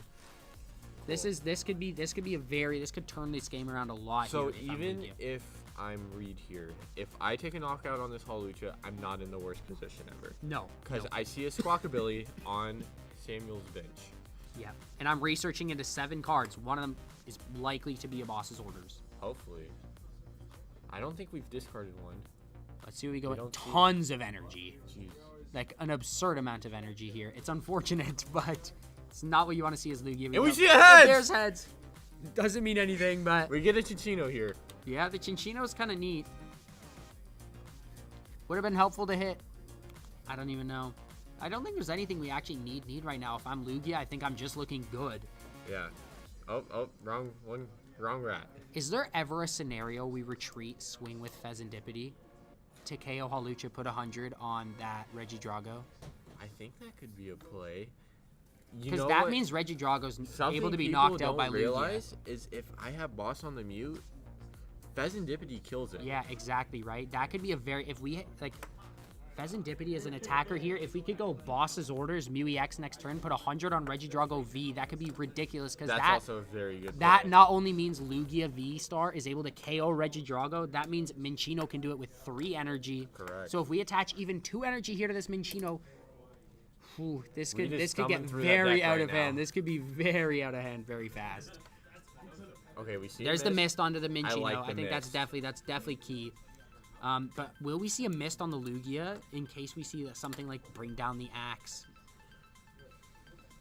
Oh, Are we just attaching 1? do we know if Samuel plays Haxorus? I'm not sure if Samuel plays the Haxorus or not. I think it's always safe to assume your opponent's playing Haxorus right now. It just seems very, very good. Bring down the axe is an amazing attack name and even a better attack. That's what I'm saying too. Like, you can't go wrong with something. Bring down the axe. You're just KOing with a special energy. That's kind of sick.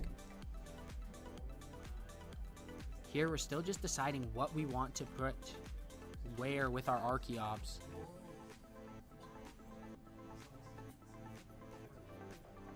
It's going to be Jet Mist. I think that's fine. I think we're fine to give up that Jet energy. But what's in our agree. hand? Do we have... I think the double turbo's in hand to attack with Holucha and not have to burn more Correct, energies out it of our is. deck. That's I definitely... think there's 2 in the hand, actually. Okay, it's definitely correct to not burn the second Archeops. We don't need to waste energy in case this Minccino gets bossed. It's resource management. It seems enticing to go, yep, I'm going to go Lugia. Yep, I'm going to go Minccino. It's okay to not do that, though. Here we are going to go in with the second chops. Are we going to... I don't know if I like accelerate. Okay, mist. we're just accelerating 1 miss to Lugia. That I doesn't like mean the Lugia mist. can swing 220. Correct. Okay, so we can attach any energy from hand to Lugia, and it is swinging 220, which is a I magical would number in love his deck. to see a V-Guard here. Oh, Yeah. we Oh, have the there's a V-Guard in the V-Guard hand. Okay. Oh my goodness, This that even Lugia- protects us. That protects us from a Giratina as well here. Correct. Oh, that V-Guard We're is in a huge. really good spot right now. Yep. And if Best this Mew ball. EX sacks here, we can literally just go Pheasantipity EX to KO Mew next turn and put 100 on the Regidrago. If I'm Lugia here, I'm feeling very, very good. Oh, yeah. Okay, we There's see the Fez death coming ball for down. the Fez, of course. Flip the Script is a broken ability. Probably top 5 cards that ever exist. Yeah, and especially with a good attack too, like Cruel Arrow, right? We have seen Flip the Script on Oricorio GX from, I want to say, oh, what set was that? Burning Shadows. Really? I think. Oh, yeah, it was definitely Cosmic. Yeah, It's you're right. Cosmic ruined Cosmic everything. Eclipse. Cosmic ruined everything. Wasn't that ADP too? Yes. Oh, yeah. yeah. Cosmic ruined everything. But, yeah. ADP was the best card ever printed. Well, yeah, but doesn't mean it was good for the game. Oh. So here we're gonna see Okay, that energy we switch. see an Okay, if we find a E-switch. Regidrago V-Star, and we do have that Ultra Ball in hand, Oh, yeah. We're in there. Yeah, but it like doesn't matter We're that a little much. behind. Oh, we see 4 Teal Mask. Yeah. Wait, no. No, that's just 3. That's just 3. Sorry. So here, even if I'm Regidrago, okay, if I'm dealing damage to this Lugia V-Star, that Pheasantipity play is still ridiculously strong, okay? So if I go into Regidrago V-Star, I retreat my Mew, I attack Lugia, I'm not knocking Lugia out unless I have that Temple of Sinnoh. Okay, in that situation, I think it's just best to swing with the Lugia, and then we can take multiple prizes later in the game with that Pheasantipity. I absolutely I think agree. that's just setting up a good board state, which is exactly what we need to do. People have underrated the card of Fez. Yeah, Pheasantipity, a great attacker. That's such a weird way of putting it. Yeah, I guess. Like, people underrate how good it is as an attacker. People forget it attack. It's like Pecharon, right? Correct. Where everybody's like, oh, Pecharon's good Oh, because it it's switches. good Pecharon switch is a card. disgusting attacker. Yeah, late game, 300 damage just out of nowhere. Yeah, like you can sometimes just not expect it too. So let's see here. I'm assuming we're gonna see a Dragapult attack here. I absolutely agree. I don't think there's any situation where we don't. We do already have that mist on that Minchino, so we can't even set it up, which is why I'm thinking like if we can just set up a good checkmated board state here. Do we think we're gonna see a Dragapult attack to try to take 6 prizes in one turn with a Kieran play? We could very well see that because Dragapult attacking here, that could be a very, very strong play.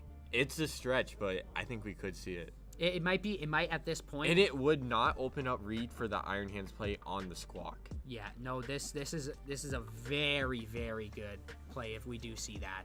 Setting up that 6 prize turn, I'm assuming here. But if like it might not happen too, right? Let's see what we go for. Oh, is that a boss in hand? Have we supported yet? I don't think so. Okay, we see the Okay, V-Star. we see the V-Star. Nestball, Temple. Temple. Oh, Temple's Temple! huge. Okay. Okay, the Temple. Yeah, the Temple 100% has to come. And an Temple Ultra Ultra Ball. Ball, Okay, yeah. okay. Oh, Do this we all of a sudden have- just turned it around, I think. Do we have a Tina V-Star in the hand? I don't know. Okay, I still think Reed's in a very commanding spot. Oh, we could go Ultra Ball, and then we could go SER away. Like we can Ultra Ball for Tina V-Star, and then Vessel away. Oh, this could be very, very good. I think we have to dump the energy switch. Oh, we're dumping the Vessel. I don't know if I think like that's that. fine. You I don't think know. so? I don't know how much energy is left in our deck. I don't know if it's any, but it's only committing one I- card to we're about to discard see. to get the Tina, though. I agree. Right? I think. Oh, wait, we don't have... Okay. I like the SER discard. Yeah. Because now we can go Earth We and see Vessel. 1 fire left. Oh, we don't see the Tina in deck. Oh. Okay, I think we're going to go back in with the Earthen Vessel. Yep, perfect. Yep, Earthen Vessel here. With that I don't nice mind the Pop rolling Pack iron. I don't Earthen mind Vessel rolling from iron. Pop Pack 5. Yeah, shout out Pop Pack Series 5. Tina is in the deck. Tina So- is in the deck, and we just grabbed the Gudra. I'm not sure about that. Dude, what's our thoughts on Gudra here? Gudra here, I don't know. I still think Dragapult is just better. I think Reed's just going to have to boss. It has to be that's boss. okay. It has to be boss. There's no situation it's not boss. Yeah. Okay. I like this play. Yeah, the boss and minion, that does get us up to, like, that gets Okay, us but up prizes here. If we're going to see a... Okay. Do we see the tempo come down now, or do we start spreading damage onto stuff like the Pheasantipity EX? I think we see the temple now. Oh, we see a rolling Oh, yeah, iron. we see a rolling Okay. iron. Oh. I don't know. What do you think of that one, Blake? I don't know. Taking 80 less damage. We had a guest appearance from Josh Frink all of a sudden. My Everybody coach. say hello to Josh Frank as he breaks stuff in the GameStop in Ewells, Texas. Shout out Josh Rain. Yeah, we're going to see Archeops here. Now, what is interesting is we can still knock out with Chinchino, and we only need 5 energy.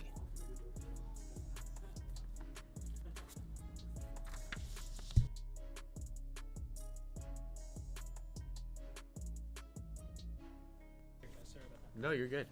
So we're gonna. Turn the mic back on. It is on. Wait, is Regidrago's 280, correct? So Yes, we need 280. 6 energy then. So that's a huge stretch. 270? No, it's true. 280. Okay, so we do need 6 energy here. It's a good looking card. This is very, very interesting. Regidrago V-Star. I don't know. I actually prefer that squawkabilly down in the corner. You like the shiny? Yeah, I do. I actually prefer the full art. I love the orange on the full art squawkabilly. It It's looks a pretty very good, I'm nice not gonna card. lie. I like the alt art, not gonna lie. Well, yeah, I know you like the alt art.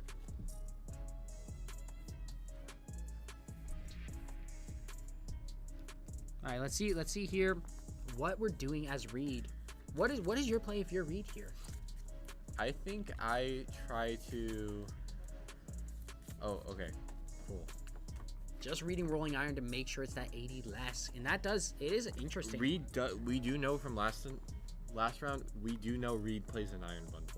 Yeah, we could that Iron Bundle could be huge right now. There's only 2 prizers on. Yeah, that Iron And they Bundle all died to opens up a Lugia. wicked Lugia attack here. Which I honestly don't know why we didn't just push the Lugia back up. Well, maybe we didn't see that. I don't know. We do see a Weird Ear in Reed's deck. We didn't see that last game. Okay, Weird Ear. I don't know. Weird Ear I don't think is probably optimal here at all. We're not trying to waste all our energy. Let's see what we're doing if we're Reed here. Maybe he's got the way to get something such as that Iron Bundle. Maybe he doesn't. We do see 30 minutes left. There's Jet Energy. Okay, is it going on Minchin? Is it going on Chinchino? That's our 3rd Jet. That's kind of wild. I think we're gonna need those late game. I don't know. I'm not sure I like this play. Okay, so we're at 240. Are we gonna see the bundle and then the boss? Yeah, we do have, what is that 3 or 4 energy on that? 4. It's 4? Okay. There's one under the mist, I believe. Okay. I believe. 4 energy here. The bundle play could be cool, but I think if we bundle, we attack with Lugia V-Star. Okay, if we see Capturing Aroma for a 10. heads. Oh, his heads. That little Pikachu. For that chops there. Obviously, we would have loved to see Tails get that Iron Bundle. Wow, we see the last Jet in hand. Yep, the last Jet is there. We're going to go Are we Ultra gonna Ball here. Weird Okay, Ear? so there we go. We got Ultra Ball. We're going to dump the Lugia Does V-Star. Weird- Oh, no. We're going to dump double chops. That definitely seems correct. Does Reed realize that bundle here is just optimal, I think? I'm not sure if Reed does realize the bundle play is ridiculously strong. Let's see what he grabs and puts down here. We It's see a Luminion. No. Is he Luminion for boss? Okay, Maybe bundle's prized? I'm guessing. I don't It's know. This gotta is an be. interesting situation.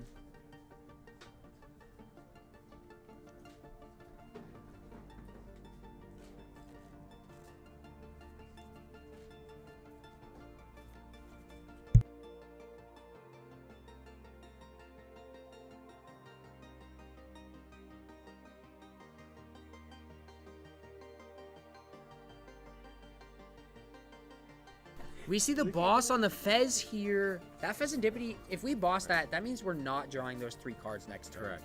I think, I like killing the Fez. yeah, here. I think knocking out the Fezandipity is definitely the best case scenario for us. We're gonna go Jet to Lugia V-Star.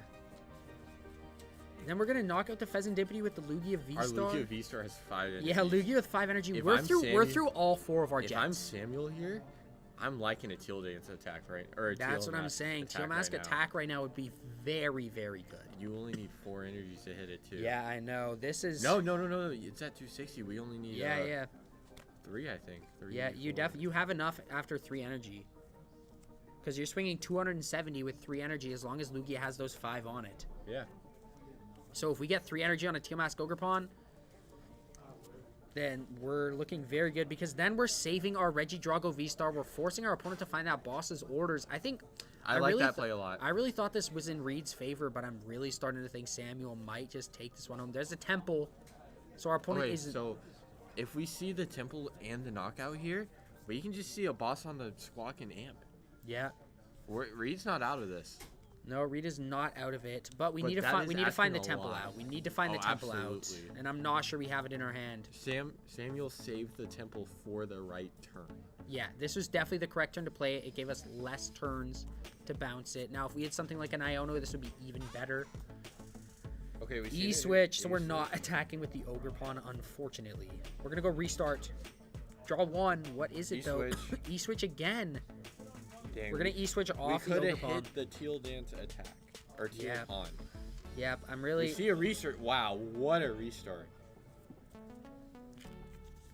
Yeah, here we go. There's 7 new cards. Let's see if there's anything. I don't think we have many cards in deck. We have 2 cards left after this research. Yeah, that is not ideal for us, if I'm Samuel. Maybe 3. Sorry, I think I think it's only 2 cards. But what are they? There's Ultra Ball. Let's see what's in our deck after this. There goes the Giratina V-Star, so we are able to knock out this Lugia V-Star. It is only 2.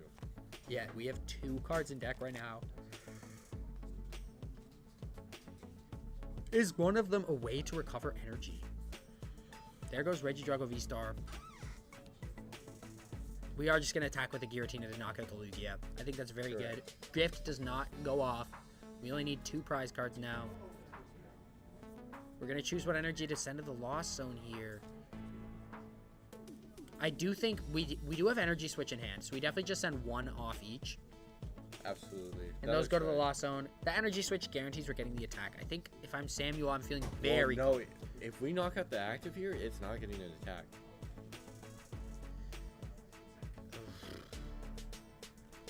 Yeah.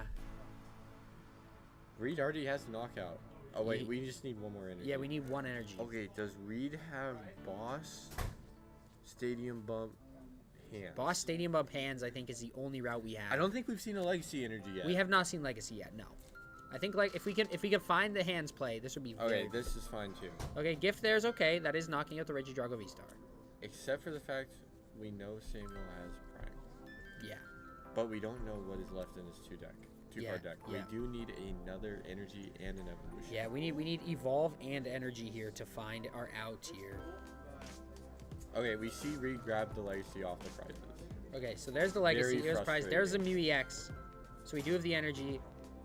But do we have the Lugia V-Star Prime Catcher up? He doesn't even have the V-Star. How is he winning? Yeah, I'm not sure on the scoop there. Without the evolution. There's not a V-Star left. I don't believe there is. Is Is that last? No. No. Oh, Nice Nice Stretcher. Stretcher. Never mind. Okay. Never mind. That makes sense.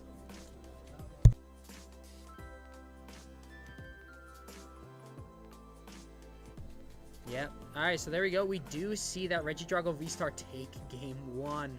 It's a very, very good spot to be in as Regidrago. Lugia is definitely one of your harder matchups. Absolutely. This is a 50-50 right on the dot. Yeah. Maybe I think- 55-45, but Yeah. If I'm going in, I'm very excited if I'm Samuel to be up 1-0.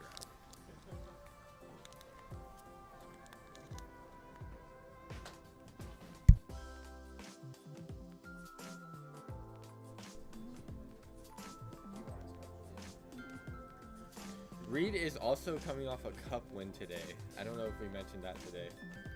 He won a 9-person cup in Fort Worth, Texas. Must be nice. It was a 9%. 30 minutes away. Man. You know what? Good on him. A cup win's a cup win. Yeah. Still Oh, 50 yeah. CP. I think that put him on the board.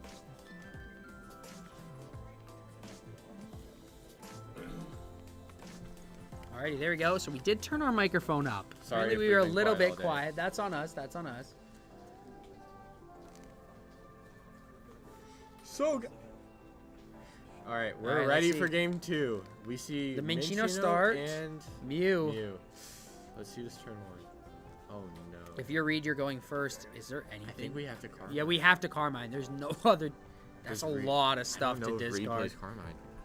I'm assuming that's cool. That's a lot to discard. Excuse me.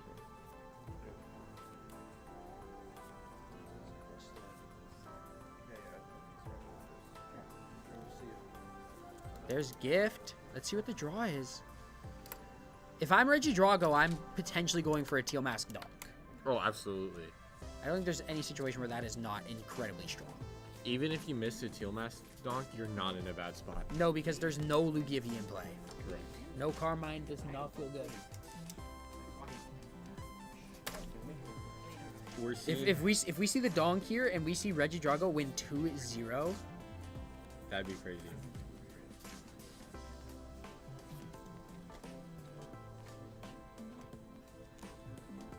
let's see here. There's the Teal Mask. It is the correct thing to grab. Okay, our hand is looking okay.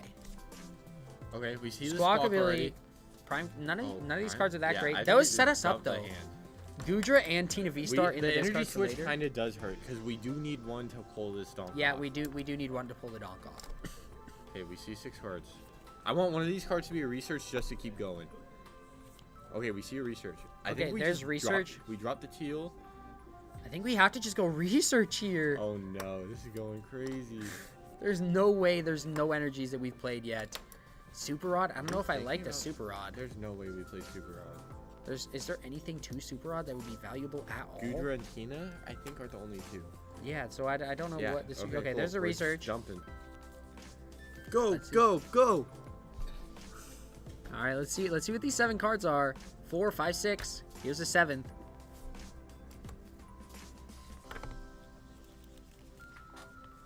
Yeah, we recount. It is 7. There's grass, double grass. Is there an energy switch? I don't think so yet. Oh wait, teal mask, teal dance, No. Palucha. Nope. We have energy switch. Yeah, wait, do we? Yeah, I swore I saw an energy switch. I saw it. Okay, teal dance, draw. Okay. Drago V Star or Drago V Bet. Yeah, there's an energy switch in it. We're trying to be Okay, quiet. we see We're it, trying to be quiet. So there's energy switch, and that's gonna be a donk into.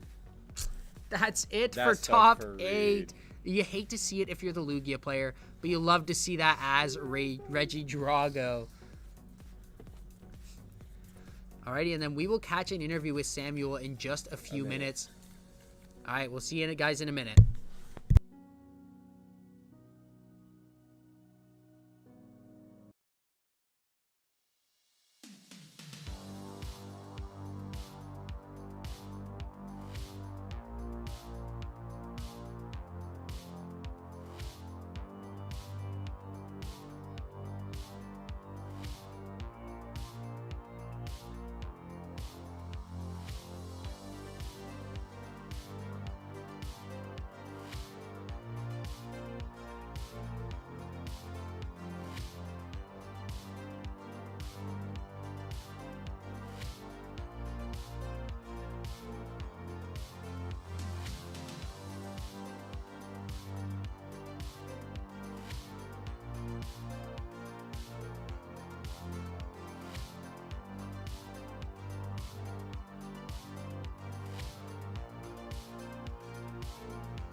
So guys, we're back with the winner, Samuel. How are you feeling? I'm doing Top good. 8. I think it was a little sloppy. I feel like I definitely got lucky at some points. I don't know. I feel like this is also like my first ever like on stream match, first ever like top cut too, because I've bubbled out a couple cups recently. So first time in a best of 3 format, felt like kind of like the need to go fast, and I think that kind of caused me to misplay at points. But like aside from that, you know, I mean, got it done. You Went look to win. be playing peaceful and Yeah? it looked pretty good. Good. How are you liking your deck? I love it, dude. I don't want to like do. I don't want to completely leak, but I'm Yeah. paying homage to a TSS member. Are you So playing Hackstress? TSS win. I don't know. We'll see. Under the table? No. Oh, okay. Just a fist bump. But yeah. Okay. But yeah, no. So paying homage to a TSS member, so TSS win in my Yeah, eyes, very and cool. obviously huge shout out Yeah, to you of course, guys yeah. and GameStop and all this. for Any the other fun shout design, outs you so- want to give? Yeah, shout out my brother Anthony. Started playing the summers for the first time as like a way to keep us together and keep us doing stuff this summer, and hopefully he's watching the stream right now. So big shout out to Hi, him. Anthony. Hi Hopefully. Anthony. Yeah, for sure. And shout out my parents, of course. And goats. shout out my deck, dude. Regidrago's busted right now. That's crazy. Sick, cool. Well, we have a little bit of time. Yeah. I don't know what we're going to be doing until then, but congrats on top 8. Appreciate it, man. Hopefully Thank you. you take it all the way. Yeah, I hope so. We will be back in it shortly, probably 20-ish minutes. So see you guys soon.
Alrighty, so we are gonna have Josh and Blake here play just a little fun game here. Just that way you guys aren't sitting here looking at nothing. I'll be casting this game by myself. Here they are looking at Blake's slim deck box collection, and they're gonna be figuring out what decks they're playing. Alrighty, let's see what the matchup here is. I think one of those is Regidrago, if I'm not mistaken. There's a Prime Catcher that is a Grass Energy, and it looks like it's Miraidon, I think. Alright, let's see what this matchup here is. Okay. Okay, it's Quad Thorns versus Regidrago. This will be an interesting one.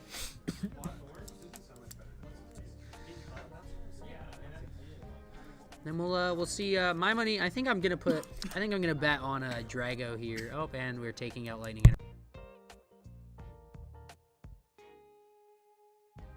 Here we gotta take a minute to bling our energies quick, because why wouldn't we do that? There we go. Gotta sleeve some energies. Let's see. We see Blake Ray with those gold lightning energies there. He actually just bought a lot of those today.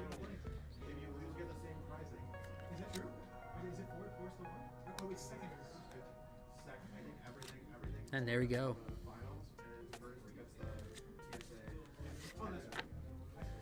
Alrighty, let's see. Yeah, I'm very much feeling that Regidrago is probably just as good as Iron Thorns. Like, I feel like it's a very 50-50 matchup. If Drago gets it, they get it. If they're playing double Cologne, they get it.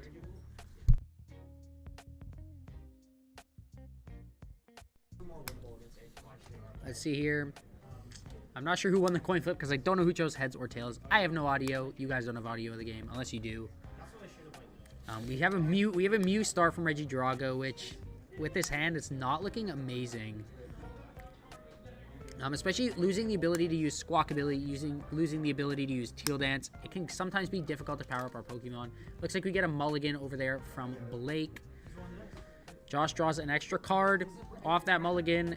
It's still not going to help him set up too great here. We do have that research in hands. We are able to use that to get cards. The canceling Cologne start is also ridiculous. Probably one of the better cards to start. But if we don't have an out to at least a couple Teal Mask Ogre Pawns, it's probably just not amazing. Then we do see our Iron Thorns here. Let's see, Josh draws for turn. He's going to go Ultra Ball here right away, throwing away that Goodra right away. I don't know what the other card I'm throwing away is. Energy Switch. I guess if we can't utilize Teal Mask often, that's probably just the best thing to throw away. I'm assuming here we're just going to see Regidrago. I don't recall if there's an energy in hand. If there is, we're probably just going to see Regidrago attach Pass. It just seems like the best play we can make right now. Iron Thorns isn't going to be attacking this turn. They could potentially go with that Turbo Energize, which would start setting them up fairly well. We do see that Pass. We see Prime Catcher in hand of Blake here. We're going to go DTE. Are we going to see DTE Pass? There's the other Iron Thorns coming down. And it looks like it may be DTE Pass. I don't know if we even have a supporter to play. Oh, we do have an Arven. Let's see what we grab here. We're looking at the play stamp to DTE here. So my money might have to be on Blake because of the play stamp here that I think is Pop 4, maybe Pop 3. Double Turbo Energy. Maybe there's no energy attachments on the Regidrago, so Crushing Hammer doesn't even do us much good here. We can still grab it, save it for later. Then we're obviously going to see the Future Booster Energy Capsule. There's those two there. And then I think from there it may just be Pass. Yeah, from there it's just Pass. Let's see what Josh top decks here. The Grass Energy, and then is it just Grass Energy V-Star? Are we going to Cologne? We're just going to pass. Okay, I was going to say, I don't think it's the right time to Cologne here. There's that Boss's Orders. If we have the Lightning Energy, which we do, we can Boss's Orders up that Regidrago. Swing it for 140 because we have that Future Booster. Heads to get rid of the Grass Energy. You could hear Blake get a little bit excited about that one. This might become a very difficult game for Josh. There's the Lightning Energy. There's the Boss's Orders. And now we're going to see that Future Booster come. There we go. Future Booster down. Are we going to see the Pokegear yet? I don't think it's smart to play the Pokegear. I think we just save it for next turn. There we go. 140 damage on that Regidrago. We have that research in hand, but we have a lot of valuable resources. That SER, that Canceling Cologne. We cannot research until we're ready to use that Canceling Cologne. There's the Fire Energy. I think it's just Fire Energy. No, we're gonna go Fire Energy, Grass Energy as well. Let's see. I don't know. I don't think Josh is gonna be able to come back from this. I can't lie, unless Blake whiffs off of the Poke Gear that is going to come. Maybe he doesn't find something like a Judge. Maybe he doesn't find an Arvin. Canceling Cologne there. SER, or Research, not SER. We go. The Sinnoh's not a bad card. It looks like we're thinking right now. Not overly too sure what's happening. We're gonna go Research. Okay, we're not gonna grab the second Grass Energy. That makes sense. Okay, that wouldn't be allowed on stream. Just had to yell at Josh real quick. Okay, so we just found out that Blake did indeed let Josh take back that Grass Energy. Okay, now we're gonna see that Professor's Research draw 7. 1, 2, 3, 4, 5, 6, 7, and those are some bad cards to draw off of Professor's Research. There's Nest Ball. We are going to be able to grab Teal Mask Ogrepon. Obviously, we can go Regidrago's V-Star ability, which we are going to have to play here. Because we've already wasted our Cologne. I'm not sure if we're playing 2. We can go Regidrago V-Star. We can use his ability, grab the Cologne back, so we can use our abilities next turn again. That seems very, very strong here. We're going to go Ultra Ball away Radzard, Ultra Ball away Regidrago V-Star. And Radzard seems like it'd be a good attacker. However, Radzard's ability is also shut off, as it does shut off all rule blocks, and that does include cards like Radiant Pokemon, Radiant Greninja, Radiant Charizard. Any Radiant that has an ability, it's being shut off. And then we're going to go Regidrago V-Star ability. Ooh, that's not some bad... Those are not bad cards to go into here. I think we just grab Grass. Ooh, do we have an Energy Switch in hand? I think we have an Energy Switch in hand. So we're perfectly fine to go Grass. Oh, we need double Energy Switch, though. This is kind of a tough spot to be in. Because we are just one card short here. Unless we potentially grab SER. SER, unless we do... Okay, we're going to grab not Super Rod. I think we're grabbing Earthen Vessel because we should have 2 grass in deck. There we go. Are we just going to... We're going to dump the Iono, so we're going to have no draw after this. So there's the 2 grass. We are going to have double Teal Dance, and then we do have Energy Switch and Energy Switch both in our hands. We're getting an attack off with Regidrago V-Star this turn, and that's really what matters. Is being able to say, yeah, you need to find that double turbo energy instead of just needing to find that lightning energy. You also need to find that future booster energy capsule here, because with the double turbo, you're only doing 120 damage and we only have 140 damage on us. They'll need to find not only the double turbo, but also the future booster. There's a double energy switch to the Regidrago. Then we're just going to go. Not sure what attack we're using right now. It looks like we're not taking a knockout. We're going to go 120 damage. We're going to go Crushing Hammer. Can't tell if it's heads or tails. I'm assuming it's tails. Okay, there's some more damage counters. We're going to get heads and throw off that fire energy. They're yelling for a judge.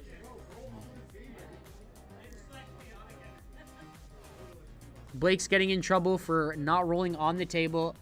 Blake is not allowed to cheat. Hassan is now yelling at Blake for cheating. W. Hassan, if you don't know who Hassan is I believe the owner of TSS, and Hassan he's a wonderful man. Here's that Giovanni's charisma. Oh, Hassan loves me. Let's see. I don't know. Did we dip that SER earlier? If we dumped the SER, we're probably not in a good spot right now for Regidrago. We do still have 6 prizes, so we are still drawing 6 off that Iono. Blake is also picking up 6 here. There's the Lost City to dump that Regidrago off, and we knock it out here. Prime Catcher. For the Teal Mask, I'm surprised we didn't retreat into Prime Catcher. Yes, it would leave us vulnerable to him finding a fire energy, but Maybe it's correct to not. Okay, so we go Techno Radar, away the Lost City. We're gonna grab 2 Iron Thorns EX, assuming they're in deck. Looks like there is only 1 in deck here. And then we're gonna see that Energy Lotto. Now we did thin away to grab this Iron Thorn, so we could use Energy Lotto. Energy Lotto, look at the top. Oh, well, the top card's a DTE anyways. So it doesn't matter too much. That was a pretty cool Energy Lotto trick though. Let's see here. We're going to be doing 104 or 120 damage there to that Teal Mask Ogerpon EX. We're going to attach the fire off the Iono. We do have that Prime Catcher in hand too. Oh no, we don't. That's Pheasantipity. We're going to grab Curum, throw it on the bench, and then we're going to go research. I saw the pink. I thought it was Prime Catcher. But it was in fact just Pheasantipity. Letting me down like that. There's a switch card. Do we have a knockout here? No, there's no point in going for it. We're just going to go 30 damage, 200 damage here.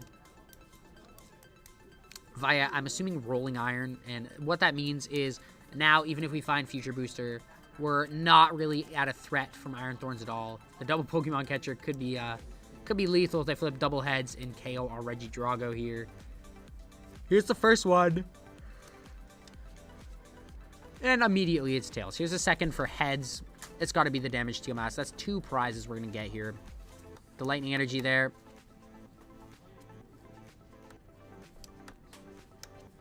Are we going to see the Arven? I don't think so. There's that double Turbo Energy gets sent there. Knockout. We're going to go up 2 prizes as Blake. Josh is going to go Nest Ball. No targets with the Nest Ball. This Regidrago is playing a very, very tough game right now. It has to stay alive, otherwise we lose. Boss's orders on the other not damaged Iron Thorns. We're going to do 200 damage there. This is setting up a 6 prize turn with another boss's orders. And Tails from Blake, he's just not flipping heads on anything right now. So with both Iron Thorns having 30 HP remaining, if Josh can just find a boss's orders next turn, he does just win. We're going to go Arven. I don't know if there's any way that we find an energy here. I think Blake, it might just be over. Do we have the boss's orders in our hand? No, we do not. We do have Energy Switch, Earthen Vessel. Doesn't really get us anywhere. Blake is just thinking here. He's going to go Arven. It's the only supporter in hand. You have to do it, right? Or we could Pokegear, try to find something like a Judge, something like an Iona. We're going to play the Arven.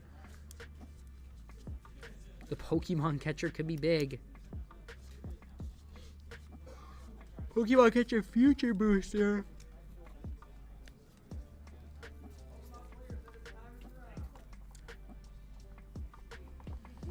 I don't know if I like that or if I like grabbing something like an Earthen Vessel to find the Lightning Energy so we can attack. We're just going to go Pokemon Catcher. Maybe we have an Earthen Vessel in hand. I don't know. But like if Blake can find an attack here and set it up so that Josh has to have that Regidrago V-Star. They're going to flip tails again. And Blake slams the table.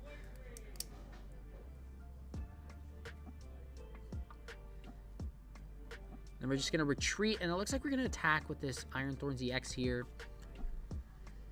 Not for a knockout. And Blake scoops. It's just over. There's nothing. Kyurem is going to be the knockout on all 3 Pokemon. And that is going to be the game.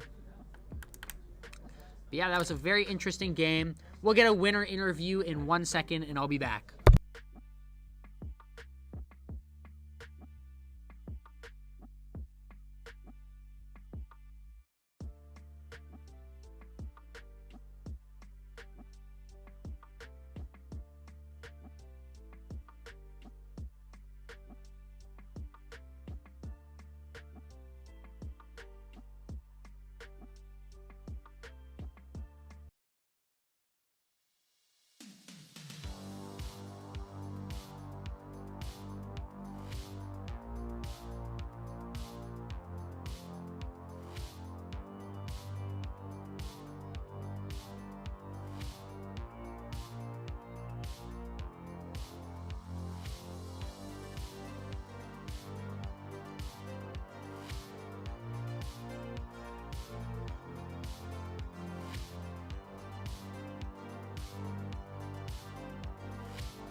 the same time. Alrighty, guys, we're here with our winner and our loser interview. We'll start with our winner here, Josh. How does it feel? You're Josh right there. I was looking at the camera. Guys, it's been a long day. I was looking at the camera. I'm like, okay, well, Josh is on my right. No, Josh is on my left. Josh, how does it feel to win versus Blake? Well, it felt good before you thought Blake was me. I don't know. I win versus Blake all the time. So it's kind of like the norm. Wow. I did cheat a couple times. I did decide halfway through Blake's turn that benching Kieran didn't make sense and discarded. So, you know. Don't do this at your cups, If you realize you misplay and then just put your cards in the discard pile. It works. Don't do that. Okay, This Blake, was for fun. Nothing was on the line except pride, which mine's shattered. you shouldn't have any at this I point. don't. You were playing quad Thorns. Would you really feel good about your win? Not really. Yeah. All right, moving on to Blake. How does it feel that you got womped by Regidrago? It happens. He had cologne in his opening hand. But no energy. Josh opened up his hand. First thing he does, he goes, cologne. And I'm like, I literally asked if that was the cologne. He's like, maybe. He's sitting on research with no energy in hand and is like, I'm not going to play my cologne. I'm like, damn. Well, it worked out, though. It worked out, though. TSS Josh for the win. Yeah, Josh is the TSS go. Aww. Yeah, I thought there was double Sarah in the list, or like Sarah Night Stretcher, because that's what I play. And so I got the grass energy off the Earthen Vessel, and Blake was like, why? And I was like, oh no. So then he let me shuffle the grass back in and draw my new 7, and it was the perfect 7 to attack. I can't lie. When you started shuffling, I was like, what? I'm like, why are we shuffling the grass back in? And then you went into like the absolute nuts, and I was like, oh, that sucks if I'm Blake. I mean, honestly, I had drawn 5 cards of the research before we shuffled the grass back in, and my cards were like, it was like grass, nest ball. So I only needed to hit like a nest ball and an E-switch off Legacy, or the last 2. Yeah. So I was still chilling, but yeah, Blake gave it to me like that. Yeah. My goat. Yeah. It happens. Yeah, it does. It does, tragically. But we'll catch you guys in a couple of minutes going into top 4. I think time has been called. It has. Okay, time has been called, so we should be starting top 4 momentarily, and we'll catch you guys in a couple of minutes. I'm going to scooch past Blake while him and Josh sit here. I'm not muting the microphone, so they have to sit here and not speak. Woo! Don't speak. TSS. TSS. Alright, we'll catch you guys in a few minutes.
Okay. Yep. Got it. All right. Welcome back, everybody. We're taking a little bit longer to get into the top 4 here because we are in sudden death in the top 8. We have an Ancient Box versus Charizard matchup still going on in the top 8. We're waiting for that to wrap up. The winner of that is going to be playing against Raging Bolt? Yes. Raging Bolt. Obviously, neither of those matchups are particularly good for the Raging Bolt player, but whichever one does end up winning will be moving on to our top 8. On the other side of the bracket, we have Regidrago, Sam, who we saw win on stream last round, up against, do we know who? Charizard, right? I think a Charizard that we have not seen on stream all day. Right. It wasn't, I know the Charizard he's playing against beat Greg, so it was our 2nd seed, I want to say. Wait, was that who played Reed in top or 5th round? Maybe. With all the baby shinies? I'm going to take a look real quick. Might have Yes, been, yes. might have been. Yeah, might have been. Sorry. So, Ron in top, I think it's Ron, yeah, in top 4. So it's Ron versus Samuel playing in top 4, and then, let's see, it's, yep, Ron versus Samuel, and then right now we're waiting on Brandon versus Randall. Yeah, they're in sudden death. Yep, and then we've got Jacksoon versus The winner of those two, I think. yeah, the winner of the 2 of them. So that's what we're looking at right now. If I am a Charizard player, I'm feeling pretty good. I think Samuel is also I think happy to have dodged the Raging Bolt here in top 4. We're looking like we don't know what's going to happen in that sudden death match, but obviously Charizard typically is going to be favored into the Ancient Box matchup. If Charizard ends up winning, it will be Charizard versus Raging Bolt. Charizard likely to win that matchup, and if we assume that Regidrago is slightly favored in the Drago versus Sard matchup, it might just be Samuel, our top 8 winner, advancing all the way to that victory, playing the Regidrago. If we're just basing it around theoretical matchups, we don't know exactly how the cards are going to be played. Obviously, in top 8, Samuel was able to beat a Lugia, which, he was playing that Tempest was close to a 50-50, but I think most people would say Lugia is slightly favored when the deck functions. So you never know how the cards are going to actually get played, but assuming everything goes to plan, it's pretty likely that we are going to see, Regidrago versus something in those finals. If the Ancient Box does end up making it to the top 4, though, running a gauntlet, playing Charizard into Charizard, and then, maybe they will be, or no, wait, is that wrong? I don't think so. Yeah, maybe playing Charizard in because Samuel's playing against Zard. Yeah, It'd be like Raging Bolt, Charizard. If Ancient Box wins, Ancient Box will be against Bolt. Right, so we have Raging Bolt, Regidrago, Zard. Yeah. And so the Raging Bolt will play against the Ancient Box. So if the Ancient Box players wins, then actually they will play against Raging Bolt in the top 4, which is favored for Ancient Box, and then have the potential to go up against Drago in the finals, which, there's been a lot of discussion about what deck is favored into the Regidrago versus Ancient Box matchup. My personal opinion, I would say that Ancient Box is probably slightly favored. There's a lot of stuff that Regidrago can do. Correct. However, depending on list, there's a lot of things Ancient Box can do to play around it. One of them is just, go fast. You can Iron Bundle around the Gudras. You can, only bench 2 moons at a time to play around the Kyurem play. So there's definitely a lot of play for that Ancient Box into the Regidrago matchup. We'll just have to see how the bracket ends up playing out. This sudden death match has been going for been a while. nearly 20 minutes. Ridiculous. Time was Something like called. Time was called quite a while ago. Yeah, I'm not sure what's up. Over 20 minutes ago. So I don't know what's going on, but hopefully Oh, there we go. just we finished. hear You're some clapping. applause. We'll have an answer for you real soon as to who will be advancing to top 4. I think Charizard. Looking like Charizard. Zard was the winner. Brandon there. won. Brandon won. That means that on stream we will be having Brandon versus Raging Bolts, Charizard versus Raging Bolt for our top four match. So we're this close, everybody. And then, you know, assuming all goes to plan, we will likely see, you know, a great game. You know, we could have an all Zard finals, or we could have Bolt versus Drago. But those are the decks that we're left with. Who's surprised? Am I right? A format where Raging Bolt, Charizard, and Regidrago are once again fantastic. And they're all playing. Have we shown this on stream? Have we shown this on stream? No, not yet. No, not yet. We're Not not yet. supposed Last to? finals. All right. Should we tease them? Yeah.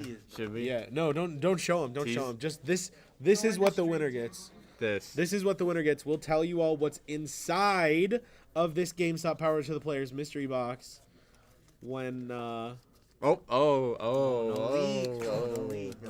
little more. I think that's too much.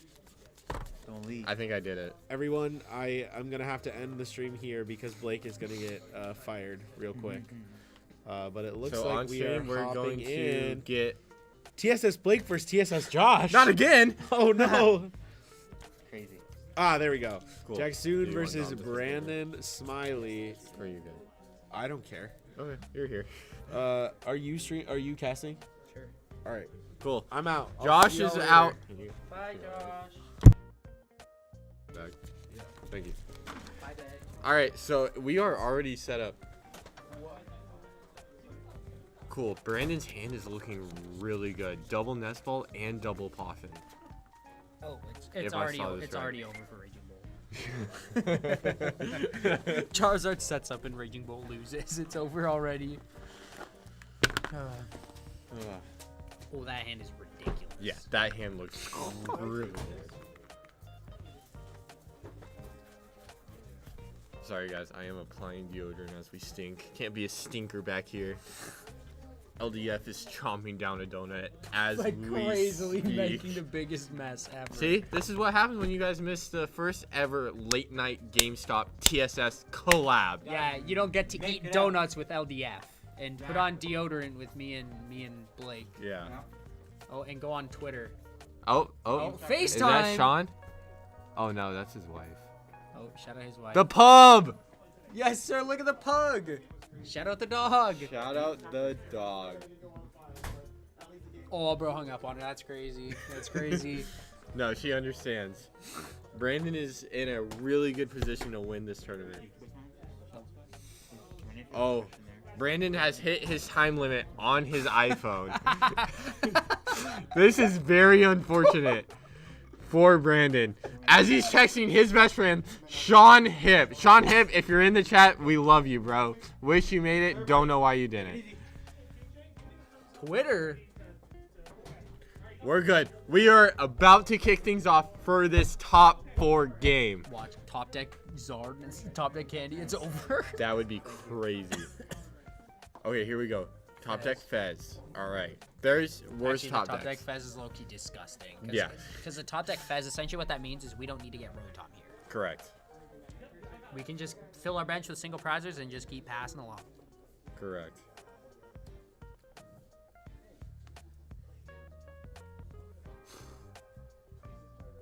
And here we go. We're going to go in with the nest ball to start. Let's see if Brandon understands the play of no 2 prize in it. Why does And that- immediately we're benching Rotom. That's, I mean, okay. We need something here. I mean, we do need the candy. We have the Pidgeot. Fez is how we get the candy. Oh, never mind. Yeah, you're right. Okay. We It's already okay, threw. it's Game okay. 2. Scoop go next. We're just Watch, kidding. Raging Bolt's gonna have a catcher in hand and just wins now.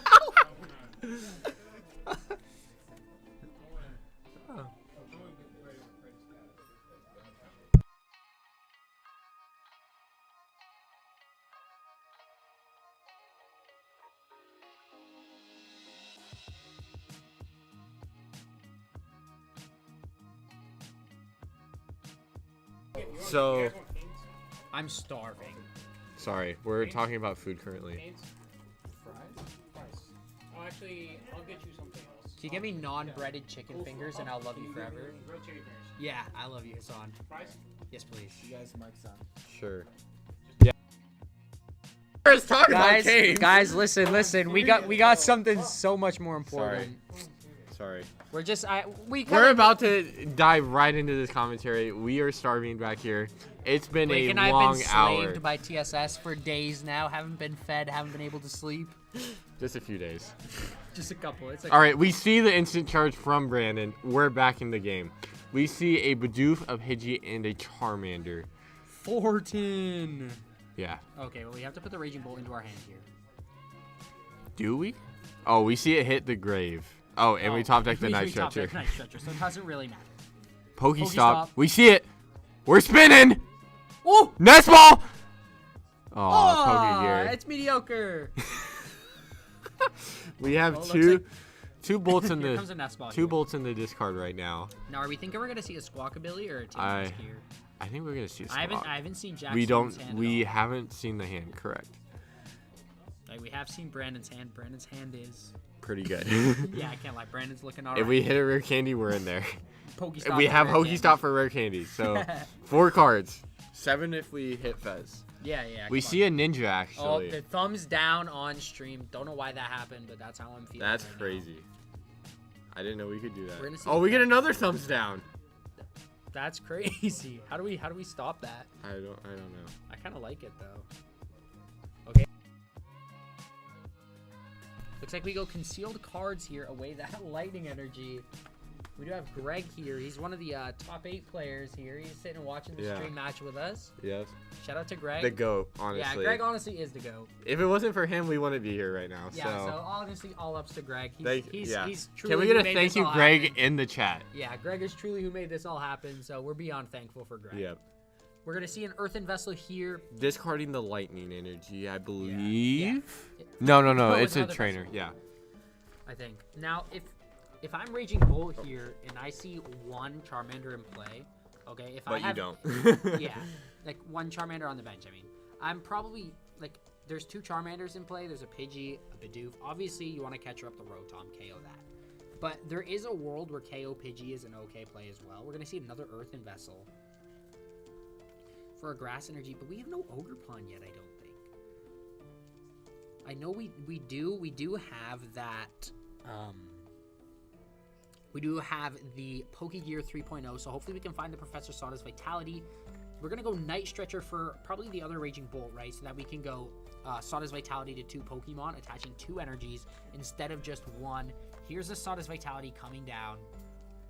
Sawdust. Okay. Grass. Grass to active? Not really what we Oh, do want we to see. have Prime? No, I don't think so. Oh, we go attach for turn. If we find Prime Catcher, this is a disgusting turn. Bravery Charm, we may have Prime Catcher. I hope we do. There's no way we're committing this hard and don't have Prime Catcher in hand. Oh my goodness. And we're punished immediately for benching Rotom. And there's a Squawkabilly still. Oh my gosh. Pop Pack Squawk. Yeah, okay. Must I tell Pop you? Pack Squawk. That's 2 Pop Packs. We see the Pop Pack Bravery Charm and the Pop Pack Energies. And yeah, the energies never and mind. the Squawk. Yeah, it's a Raging Bolt's winning this game, 100%. There's no way with that many Pop Pack cards we're losing. Yep. There's a Squawk and Seize. 6 cards fresh off the top of his deck. Can we get anything else? Maybe. Okay. Ball I for think an we're gonna get Ogerpon a. here. Yep. Ogerpon. We need it. Yep. There we go.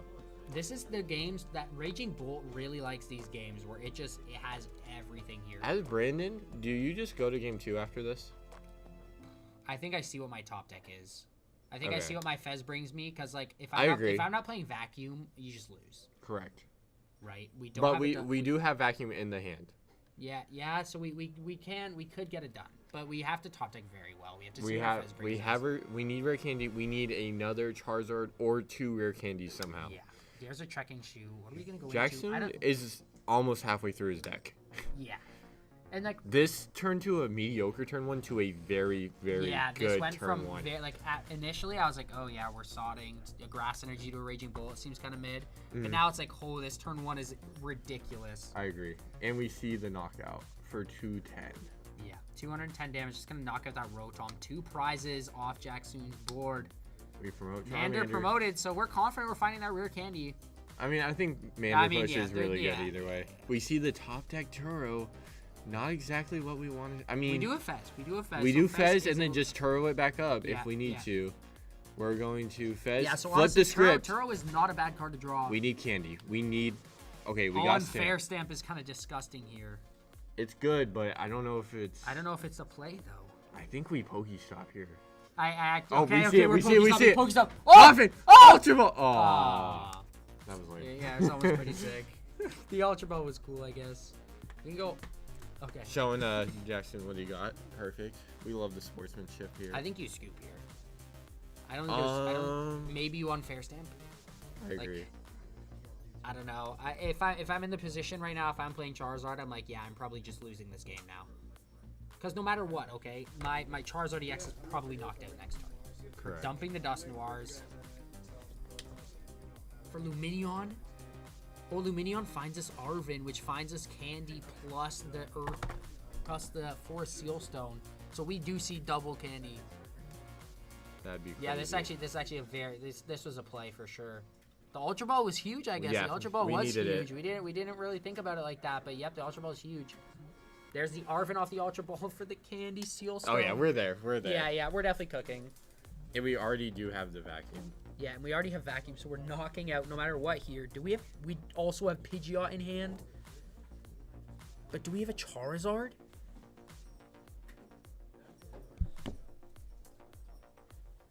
I don't think we have. Well, we have quick search for. No, we don't yet. Hopefully, I think we just play the stamp, and then pray. Yeah, I think it's go into Pidgeot, play the stamp. Because as long as we go into either a Charizard or a rare candy off the stamp. We have it. Yeah, we Oh, have it. are we guaranteed. gonna see a Thornton play? Oh, we're we're gonna gonna dump lock. Thornton. We're gonna show Thornton this early. Yeah, I don't know if I'm showing Thornton yet, because Thornton is really like a card that can make games very well if we start Lone Mander. Okay, There's we see the reset. stamp. Okay, this is a really good stamp if we can hit Candy Zard. Now, Raging Bolt through a lot of its deck. Very good though. Greg is leaving us. If any of you guys were curious, probably not, but he's hiding behind a Astrobot display. All right, we're shuffling Let's up see. here. This unfair stamp could either be very, very good or very, very mediocre. It's either, yep, we went into everything and we keep playing, or yep, I scoop. Let's Now, see. wait, do we not still have Sealstone? Can we not just go Sealstone quick search for Candy's art? We can. Wait, no, we feel, or we haven't for Sealstone, I don't. No, I think we can go Sealstone Wait. for Candy's art. Did Well, when Brand- we go into Candy anyway, so we can just quick search here. I doubt Raging Bolt's playing the vacuum because it's just not that great in Raging Bolt right now. Correct. Half our cards are upside down, that's Great. okay. Rookie mistake. Brandon Smiley, only been playing, you know, How 15 many years? Yeah. Longer than I've been alive. I'm just kidding. Brandon's very good at the game sometimes. I'm gonna tell him you said that, Blake. Don't He worry. knows. Fire Energy has We to love love Brandon though. He's very fun. So we are gonna take the knockout on Raging Bolt this turn. And We do have that counter catcher play too. I'm not sure if I want to see that though. counter catcher Teal. Yeah, I think like counter catcher Teal, especially when we cut our opponent to 2 cards, I think is probably the best case scenario actually. Correct. I Because just that if we start Teal dancing, that's when it starts getting out of hand. If we can counter catcher away and knock out that Teal Mask Ogre EX, even if we go into a grass energy, Jackson's probably just not looking great. correct. So we I do absolutely just take a agree. knockout. That's we okay. hold the counter catcher, which I don't mind. Okay, another Raging Bull comes down, but do we have anything like a Soda? Do we have? This could be huge. We're gonna go. We have a Pokestop. stop. Let's see. Oh. I mean, the lightning doesn't hurt that bad. No, the lightning's okay. Okay, Oh, we we have a have the Soda Soda. anyways. Draw the Okay. Soda. Okay, we're gonna see 2 energies come into play. Yep. 2 double lightnings. lightning. I like that. That way we can get something like a Night Stretcher, get that fighting energy in play. Let's see what we We get. do need 5 energy to not get a Charizard EX though, so it's That- kind of a tall ask in the current spot We need we're in. another teal mask. We need to do another that. teal mask plus 2 energy. Okay, Okay, we see concealed. concealed. Do we think this is right sequencing before teal dancing? I think teal dance is probably better than concealed. That extra energy is really what we need right now. Okay, we hit the other Okay, the other Ogerpon. Ogerpon's okay, but if we whiff an attack here, we lose his Raging Bolt. This went from a close to scooping scenario to literally the best cards we could ever talk. Okay, Pokemon catcher. We see a Okay, heads. we do see a heads, but what are we bringing? The Fez. Fez. Yeah. Okay, cool. We already have it then, I'm guessing. Well, yeah, there's we the see fighting, energy. Jackson is still hanging on. This is a very, very close game. And we've already seen the reset stamp, so we cannot Now be hit I with like another counter reset catcher stamp. up a teal dance. Yeah, Teal Mask for sure. Or I love a Radiant Charizard play here. A Radzard play would be very, very good. And We're gonna if you see can Button Iono Puffin. I as think we're well. gonna check for stuff. Make sure we have the Radzard play available. I think Radzard is in deck. I think it is as well.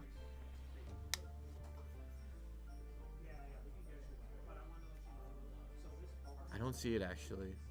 Yeah, wait, it might not be. I thought I saw it. It might be in hand.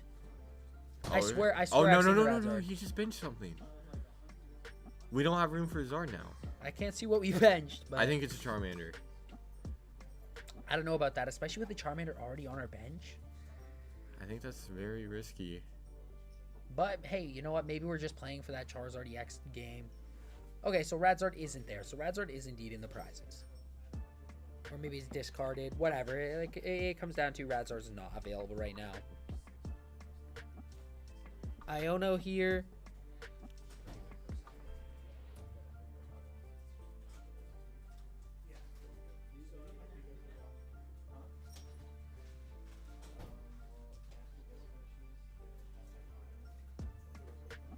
Okay, we see the Iono here. Yeah, the Iono here could be very, very big. We quick search for. Okay, there is no Radiant Zard in the deck right now, so No. that's understandable. Let's see what Brandon's thinking. No but barrel in play. I don't think we need to draw more cards when we can just search our deck for whatever. I 100% I think agree. we're taking Charmeleon.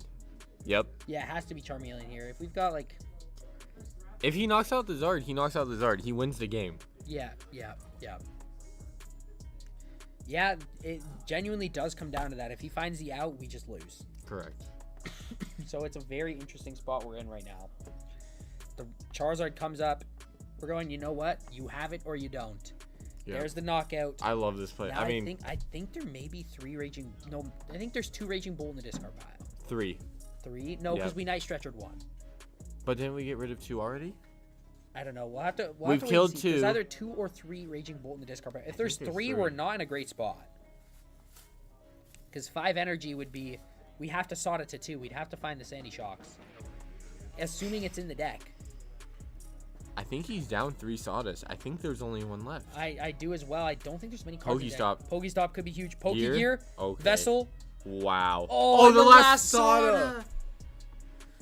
Oh, Oh, that is no. not good. That can't. Yeah. Palpad. Okay, Palpad's huge, especially because we just got that Poke Gear.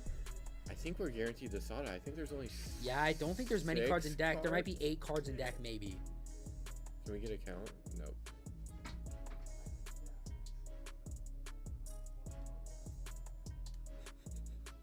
Josh Frink is looking at us through a window now. It's a little scary. A little sus, not gonna lie. That's okay. That Palpad's a huge. That's a huge Palpad right now. Yeah. Oh yeah. Okay. The deck looks bigger than we thought. It Yeah, looks it's to definitely be not. like It's definitely not 14 8 cards. Might be between 10. We and are 15. probably hitting the Soda though. Yeah, it'd be weird to miss the Soda. Is where I'm at.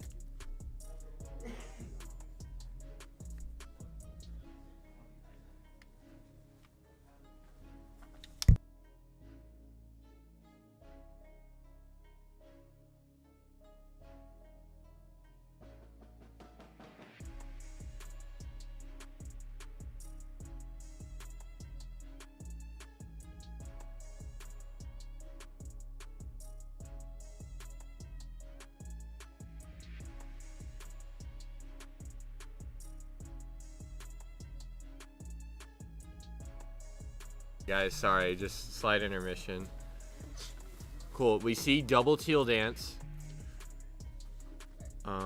Josh Frink is checking in for Dom right now, so get us all situated. Let's go Raging Bull. Dom just hit the annual TSS win. Earthen Vessel discarding teal dance or teal pawn. All right, guys, it's me. He's back. I think we're everyone's favorite casters today. I'm not gonna lie. Yeah, if you think Blake and I are the coolest, funnest, sexiest casters that you've listened to all day, tap in the chat. Anyways, Let us know. Even if we're not. I mean, we are though. yeah. I mean, realistically here, Jacksoon just needs to get enough energy to KO this start, and the game is over, right? Correct. We either need 2 Ancients in play and Sada attach return, or we need Sada third dance. But do you see what I see on Jacksoon's side of the board? A free bench spot. A play stamp logo. So we Must know I what tell that you? means. We know what Must that I means. tell you? That was the 100%. first thing we observed turn 1. 100% win rate on stream today. Play stamp logos. But we're guaranteed not to have the knockout now by committing this Sada here without a second ancient Pokemon in play. So it looks like. I mean, he could, I guess, get another Ogre Pawn and another Grass, right? Oh, that's only 280. Do we have a Pokemon catcher? Oh, we see the Bravery Charm. That's That not doesn't enough. matter. Wait, it does. 300. No, it's only 270. 2-2? 4 prizes gone is another 120 damage. That's 300. Oh, you're right. Math is hard here on the Shuffle Squad. Sorry, guys. Should have stayed in school longer, I guess. We need to see an Ogre Pawn plus another Grass Energy here. If not, we could also see a Pokemon Catcher. I think Jackson's out of Pokemon catchers. I could be wrong, though. No. Well, there's nothing in that hand for sure. I wonder if the Nest Ball was before or after the Sada. I would guess after. I assume He would've is gotten it. out all his teal mask, I believe. We're going to see. Okay, never mind. Brandon's got it. Yep. Brandon going up 1-0 here in top 4. This was an exhilarating game. You know, I've been here since the beginning, and I enjoyed every second of it. Have you? Yeah. That's good. So, we are going to see Charizard do what Charizard do, taking the win against the Raging Bolt deck, and advancing to 1-0 in the set. Do we think Brandon is going to wrap it up clean? 2-0. I think we are, honestly. I think so too. I am fairly convinced that the Charizard deck is really quite favored into that Raging Bull. And so unless Jacksoon can get off to a very, very quick start here, I think it's going to be tough to take down Brandon. And you know what? How great would it be to have the first ever TSS GameStop collab won by a person whose last name is a smile? Must I say? It might That'd be pretty cool. Might put a smile on my face, might put a smile on the viewer's face, you know? Maybe. We But- love to see it. Yep. Brandon's been a part of this community for quite some time now as well. Many of you guys know him. Many of you guys may not. But It's really a 50-50 yeah, chance. it honestly is. You either know him or you don't. Yeah, you don't. If you know, you know. If you don't, what can I say? You don't. Exactly. Then you'd be Brandon Frowny, if you know what I'm saying. I agree.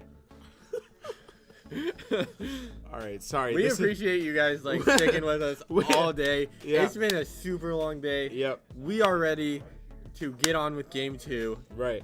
This is also our first 3-game set. Correct. Your and my first 3-game set, so No, we don't I- really know what to do with ourselves between the games. I did last round of Dawn. Yeah, very fair. Excuse me. That was rancid. I'm This so match is sorry. cringe. Reminds me of watching 2 kids play. Thank you for the stellar commentary in the chat there. You know, we always love to see people interacting in a positive and friendly way here on the Shuffle Squad. So TSS win. let's see if Jacksoon can get something going here. Jackson going first. Going first, which I think is a little questionable. Typically, Charizard wants to go second. And so oftentimes, the best way to deal with Charizard is by forcing him to go first. We want to get a goodbye to the Zach Lesage, the one, the only Zach Z Lesage. I'm here. Love you guys. Thanks so much for being part of the stream. Let's get it. It's really cool. Good luck to Jacksoon and Brandon Smiley. Good luck, Brandon Smiley. Smile. Thanks. All right. Now we are going to go ahead and get back into the game. We got Earthen Vessel attached to Sandy Shocks. Yeah, it's actually quite nice, I think, for Jacksoon to start that Sandy Shocks. We've talked about it before today, that if you can force Brandon through that early one prizer, it does offset the prize map for him. Typically, decks in the current format want to go for a 2/2/2 prize map as often as possible. That's Raging Bolt's goal. Charizard doesn't necessarily need to, but in this matchup, it certainly would like to.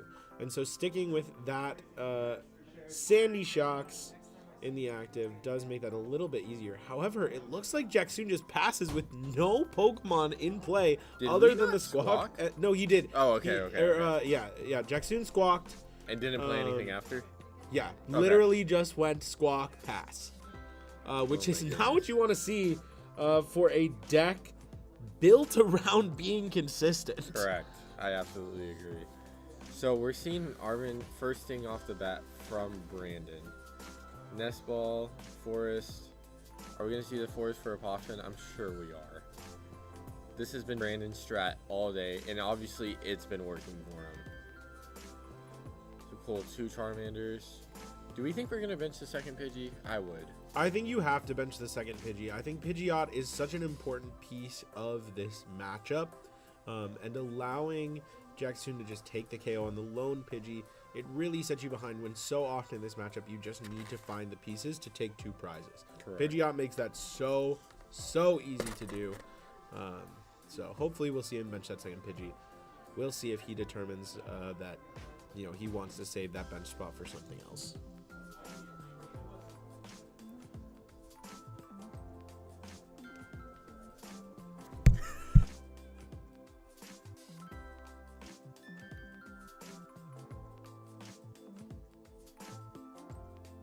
Sorry, Josh was choking on some chicken. Bread. Sorry, not chicken. But we see the instant charge from Brandon. Must I say, N-Swiss, I did see Brandon, instead of use instant charge, just pass.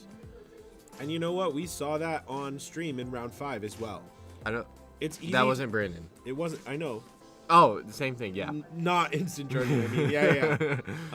Okay, we see the Sada. Okay. Sada for lightning to the Sandy Shocks does not feel great. We are killing Pidgey though. We are. That's true. Which is good. Could TSS be worse. win. TSS win.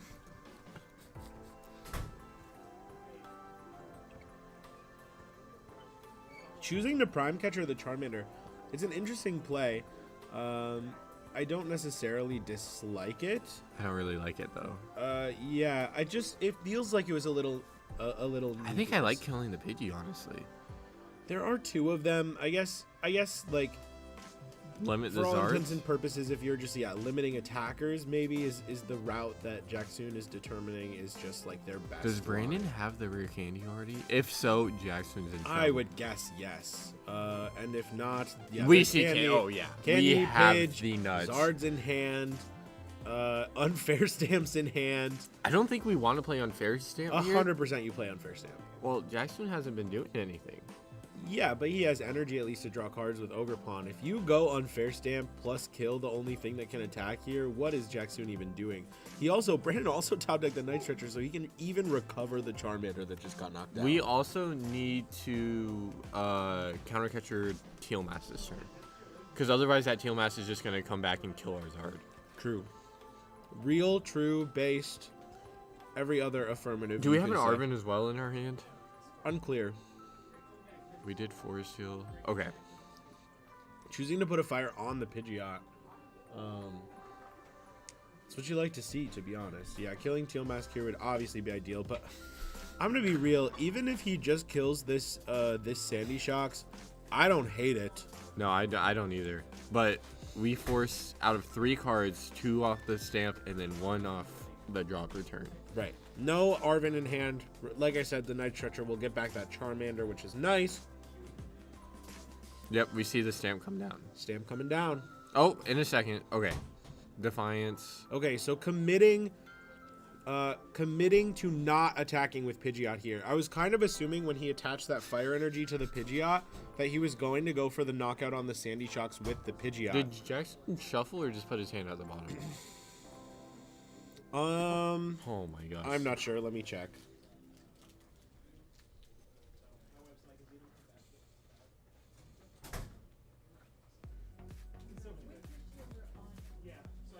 One moment, please.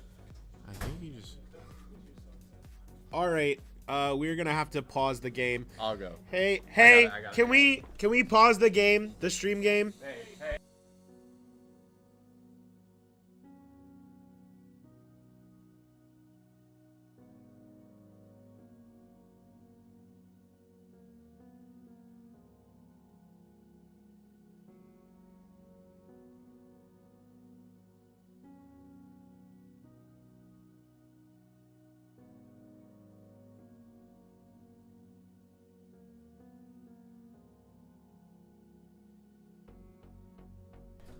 All right, we are all set here. Just had a little mishap. Sorry about that, Sometimes guys. in a format where you have cards like Iono and Unfair Stamp, sometimes it can be hard, especially this late at night, to keep track of which things you're supposed to do when. Accidentally put 2 cards on the bottom instead of shuffling to draw. Obviously, incredibly easy to reverse. No actions had been taken on Jacksoon's side, so we just wanted to rectify that, and we should be good from there. We do get the boss on the Teal Mask. Boss on the Teal Mask. Huge. Truly cannot complain about that. Having the Lumineon on the bench could prove to be a little bit of a pain, but realistically, I mean, Brandon's looking like he's in a great spot here. he's Jackson up game just 1, has Sandy Shocks, and Brandon's already taken the first 2-prize knockout of the game, so it's going to be really difficult for Jackson to find his way back into this game.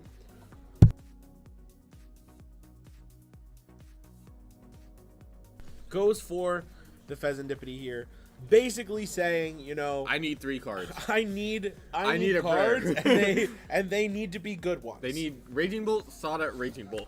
Yeah, that would be and then off that, I need Teal Mask, Grass Energy, Prime something Catcher, else. yeah. And Oh, then wow. off the Teal This Dance, is looking pretty okay. good, actually. Pokestop. Nest Ball. Oh, E-Vessel. Okay. Okay. Gets to draw 1 off of the Ogerpon at least. Would love to see Sada or Pokegear off that. Do we know if we have Sada in the hand? We don't. We cannot see the hand currently, but you know what we can see? That play stamp on the Squawkabilly. And as long as there's a play stamp in play, we know that there is a way for Jacksoon to win. There is a chance. There is a prayer. Gonna go ahead and grab a Grass Energy and a Fighting Energy off of that Earthen Vessel. Will be able to go ahead and grab a Teal Dance. Get a card. Oh, choosing to get... Wait, did Jacksoon just get 3 energy off of the Earthen Vessel? No. Where did the fighting come from? His hand. Okay. I don't... Well, maybe I just wasn't paying attention. We do have a match finish on the other side of top 4. Regidrago, Samuel will be in the finals. Fantastic. Do we- That's exactly like what we said, right? Charizard Yep. slightly unfavored into that Regidrago. So we are going to go ahead and see Regidrago making it all the way. Samuel, our top 8 winner on stream, making it to the finals in decisive fashion. This match has not even finished its second game yet. Correct. And we already see We did Regidrago start a little advancing. bit later. To be fair, True. are we about to see a power gym? No. There's no shot. Well, yeah, Power Gem I don't think makes very much sense. However, would love to see a magnetic burst for 90. Yeah. I mean, we would love to see that. What we would love to see is a switch Okay, card I see and 5 energies in knockouts. play. We're looking good. Yeah, 6 energy. The only problem here And is we that, see the charm. right, but the Sandy Shocks has 2 retreat, so he can't. Oh, never mind. I thought I had one. Jacksoon cannot take the KO on this Charizard without a switch card, which does not feel great. We could see maybe Ogerpon and another Teal Dance. We could see Prime Catcher onto that Pidgeot.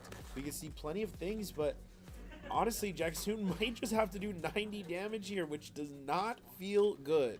And even as Brandon here, you have to be happy if he does that. Yeah, 90 damage is a tickle to Charizard. Yeah. That's like rubbing his tummy. It looks like it is going to be that magnetic burst. 90 damage. That's nothing to Zard. Do we already have boss? Oh, we don't yet. Don't have boss, but Pidgeot's in play, so, what can you do? Let's see. Lots of rare candies in that hand. I would love to see the quick search just snap boss. Yep. Is Brandon going to choose to play around Devo? Hold on to those rare candies. Your guess is as good as mine. He is playing the optimal Duskull. The Duskull with the ugly yellow border is technically optimal because Mew EX can 2-shot the other one, the most recent one. So we do see some optimization here from Hold Brandon on. in the list. Yellow borders are not ugly. I'm not just going to let this slide. Cap. All right, well, considering there's a game going on, we're going to keep talking, and I'm just going to assert that I'm right. Anyways, Brandon does We do have see the boss's orders. access to boss. Is going to take another 2 prizes, likely KOing that Pheasantipity. And from that point, I don't Do we know. kill? I think we do kill the Fez over the Dippity. The Fez over the Teal Mask. I think we do kill the Fez over the Dippity personally. It's been a long day. There it goes, bringing that Pheasantipity into the active spot. Going to be able to Burning Darkness for 210. And Brandon is 2 prizes away from being a finalist of the first ever collaboration between the Shuffle Squad and GameStop. The first ever in-person late night tournament. There is so much on the line here, and Brandon is so close to finishing out this match and moving on to the finals. He is so close he can taste it. And let's see what Jacksoon is going to be able to do to stop this. Is there a Devo? Is there an unfair stamp? Is there an Iono and a An Prime unfair Catcher? save, as we've seen Prime Catcher. I wasn't here when we saw Prime Catcher. Oh, you're right. Sorry, Josh. Is Blake a hater? No. Never. All of these questions will be answered in the next couple of turns here. This game's 3 more turns. It's 2 more if Brandon wins next turn. You're right. My bad. Counting's hard. Big dog. Math on the Shuffle Squad. What can I say? Let's see. Oh, Did we double looks attach? like there might be contention here. Okay, cool. We're all figured out now. Yeah, may have already used that Teal Dance, but wow, do those ability counters look cool. Texas Pokemon from 2013, I believe. 2013. I Yeah, played back then. Okay, Charizard is gone. Charizard getting knocked out here, but it's looking a little bit tough. We've Thanks for got coming out. plenty of stuff. We do see the Arvin Working immediately. here. Do we want to see the quick We search will first? see. Well, it depends what he's trying to get, you know? It does look like, we Super have Rod Super coming Rod. out. Ultra Ball, Super Rod, and then maybe going quick search for that Ultra Ball. We do seems have like- Charizard. Yeah, wait, if there's a Charizard already in We already there- have Candy. Oh, he just put it Super back Rod energies. energy. Okay, cool. Sure. Makes and so, yeah, total sense. So it's a little bit of a Well, We don't have the knockout yet, though. no, we would need a way to remove. Oh wait, that we have permission. vacuum. We have vacuum. Is it enhanced? Yes. Ah, okay. It's the so last card. Brandon does have vacuum. It's a pop pack vacuum. I see it. a pop-back vacuum. We can see the Infernal vacuum. Ring! Brandon Smiley not only cleaning up that tool card, but plays the play stamp, giving us exactly what the players want to see. Play stamp Hollows winning once again in the semifinals of the Late Night Live here at GameStop. We're going to get Brandon over here for a Just winner's 1 interview second. where I bet you he is going to be Smiley walking over and the whole time. Moving on to the finals.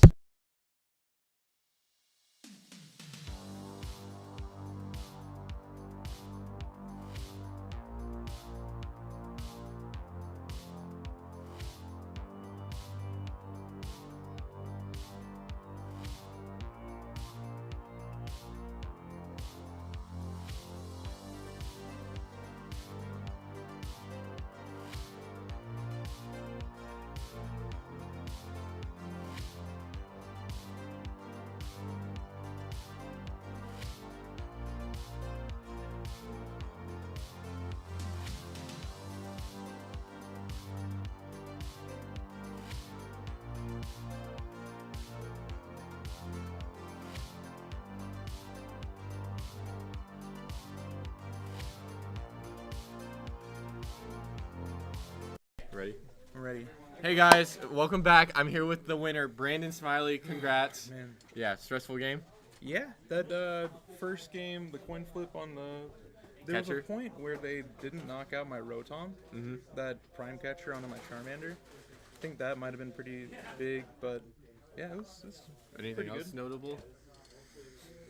No, Charizard's just really good. Yeah. I think, yeah, it's pretty good in the format. Big Don't dragon. play Manaphy. Big I'm dragon, gonna dude. lose because I don't play Manaphy, but that's okay.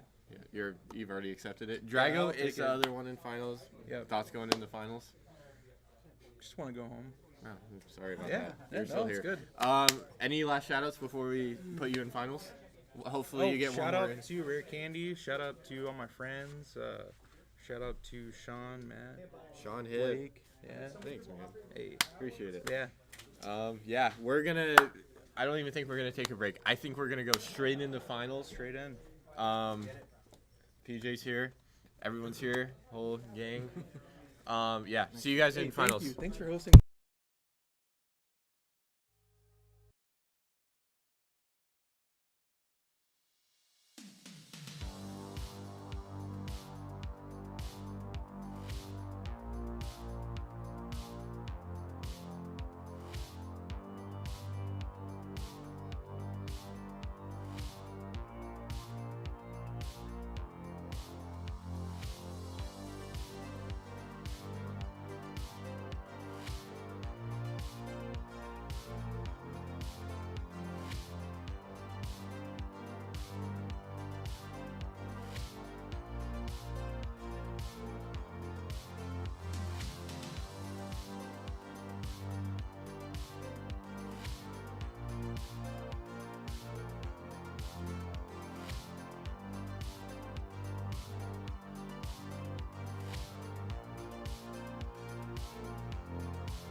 All right, here we are.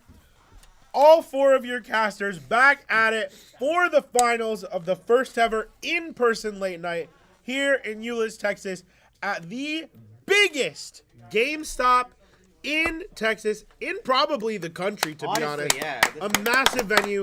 Before we get into the finals, I want to give a huge, huge shout out to all of the people here at GameStop who helped make this possible. Be sure in the link in the description, there is a code there for all of you to pre-order all of your Stellar Crown product.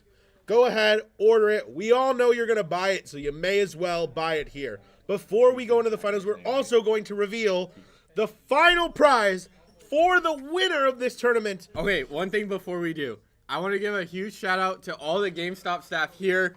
I know we're saying later than we said we would. Thank you guys. It means the world. But, all right, no more.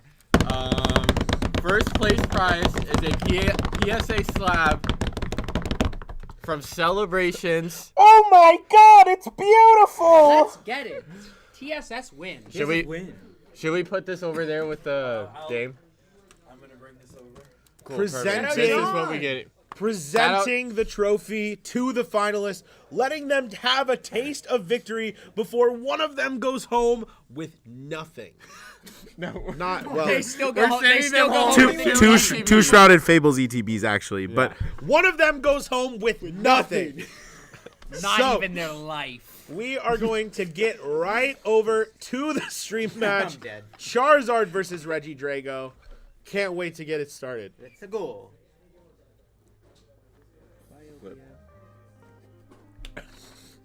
Oh, looks like we don't even got playmats set up. All right, so Is this frozen? All right, so we got. Did the phone die? Samuel I Sandoval, think they're fun, Regidrago VMAX, the 5th seed, The phone dead? our very first stream winner for the top 8 against Brandon Smiley himself. There we go. As predicted, Brandon was all smiles walking over here for that winner's interview. But are we going to have him change his name after To this Brandon Frowny. No. match? Brandon Upsetty Spaghetti. Steady spaghetti. Are they playing on top of the birthday Pika? Isn't It's it beautiful. So I guess we should talk about Brandon. He doesn't play Manaphy, right? Does Correct. not play Manaphy. Just let us know. He let us know in the winner's interview. in the So- winner's interview, but maybe we Yeah. shouldn't say that so loud because maybe Samuel will hear. Oh, shit. Although They have headphones. they have Yeah, they headphones. can't hear us anymore. Oh my goodness. Yeah, we got the. We upped our game. Y'all have did, been giving us so much hype in the chat that mid tournament we were able to get an upgrade in production. Thank you all so much. We could not be here without you. Regidrago VMAX. That's a thing? We're back. We're back to the 3 prize meta. Back to the 3 prize meta. The game is getting started. We have Brandon, Brandon going first. Huge going first here. absolutely massive to go Definitely wanna first. Go first in this matchup. And Brandon does Unfortunately, have Rodon. but Nobody no covered. out to Charmander.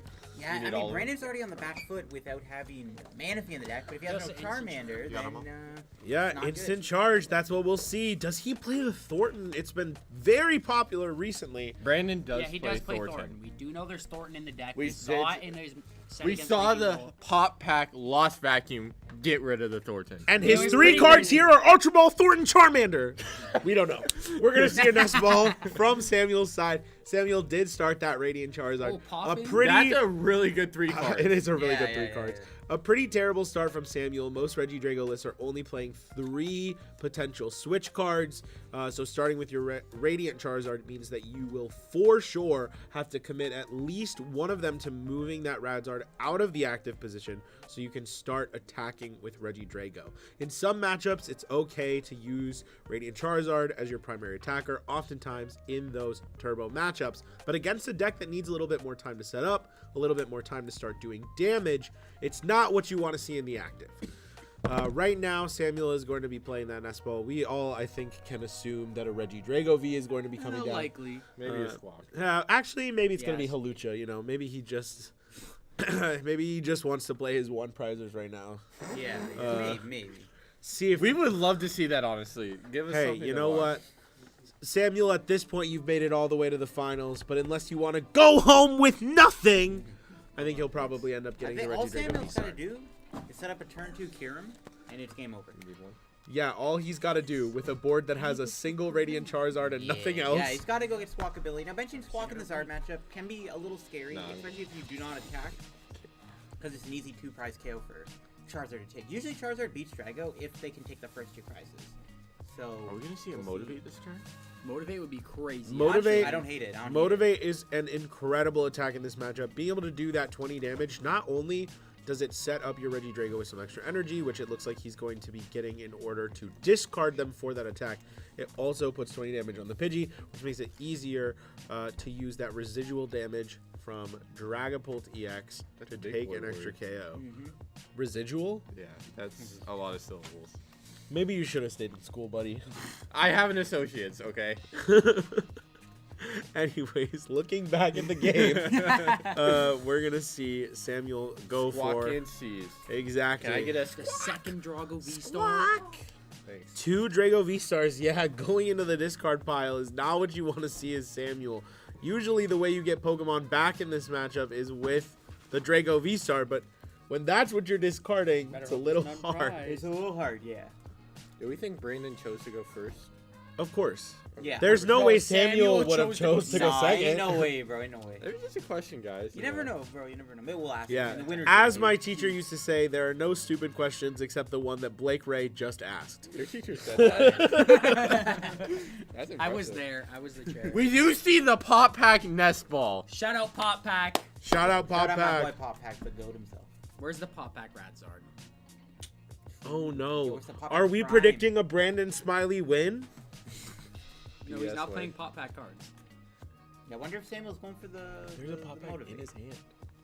Yeah, but Well, he has to find a switch first. Oh, yeah, Prime. there it is. He has to use the Oh. Prime in order But he's to got get in the Legacy squad. Star, bro. He's chilling. yeah, if he has the other Drago. Honestly, I hope motivate he into price checked. Legacy Star and a Prime Catcher into Kirim is kind of gas. Apt We can't do analysis that. by LDF. Apt analysis. I did, just it's been a long day, but apt analysis indeed. Who knew Squawkabilly could be such a good attacker? And now Brandon, theoretically, if he goes Ultra Ball, Charmander, Rare Candy, Charizard, he could just out of nowhere knock out this Squawk.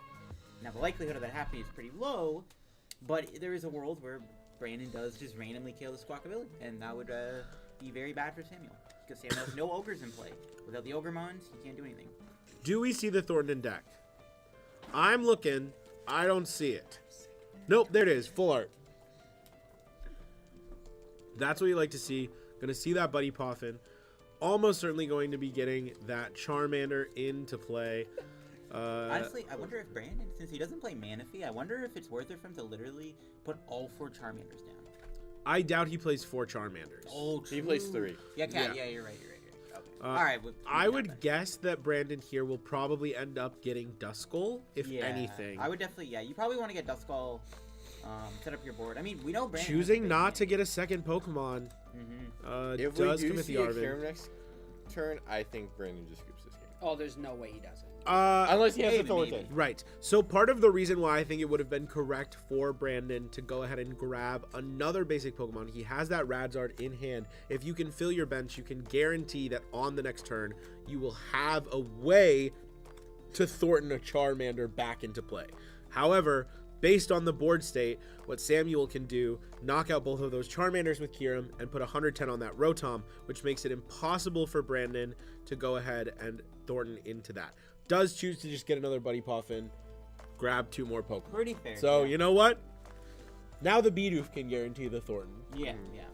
Carefree countenance, pretty good. Yeah, Can clutch Brandon, right now. can Brandon get clutch right now. Pidgeot out this turn? I think Brandon's got Pidgeot, right? I'm Yeah, assuming. Brandon does have Pidgeot. Yeah, because definitely That's good. Brandon getting Pidgeot out does help him a little bit. Pidgeot being in play against Drago Yep. before it takes damage, pretty good. And There's Samuel Candy. hasn't really established much. There's no Giratina in the discard pile or anything yet. So that's Yeah, also the good. discard pile does not appear to have any attackers, Mhm. as far as I remember. Yeah. But asking me to have memory retention at the moment is a fruitless task. Much like anything else that you can't get fruit from. So we're gonna see Candy into the Pidgeot, going to go ahead and use Quick Search, looking through the deck, seeing what he wants to grab here. Would love to see him take that Lost Vacuum for no other reason than to see that Pop Pack Hollow coming into play. Baby. Did he get anything? He has to get something. Yeah. Quick Search does necessitate that you take a card. Maybe we'll just take Charizard for next turn. Yeah, that probably Charizard seems like the correct play. Yeah, I don't dislike Charizard as a pick here at all. Again, Brandon choosing not to play that Manaphy. We'll see if it comes back to bite him. You know, he's reasonably set up here. Obviously, Radiant Charizard can be pretty impactful. Interesting. Okay. I do not like retreating into Bidoof here. Bidoof's Carefree Countenance only works when it's on the bench. So that allows Samuel to get rid of it. Bidoof play. Yeah, I don't love that. Oh, and there's the He is playing fast with authority. Yeah. Oh no. But no prize. I back think card. something I really would have liked to see Brandon do this turn is instead of establishing either this Bidoof or this Duskull, I would have liked to see him put down the Radiant Charizard with the energy in his hand. If Samuel takes 3 prizes, all he needs to do is attach 1 more fire energy. He can quick search for the Defiance band, and he'd be able And to the take the Pop Pack return. Hollow Iono came down. The Iono. Josh, this game is turning into a back and forth game. A back and forth, I don't know if Samuel is able to get this Regidrago attack utilizing that Kyurem. I don't see a world where Brandon comes back. Does he got the Kyurem? Let's see. Couldn't see his hand there. Well, he has a guarantee. He can guarantee it. With Legacy Star, he can guarantee it because he has 2. Right, he has 2 options to discard cards in his discard pile already. So if he wants to go for it, he absolutely can. If I'm Samuel, I'm licking my chops at this point, right? Yeah, I'm going. Not Archeops, my chops. My chops. Great. A banger joke from Hassan on the sidelines. What would we ever do without him? As we wait to see if Samuel will be able to go None of for our this lives would ever Kyurem play, knocking out Bidoof, Charmander looks like it's going to make this a very difficult matchup to come back from. I don't know how Brandon can respond. Yeah, like I said, I really would have liked to have seen Brandon go for benching Radzard, attaching an energy to it. That's what I would have liked to have seen here because it's much, much, much easier to respond to that Regidrago when you can use the Radzard. As Brandon here. Yeah, very good spot. I'm kidding. I'm absolutely kidding. LDF Blake just got the worst punked once again. It's all part of the plan. Samuel he actually Dragapult's not. does decide to Dragapult, saving the Legacy Star though, which is generally a pretty good play in my experience. Honestly, it's about No as other good. Dragos on the bench though. Yeah, no Dragos on the bench, I would but have loved to see the Legacy Star. but the Regidrago is out of range of a Charizard EX attack. So really, Brandon's only option here is to use. Well, no Radzard. You just Radzard. Yeah, no, it's You Radzard. just It's Radzard Defiance Band. Yeah, there's definitely an out to KO. Do we have Arvin very in the scary. hand? Do we have Arvin in the hand? Or Let's anything? find out. No. We have Counter Catcher. We do have Arvin. A lot of energy in the hand too. Yeah, but there's 1 energy in the discard pile, so you'll have to attach from I think hand. Brandon plays If 6. there are, well, Yeah, I it think there's depends. 6. I think If he there's plays 6 and has 2 prized, he can't have enough because there's 1 in the discard pile. I see 1 there in the deck. We would need at least 1 more. Really would love Brandon to look through his deck. 1. I see 1. It looks like just 1. Oh. Only 1 fire energy in the deck is not great. That play would not work. It will work if you Iono. Yeah, or unfair- unfair stamp. We can unfair stamp here. Unfair We stamp seems very could unfair stamp. So are you going to quick search for unfair stamp and just hope that you hit Candy Charizard? He does have Brandon does have Pheasantipity in hand. Do you Arvin for it or do you quick search for unfair stamp? I think that if you have Pheasantipity in your hand, you have to bench it. Yeah. And then maybe you could I think we. it's Fez awkward. First. No, I think if you know that you have to disrupt Samuel, because you have to put these fire energy back into your deck, you can't Fez first. Because if you draw into the Charizard outs off of Pheasantipity, you can't Candy Zard because then you can't get enough damage or enough energy on the Radzard, right? Well, yeah, we can't fest first. We can. What if we go into Super Rod? We could. It doesn't make it Only proper one in this card, sequencing. yeah. It does. We Yeah, could it doesn't make Ultra it proper Ball sequencing. for Charizard, discarded 2 fires, quick search for Super Rod. There's no candy in hand. Yeah, you need We're just nice. We're gonna top deck the candy. Committing the attachment to the Radzard. Turn to I Radzard actually, seems safe. That seems like a good play.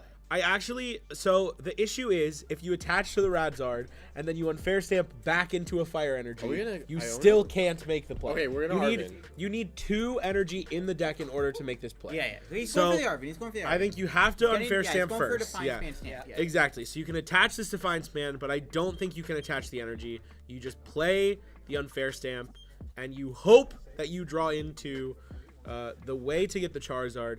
You hope that you don't draw into 2 fire energy because you need at least 2 in the deck. 3 is fine in the deck as well because you can accelerate 3 with the Charizard, but you do need at least 2 in the deck.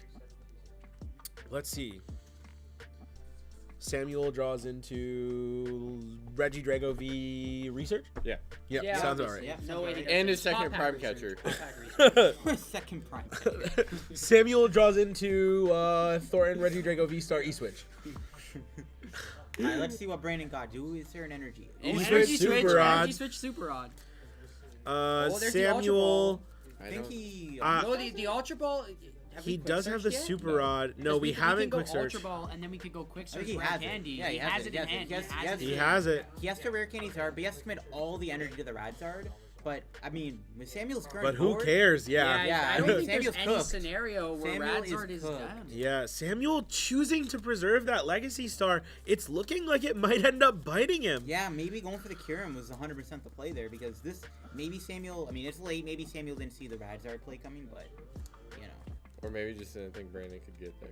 Yeah, Yeah, it's very getting there was possible. tough. possible. It's right? possible. Yeah, it's a lot of stuff to get for sure. Yeah, Zard has a lot of. Brandon- We're looking for the Brandon Charizard rare right candy now. in the Super Rod. He does accelerate 3 energy to the Radzard. Must I say, there are a lot of shiny Charizards on Brandon's board. There are, but There are you a know what lot, I yeah. do see tucked right behind that Rotom, hiding in the Play back, the stamp play for stamp. Steelstone. That's what we like to see over here on the Shuffle Squad. Brandon with a big smile on his face, We're now going for fezzing. the Radzard. Does have You even got Charmeleon. Charmeleon down That's for great. insurance. Wow. Yeah. And here comes This the is looking Radzard. very good with a Super Rod in hand. Mm-hmm. And like a gentleman, promotes the Radzard and simply goes attack. A gentleman and a scholar, if you will. Now let's see if Samuel can draw anything. It might be a. Well, there's the no fence. Says his way. Dippity my top God. deck. Devious. Does he draw Dragapult. anything? Does he get anything? I don't off think of he it? did. I mean, what do you even do if you're Samuel? Like, that's just pretty bad. Josh is currently asleep, guys. Even getting the Charmeleon down is bad because like Brandon gets to go retreat, evolve Charmeleon to Charizard, start going Burning Darkness. Yeah, it's Brandon definitely was able to make an insane board state just by having one turn where Samuel did not go Kyurem, and all that completely changed the trajectory of this match, which is actually just bizarre. But that's what Charizard does. It's all about the comeback. Correct. We see That one decision changing the trajectory of all of our lives. Yeah, my life is drastically changed. So is mine. Same, yeah, yeah. Jurassic. Charizard again. What would I have done without it, Blake's bro? life is drastically changed. He now has many dinosaur friends. Yeah, I do. Dude. Oh. We do see the No, league. stop. We might get copyrighted. we do see the league stamp Super Rod coming down. Clutch. Okay, we need a lot from Sam. We need way more. Sam's got a like. Flying entry. Gonna go Guys, crazy. we're coming in. And on to Charizard. Oh, we don't play it. I would be very. I mean, I don't hate the Halucha. If Samuel's only play is to retreat that Ogre Pawn, You gotta go into one prizer, yeah. right? Okay, we're putting 10 on Fez. Says 10 on Rotom. Right. alright. Rotom's good.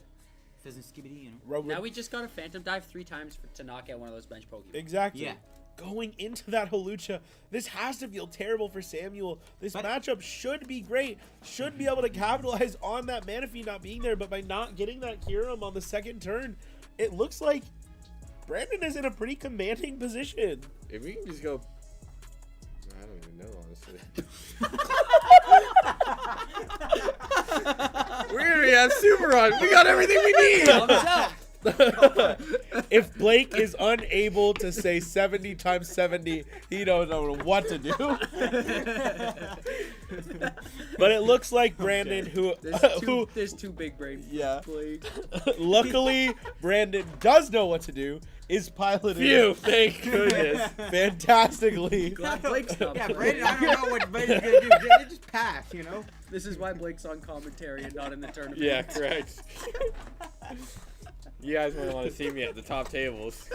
Announcing Apex Dragon to copy my other Regidrago. Apex Dragon. And then I can choose another attack. All right. Well, we're looking at the quick search here. I bet Brandon is shaking in his metaphorical boots, looking at Nah, he's wearing boots. I saw them earlier. Oh, Brandon is wearing boots. I'm absolutely kidding. Well, we're in Texas. Of Gotcha. Josh is speechless. Blown away by Blake's intellect.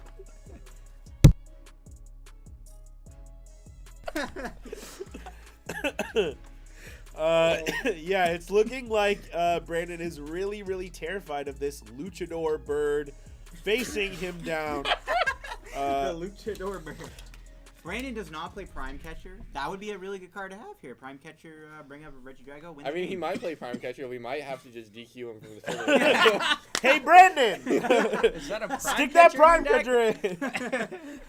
But yeah, as unlikely as I it can go home seems, early? we know that Brandon has a Super Rod in his hand from that unfair stamp on the previous turn.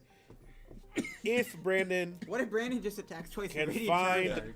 Just doesn't even bother switching. Just attack twice with Charizard. Well, Yeah, then I mean, his that makes sense. per the rules, his turn would end. It would give Samuel an opportunity to maybe respond. And possibly a DPL for Brandon. Yeah, could be a DPL. If he takes a prize before we stop him. Yeah.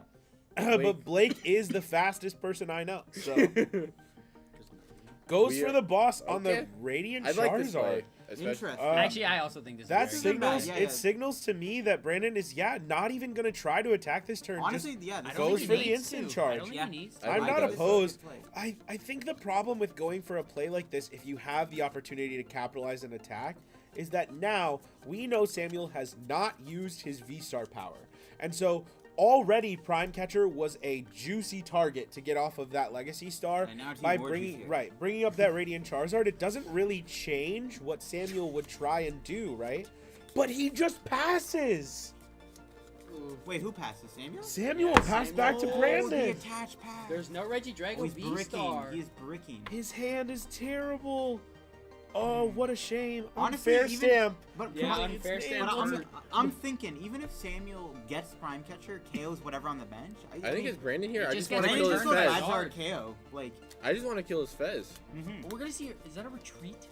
Oh, okay, No. never mind. was I gonna say, honestly, if what? I'm Brandon, I just pass.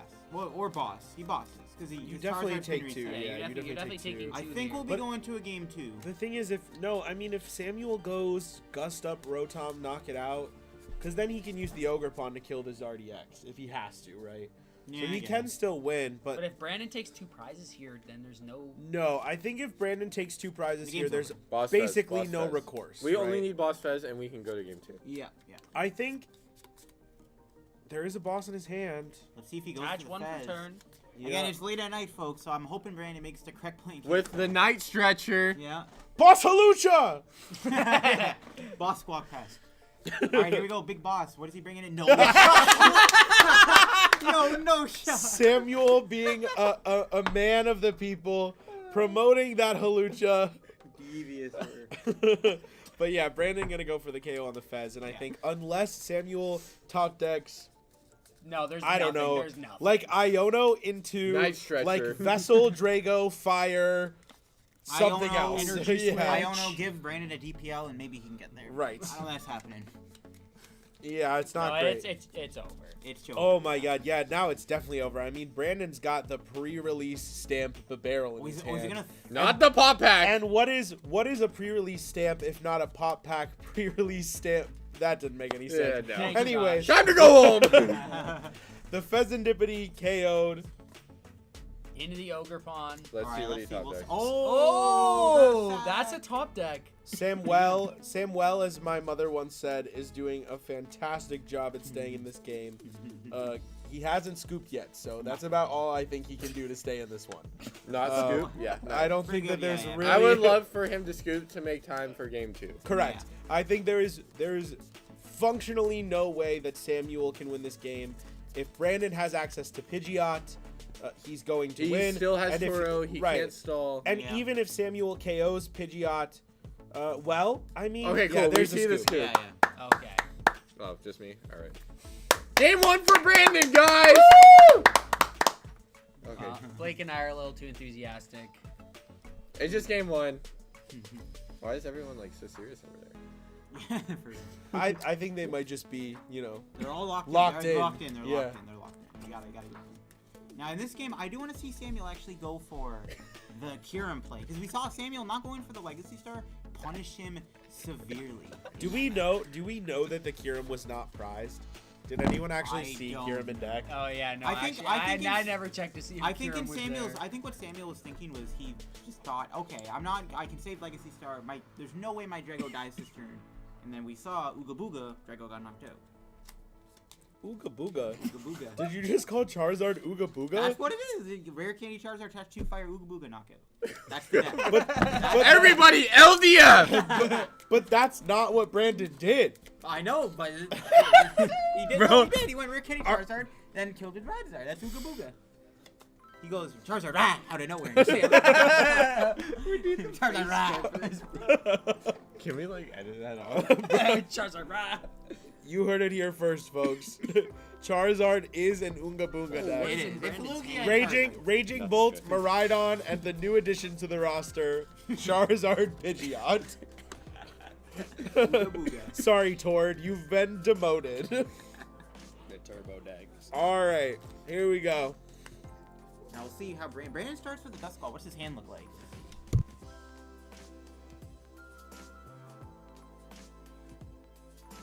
Cool. We just got an update. We have 35 minutes left in this round. The finals Should be more of than the enough late time. night GameStop Shuffle Squad. The first ever IRL late night. TSS win. Yes, that's win. Fantastic. We're gonna see a You guys Nest Ball must here. not be about it, guys. We are going to see a Nest Ball here, probably looking for that Regidrago V, choosing not to get the pop pack stamped one. Ooh, Eevee. But he did point at it. He pointed at the pop pack stamp. He knows. No. A man of the people. Samuel, once again, I would put $3 million on Samuel winning this game. I got Oh, 3 yeah, million on me too. Brandon. What's up? Yep. I have bread in my hand. Shadow bread. Shout out bread. Let's How get much this bread? bread. 3 milli bread.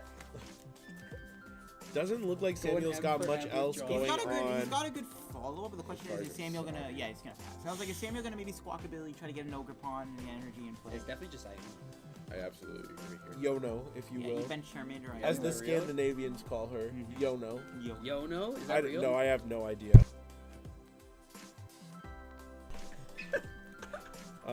Brandon deciding what to get rid of with Ultra Ball, not eyeing up that Dusclops, deciding to keep it maybe. I mean, You Seems could okay. use it, but it's only really good because you can use it to knock out the char. It actually doesn't kill. Oh no, you go Defiant Fan, Dusclops, kill Dragon. getting rid of Radzard Fire Energy is certainly a choice here. Certainly a choice. Oh my God! Buddy Poppin! No way!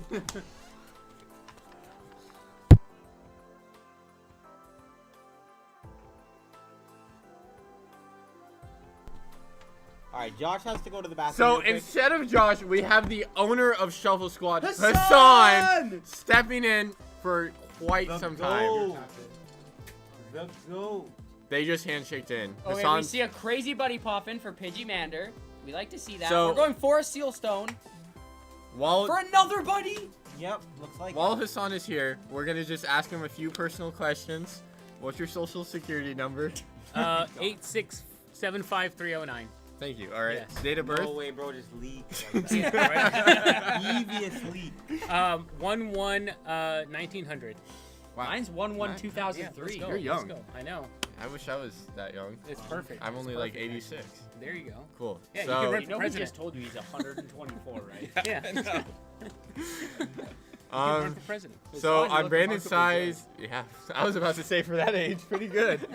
You're walking fine too. Yeah, Looks like we got a good setup on Brandon's side, though. Can't complain about this turn one I'm in the pretty slightest. sure Now, Brandon's going to take this. I mean, the way that it's looking right now. I'm not a No, betting no, man, here's but the I would thing. bet on Brandon. Brandon Alright. doesn't play Manaphy, so if Samuel can pull Oh, off Kyurem this Kyurem. turn, yes. Oh, he's got If- Dragapult If Samuel gets Kyurem this turn, then it's not looking good. I think that's what Samuel needs to eye up here. right Go now. for the Kyurem. I don't know if it's prize. We don't have a prize cam, unfortunately.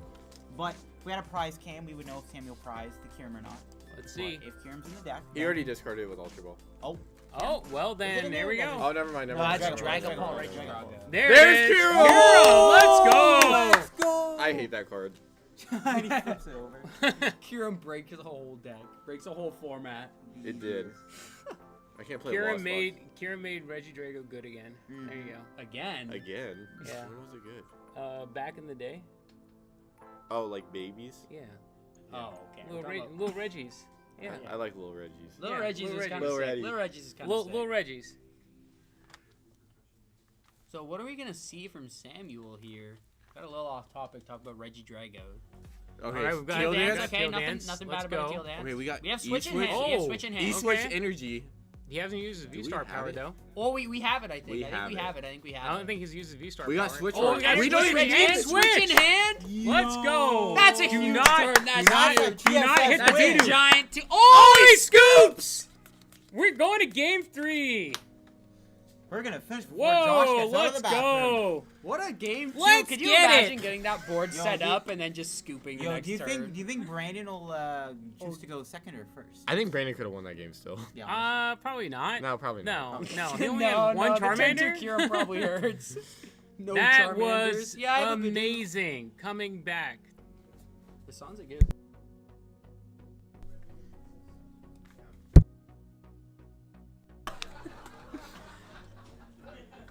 So there's apparently some jokes going on the other side of the room. Hey, leak the Bunch joke. of jokey Yeah, joke no makers. having fun. Yeah. No having fun. You guys aren't allowed to have fun over there. Josh Frinkle said so.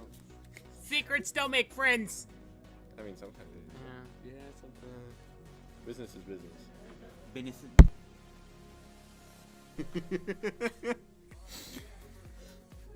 I think in this game, I'd like to see Brandon scoop. I'd like to see. Why? I'd love to see the turn two Kyurem again.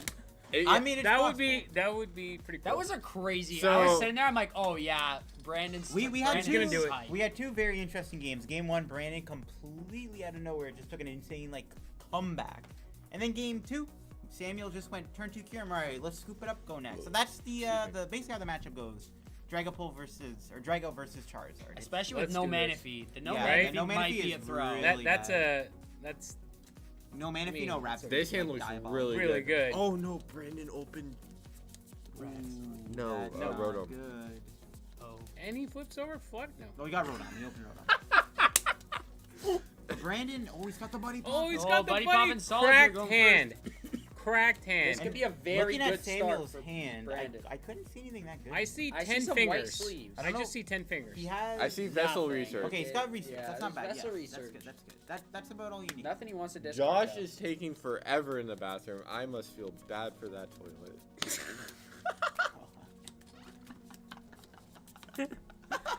Oh my gosh. We're not joking. We are. Devious. Josh is okay.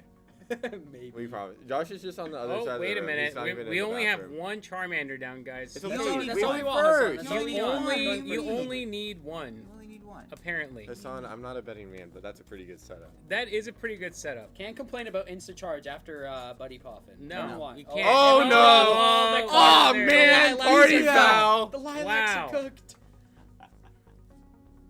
my gosh. I would not let him take that back. I would. Well, at least he's not slow playing like Isaiah Bradner. I mean, that's fine. We apologize for Hassan. Give us 1 minute.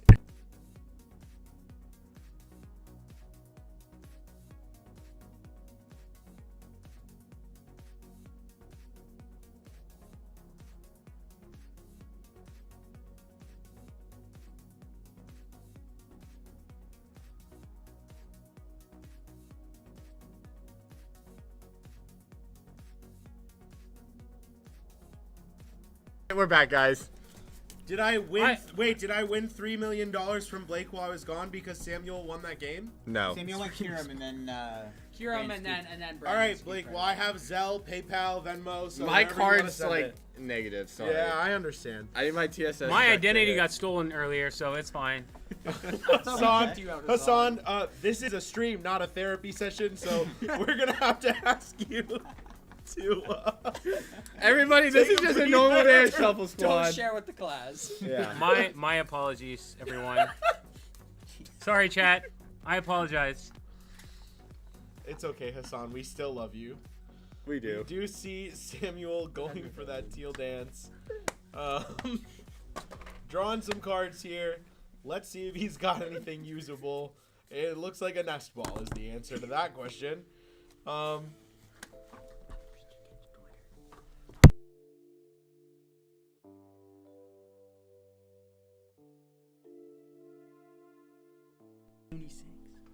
Nest ball for Regidrago V. Okay, come on. This is gonna be an interesting game. We're both set up. We're getting there. Yep. Hopefully, we're getting in. We're getting in there. It looks like we do bench that Regidrago V, attach the fire energy. It doesn't look like Samuel has too much else, so just gonna pass over to Brandon. We see that Rotom in the active spot. A crazy hand from Brandon as well here for game 3. It's looking like it's gonna be another Poffin! Oh my god. Crazy. I think we have to sign a Smiley to TSS after this. So, looking like he's gonna grab Duskull, looking like he may end up grabbing another Charmander as well, trying to get as much of a board established as possible here. We'll see what he ends up choosing, though. I don't think Brandon seems to have had a desire to bench the Duskull in this matchup, and he looks like he might do it again. I don't know that there's really a lot of value in getting that Duskull down compared to like agree. trying to put down the Radzard and getting energy attached to it. It's really good for Bless you. It's really good for playing around that early Kiram. It allows Brandon to maybe actually try and respond to a Kiram play instead of just scooping as soon as somebody Kirams. So I would love to see Brandon go for yeah, I would have loved to see Brandon go for that Bidoof, because the other thing that the Bidoof does that the Duskull does not is because of that Carefree Countenance ability. We know that even if Samuel goes for the Kiram play, Bidoof will survive. That leaves at least one Pokemon unscathed on the bench. Brandon can go for the Thornton play, can get a Charizard into play, you know, could even Thornton potentially into that Radiant Charizard, and maybe actually claw his way back into this game, because once Samuel uses Kiram, all of his energy is going to be taken off the board. I will say this though, Josh, that last game was very similar, where Samuel did pull off the Kiram and Brandon decided to scoop.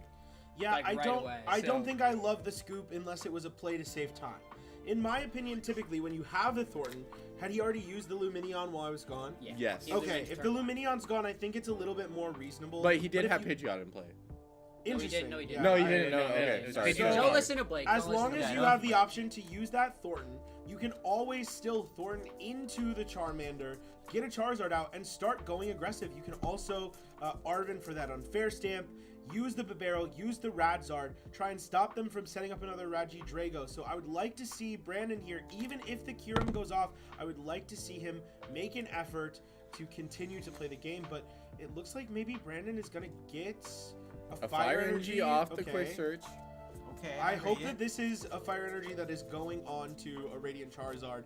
I really don't. I hope it's onto the Rotom to retreat it. Most likely. I don't care that much about retreating I Rotom. don't think the retreat. If Samuel only has one Regidrago in play, if he goes for the Dragapult play, right, onto that Duskull, he'll take 3 prizes. That means that Brandon can instantly on the pitch. That's an Wow. interesting play. I'm not sure how to feel about that. But if Samuel had taken 3 prizes, Brandon could instantly go Defiance Span onto a Charizard. He would be able to immediately knock out that Regidrago. And he ends his turn with an instant charge. Interesting. I mean, that's what you're supposed to do. Apparently. Apparently. If there's nothing else, right? You gotta We're not have your turn. I mean, something. it looks Not like attacking. that was the last play that he could have made. Yeah, that it is does. correct. That is correct. Let's go with something. As a matter of fact.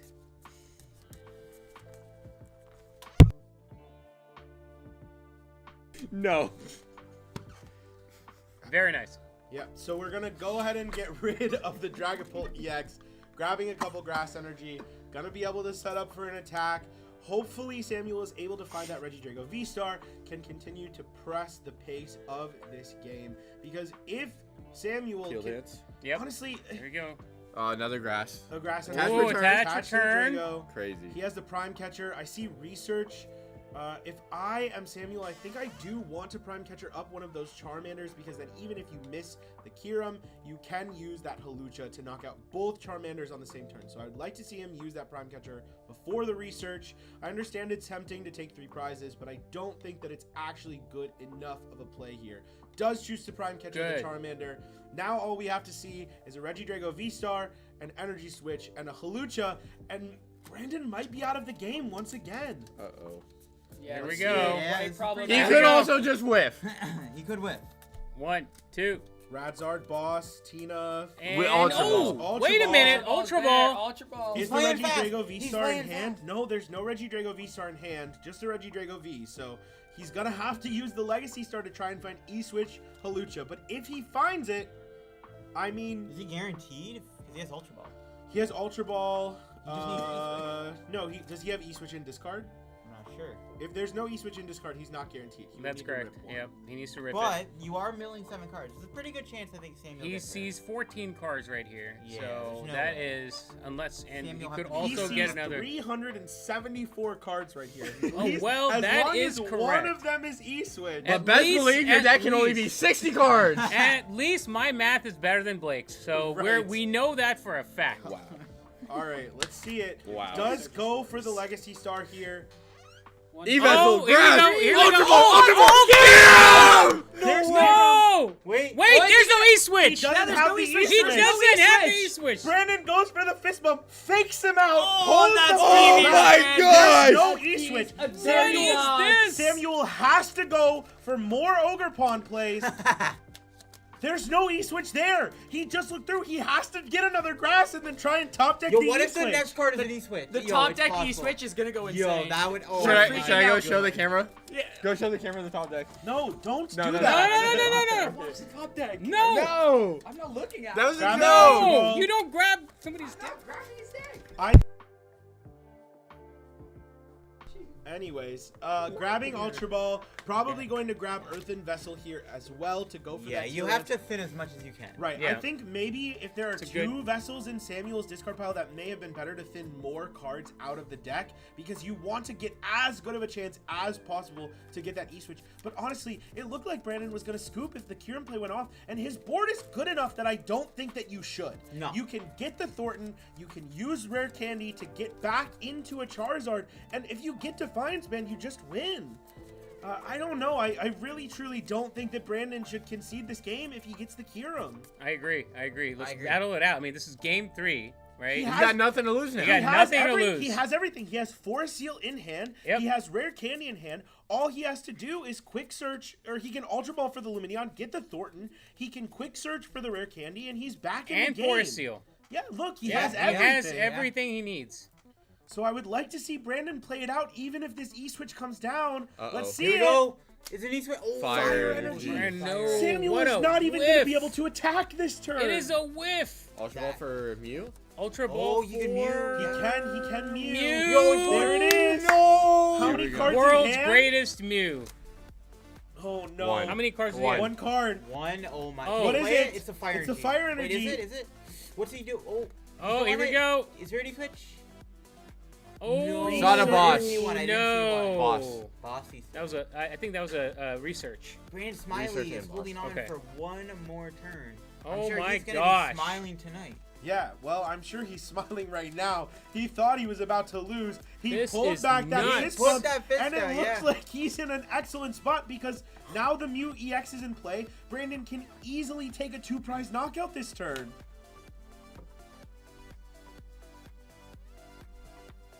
Brandon is considering his hand. He has lots of options here. He has an absolute ton of cards in that hand. So many options to consider. He has that rare candy. He has the Forest Seal Stone. He even has, Lost Vacuum just to show off that play stamp, I don't think that there's really anything that he specifically needs. He can get everything just by playing the Ultra Ball, using the rare candy. He can quick search for boss, take a 2-prize knockout on Mew, and at that point, he's so far ahead on tempo that it'll be incredibly difficult for Samuel to come back. I Yeah, absolutely Brandon's agree, about Josh. to take the lead here, and it is not looking good for Samuel. Like, Samuel's window of opportunity has completely shrunk, yes. The window's shut, actually. Yeah, no, the window's gone. Yeah, I think that at the end of the day, what Brandon is looking for here is a way to establish as much of a board that is resistant to that Kyurem, to that Dragapult as possible. So maybe looking to get the Pheasantipity, obviously a little bit more difficult for Samuel to knock out. Does choose to get that Bidoof instead. I don't dislike that at all. Again, plays around the Kyurem with that Here we careful go. countenance ability. Here we so go. Let's see. He's got the candy. He's got the Ultra Ball in hand. We almost force sealed the Pidgeot, which could have been bad. It might have been a little tough. Yeah. Store Alchemy would have been more like no Store No. Alchemy. Thank you. No alchemy. Yeah. No alchemy, yeah. Just No like I alchemy. said earlier, that would have been as fruitless as something that doesn't have any fruits. Yep. I've never heard that before, but okay. Thank you, Josh. Yeah. Josh Thanks. majored in fortune cookie. There we go. We see that play stamp promo choosing to Ultra Ball for the Dusclops. Oh, he's gonna go. Does he have the Defiance Band? If Defiance is there, this is a disgusting. Dusclops, if he has access to the Defiance Band, Dusclops lets him do Yeah, 240 that's- plus yeah, the that's 50 a to knock out knockout. the only Regidrago. He doesn't even need the boss. But Samuel can respond with an Ogre Pond. Easily.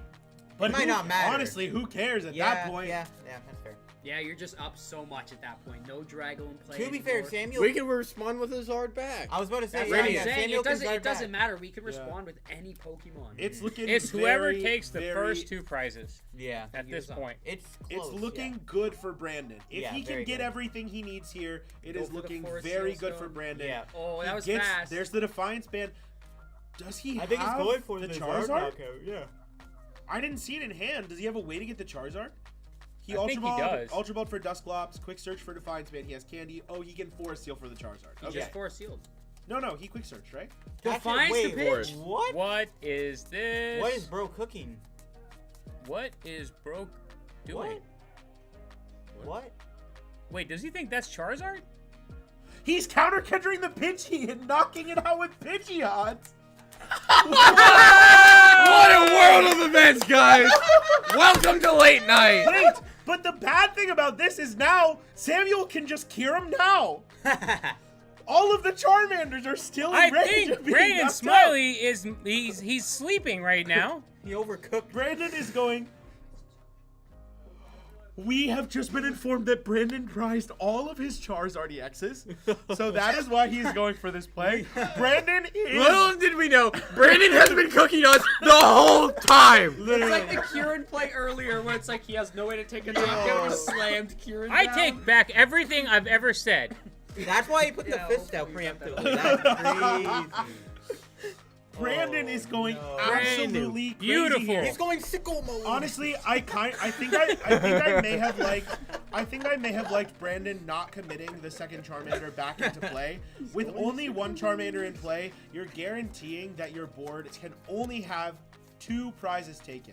By putting back the second Charmander into play, Samuel can do something like Prime Catcher that Bidoof and then use Kyurem to knock out all 3.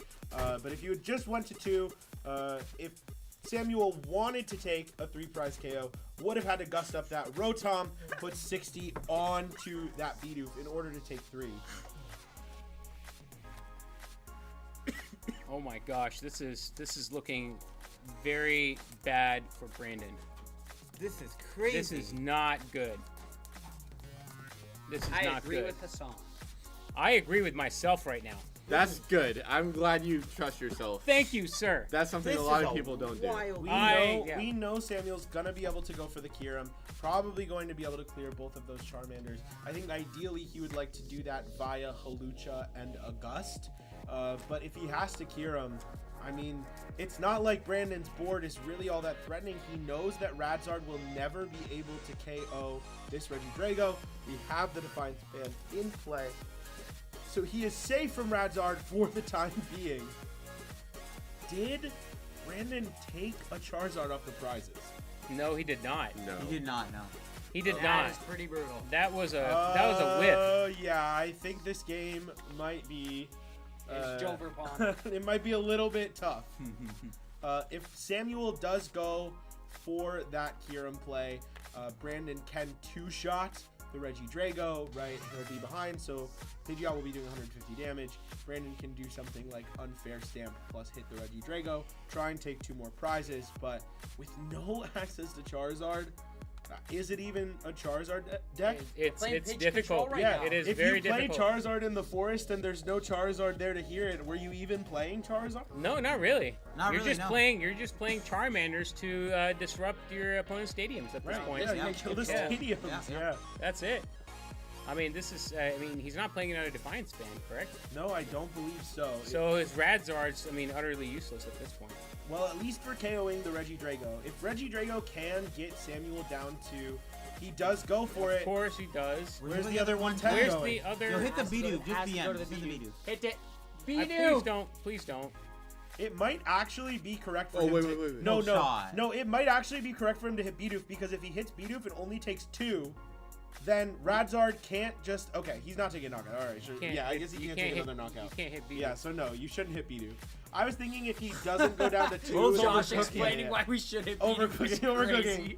Listen, Listen, my you're girlfriend and I- not my- Brandon Smiley. You can't cook that much. You're I'm right. sorry. My girlfriend and I have been playing too much Overcooked, and I was having That's flashbacks. it. Yeah. You know what? That game is gas. Josh, I think you But should you know stick what to other shake game? and bake. You know That's what it. other game is gas? This one that we're watching TCG right late here. night. 10 minutes left on the clock. I do think we will probably see a conclusion to this game. Pretty shortly. I have no idea. No, honestly, if Brandon is able to disrupt Samuel's hand, this Regidrago might just get stranded in the active. Correct. He may be able to just two-shot it with Pidgeot. That's wild. Do we have unfair still? Yeah. You know- unfair is Yeah, still in Unfair's deck. still there, yeah. So yeah, Brandon can also You offer could- that Luminion. Get a Thornton. Arvin, well, you don't need Thornton. Charmander doesn't need to come back if there's no Charizard. No, Thornton for the Dusknoir line. If you were to do that, you can knock out the Regidrago. Oh, Thornton that's into actually Thornton into disgusting. Dusknoir, Yes. Candy into Hassan is Dusknoir literally better than KO. all of us at Pokemon. That is absolutely not true. Bro, I mean, it is still a risky They're the play. reason why Hassan owns Shuffle Squad. I mean, no. That play is risky. It would put Sam down No, to you just go, 2 you just go prizes. Radzard for game. Right, it puts him down to Then 2 you prizes. do. He can Radzard. Then you do that for game. Yes.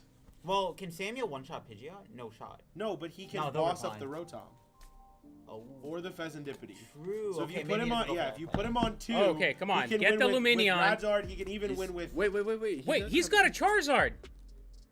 So he pulled one off the He prizes. pulled one He off the did one, okay, prizes. okay. Okay, so he could go for Thornton here if he has the wherewithal. Like, No candy. no No candy. no he would need a candy. piece. He would need a He piece. plays plays 3 three. Zard. We gotta like. Wait, was there a Zard in the deck the whole Yeah. time? No way. Is Yeah, it 3 or if 2 he Zard? plays 3 Zard, then there is a Zard in the deck the whole time. Then he must wait. No, he Well, must then have priced 3 Zards. Yeah, I think he must. There's have. no way I he don't wouldn't think have I don't played. think you Yeah. ever go for the play the way that he went Yeah. for the play if you have access to Zard. Because Yeah, you no can just way. Charizard to KO the Mew. That was yeah. That would have Yeah, been yeah, yeah. that would have been nuts. So He definitely priced all his Zards. yeah, all those Zards had to be gone. He got think. one. So this is probably Stamp. It could be Iono. I think We both are do fine. have to evolve the barrel this turn. Yeah. Yeah, it's a necessity. Oh, we got a Radzard. Radzard. Okay. Not sure about that one. He does have Arvin, so he can, use Arvin to get the Stamp instead. But I think I would have liked to see him go grab a barrel and then Arvin for stamp. Oh, he's second guessing. And you All know right, what? he's getting the barrel. Told you guys. Yeah. Good job. See, that's why I'm not the Ray best. is correct. That's crazy. I've never Crazy, heard that yeah, before. yeah. I like to Can see I get the my barrel. respect and credit?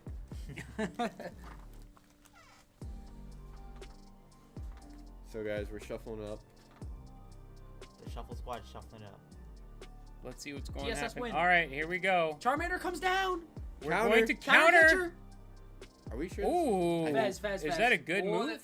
Ogre Pawn. Ogre Pawn cannot Okay. OHKO. Really? No, Three. All right. We got B-Bro for 3. Oh no, because 5 energy does it, I think, doesn't it? 150 plus 60. No, 5 energy doesn't do it. There's already 110 on it. Okay, so 5 energy. Okay, does it. so This seems like that makes wait sense. a minute. We might be seeing the Zard here. Can he do it? He doesn't No, have he- it. He did get a Wait. Ultra Ball We have and quick search. He has Arvin, right? Yeah, yeah. He has Charizard. Do we Yeah, want but to we just benched men. No, I mean like We Thornton. get Thornton. Oh, yeah, we thought. Yeah, you Lumi for Thornton.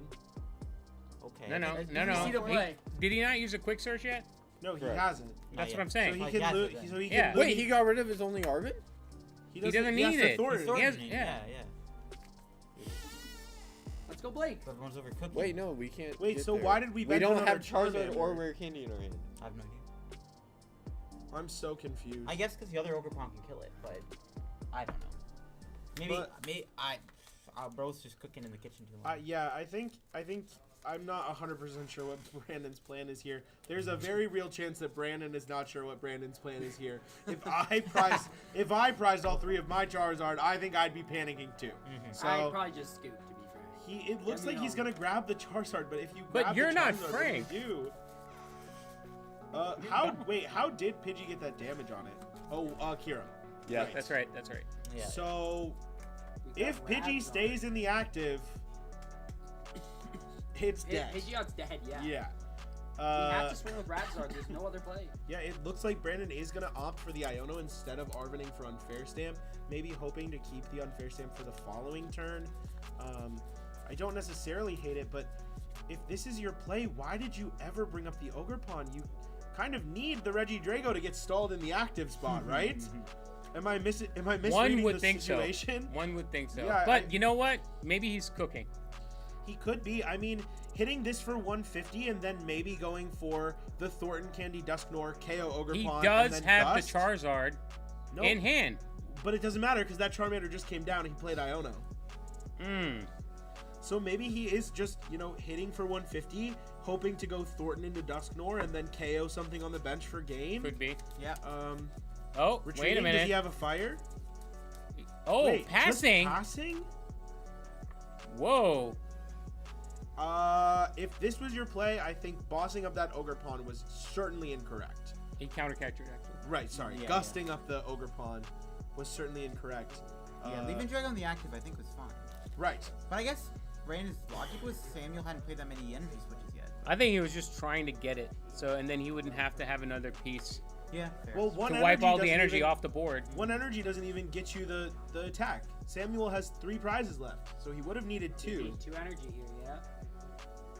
Yeah, I'm not sure. Maybe Brandon misunderstanding the situation with the prizes, but I really don't know. I don't know how he what can the come line back from is. this position. Yeah. If the Regidrago was still in the active, at least there was hope that it would get stuck there for a little bit. But now, I'm not sure what Brandon is really hoping for, because sticking that Radzard in the active instead of Charmander means that you have to attack with it next turn. It's use it or lose it, right? You have This to is- Turo it maybe even. So He actually already used Turo, remember, to bring up the Charmander. You're right. Yeah, he he did. did use Turo already. And both counter catchers now are down as well. Yeah. And he Brandon's Ultra out of Balled his resources boss. At this point. Yeah. Do we know? This does is a Brandon very- play Palpad or no? I don't think so. All right. It's looking tough. There's a There's a boss. Boss, Pidgeot. Oh, Yep. Oh no. I think that might be it. I think Brandon 2, 3, 4, flew 5. a little close to the sun with Yeah, that he counter catcher. might I think have. that might be it. I don't know 5. how does Brandon ever respond to this? Knocks out the Pidgeot. Brandon needs to Hey, find a just fire one energy. more. It's a fire energy and an unfair stamp where the game is over and there are no pieces in his hand. He has Fez, and yeah, we'll see. He just needs to draw the last piece of Exodia here. Yeah. 2. All right, Yu-Gi-Oh. He needs like 2. He needs something 2. like Well, Fire the and stamp. Pot of That's Greed fair. was on the screen earlier. Pot of so- Greed was there. That is correct, yes. He just needs to draw into Graceful Charity right Let's there. see.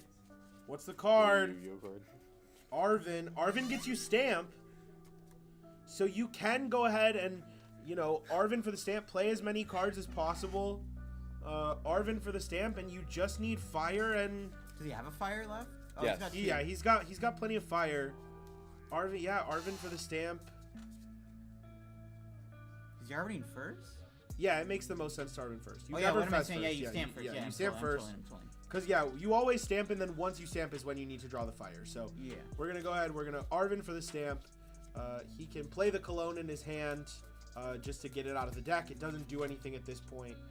You attach that fire, and then you kind of need a lot from that point. Yeah, you but still it's gotta cook. I mean, it's possible. It's definitely a winnable position as long as Sam isn't able to respond to this Radzard with a knockout, which, when you're getting KO'd like this, it's not easy. No. There's only 1 energy on the board. It's not on the Drago. Right. Sam will have access to that Pheasantipity. Choosing to bench the Pidgey, I don't hate it. Going for Barrel first. Yeah, that's fine, because you probably go stamp. You'll stamp Fez. You're Yeah. probably not going to be able to Bibberl off the stamp. Yeah, I think I would have liked to see slightly different sequencing. I think you stamp first. Use some cards. And We then hit the Night Stretcher. Oh my. Candy, that's the fire energy. That might do it. No, but if you go... Okay, yeah, you have Wait. to go Radzard. I don't know what So you He's attach... got 1. You just go 1/1, right? Yeah, 1/1. Okay, good. Yeah, okay. But then, so what do? Night Stretcher and attach to the Zard? I actually don't like evolving Charizard here. I think you need it to Super Rod so that you can retreat the Radzard next turn. Because now that Charizard is stuck in the active. Yep. It might Don't be we have free Turo shot. still? No, Turo's gone. used. Oh. Night So he Stretcher can attach and to that attach Zard, to that. but I yeah, don't like attaching there, because You're Samuel giving- wins with boss. He goes Reset Steel Dance and stand. boss. Doesn't even need boss. Samuel, I think that by evolving the Charizard at all, the game is over. No, because he uses He wins- Pheasantipity. He also, Yeah. attaching to the Zard doesn't matter because he can just boss the Pidgey. Okay, yeah, I'm trolling. LDF, you heard it here first.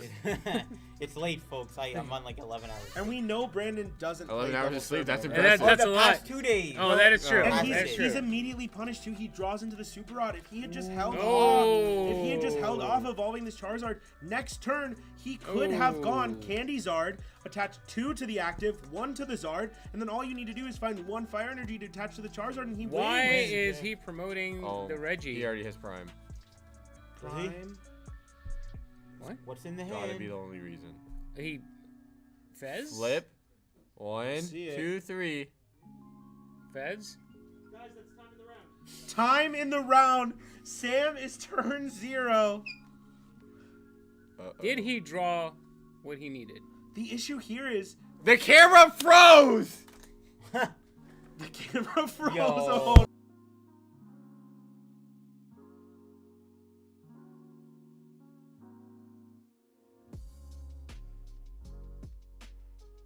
All right, here we go. Here we go. Here we go. It's back. We're It's good, back. we're good, All right, we're let's good. see. Let's see. Force Seal has been used. doesn't look like he has anything. The biggest issue for me here is that because this Radzard is stuck in the active, We're good. Brandon will always need an extra piece because even if, let's say, Sam is turn 0, goes to Brandon's turn, we know he can't move that Radzard.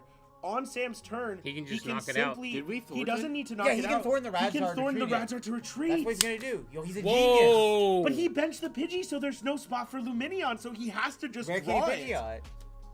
Does he have candies? Does he Yes, have if, candy yeah, Pidgeot? if you go Candy Pidgeot, yeah. I mean, it's Does not he like have Candy Pidgeot? I don't know. I don't know how big his hand is. He has Bibberl. I don't know if that's enough.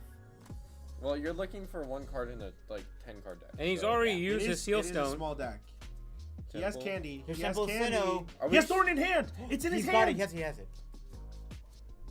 Pass. Oh, and that's Oh, game. then he takes it. Thorn Whoa! Let's go! Is the winner of the IRL Oh my God! Late Night Tournament. Let's Taking down go! Regidrago Pricing. with Charizard EX 3 with price. no mana fee. accomplishing this under such odds. It is crazy. Not only does he not play Manaphy, not only does he scoop game 2 on turn 2, game 3 he prizes all 3 of his Charizards and still manages to win. Look at this. What Congratulations. Actually crazy. Congratulations. The best part about this, Brandon showed up late to round 1. Oh my God. What a freaking game. Right Get over this here. man over here. Congratulations. You're gonna have to scooch him. You guys have to. Congratulations. I'm coming in behind you here. Right here. Come on in. Come on in. My go. Come on in. My Right go. here. Go, Look go. at this. We knew you had Look it. at this man right here. An absolute up, hold it up. Hold it icon. up. Hold it Show the up. winner. Oh yes. Right Thank there. you. Right there. This is amazing. Amazing. And then one for GameStop. One for GameStop. Amazing. Amazing. Brandon, let the people know, what does winning the first ever IRL late night mean to you? A lot, because I really thought game 3 I was done prizing those Charizards. The fake fist bump?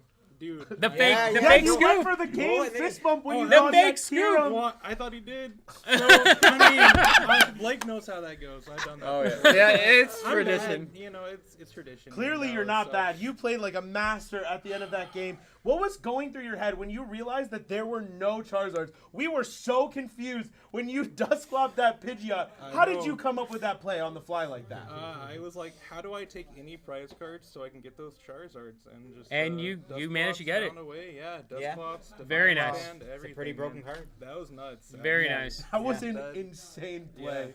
I don't play much, so like that. That is true. He Yeah, hasn't like, been I really anywhere don't recently. Cooking. Yeah, right? Yeah. We had a few people in chat earlier saying, what the redacted is he doing not playing Manaphy? Do you have anything to say to those people now that you beat Regidrago in the finals? Yeah, if you if they do it, you lose. If they don't, you try not to lose. So, I mean, you know, it's a bad matchup. I but- mean, we saw in game 1, he didn't go for the Kyurem. He didn't get it. He had the ability of Legacy Star and guarantee it, but he didn't. Yeah. And he got immediately punished. Yep. Yeah, once you get past those early turns, Manaphy is kind of irrelevant. You know, it'll be okay fair. for him, but like Greninja's dying down, Qianpao's dying, Lost Box is dying, so like Lost Box is Manaphy's actually kind of just a- dead. Dead. It is dead Yeah, in the Lost Box water. is dead. No one is Yeah. upset about that. Loxbox is That's dead. cap. That's cap. I kind of missed that But- guy. No one is And upset. here's some God. Look extra at that. prizes, too. Look at that. These. Look at this. Let's go. Maybe you can pull that alt Pheasantipity for your deck. I won't. Can we get a TSS win on stream here? There we go. TSS win. Yeah! Thank you so much, guys. Awesome. Crazy. Congratulations, Brandon. you. Thank you so much for coming out. Thank you, everyone, Yes. for tuning in. Remember, go into the description of the video where you can find a link to pre-order all of your Shrouded Fables cards, products. Thank you so much to GameStop. Thank you so much to everyone who came out today, watching the stream, playing in the tournament. It means the whole world to us. So. And if you Thank want you. to find the best place to watch all of your Pokemon competitive content, you want to subscribe. to Got a the little Shuffle Dark Fury. Squad. That was a bad plug. But anyway, thank you so much for tuning in to our stream here at GameStop. We loved having you, just like Josh was saying. And tune in for the next one, and we'll be sure to shuffle it up for you. We'll catch you next time here. Peace on out. Sub the Have a great TSS. one. Squad. Sub the Shuffle Squad. Woo. Bye, What guys. was the right screen, PJ? We That gotta was end a the stream. crazy That was game. ridiculous. What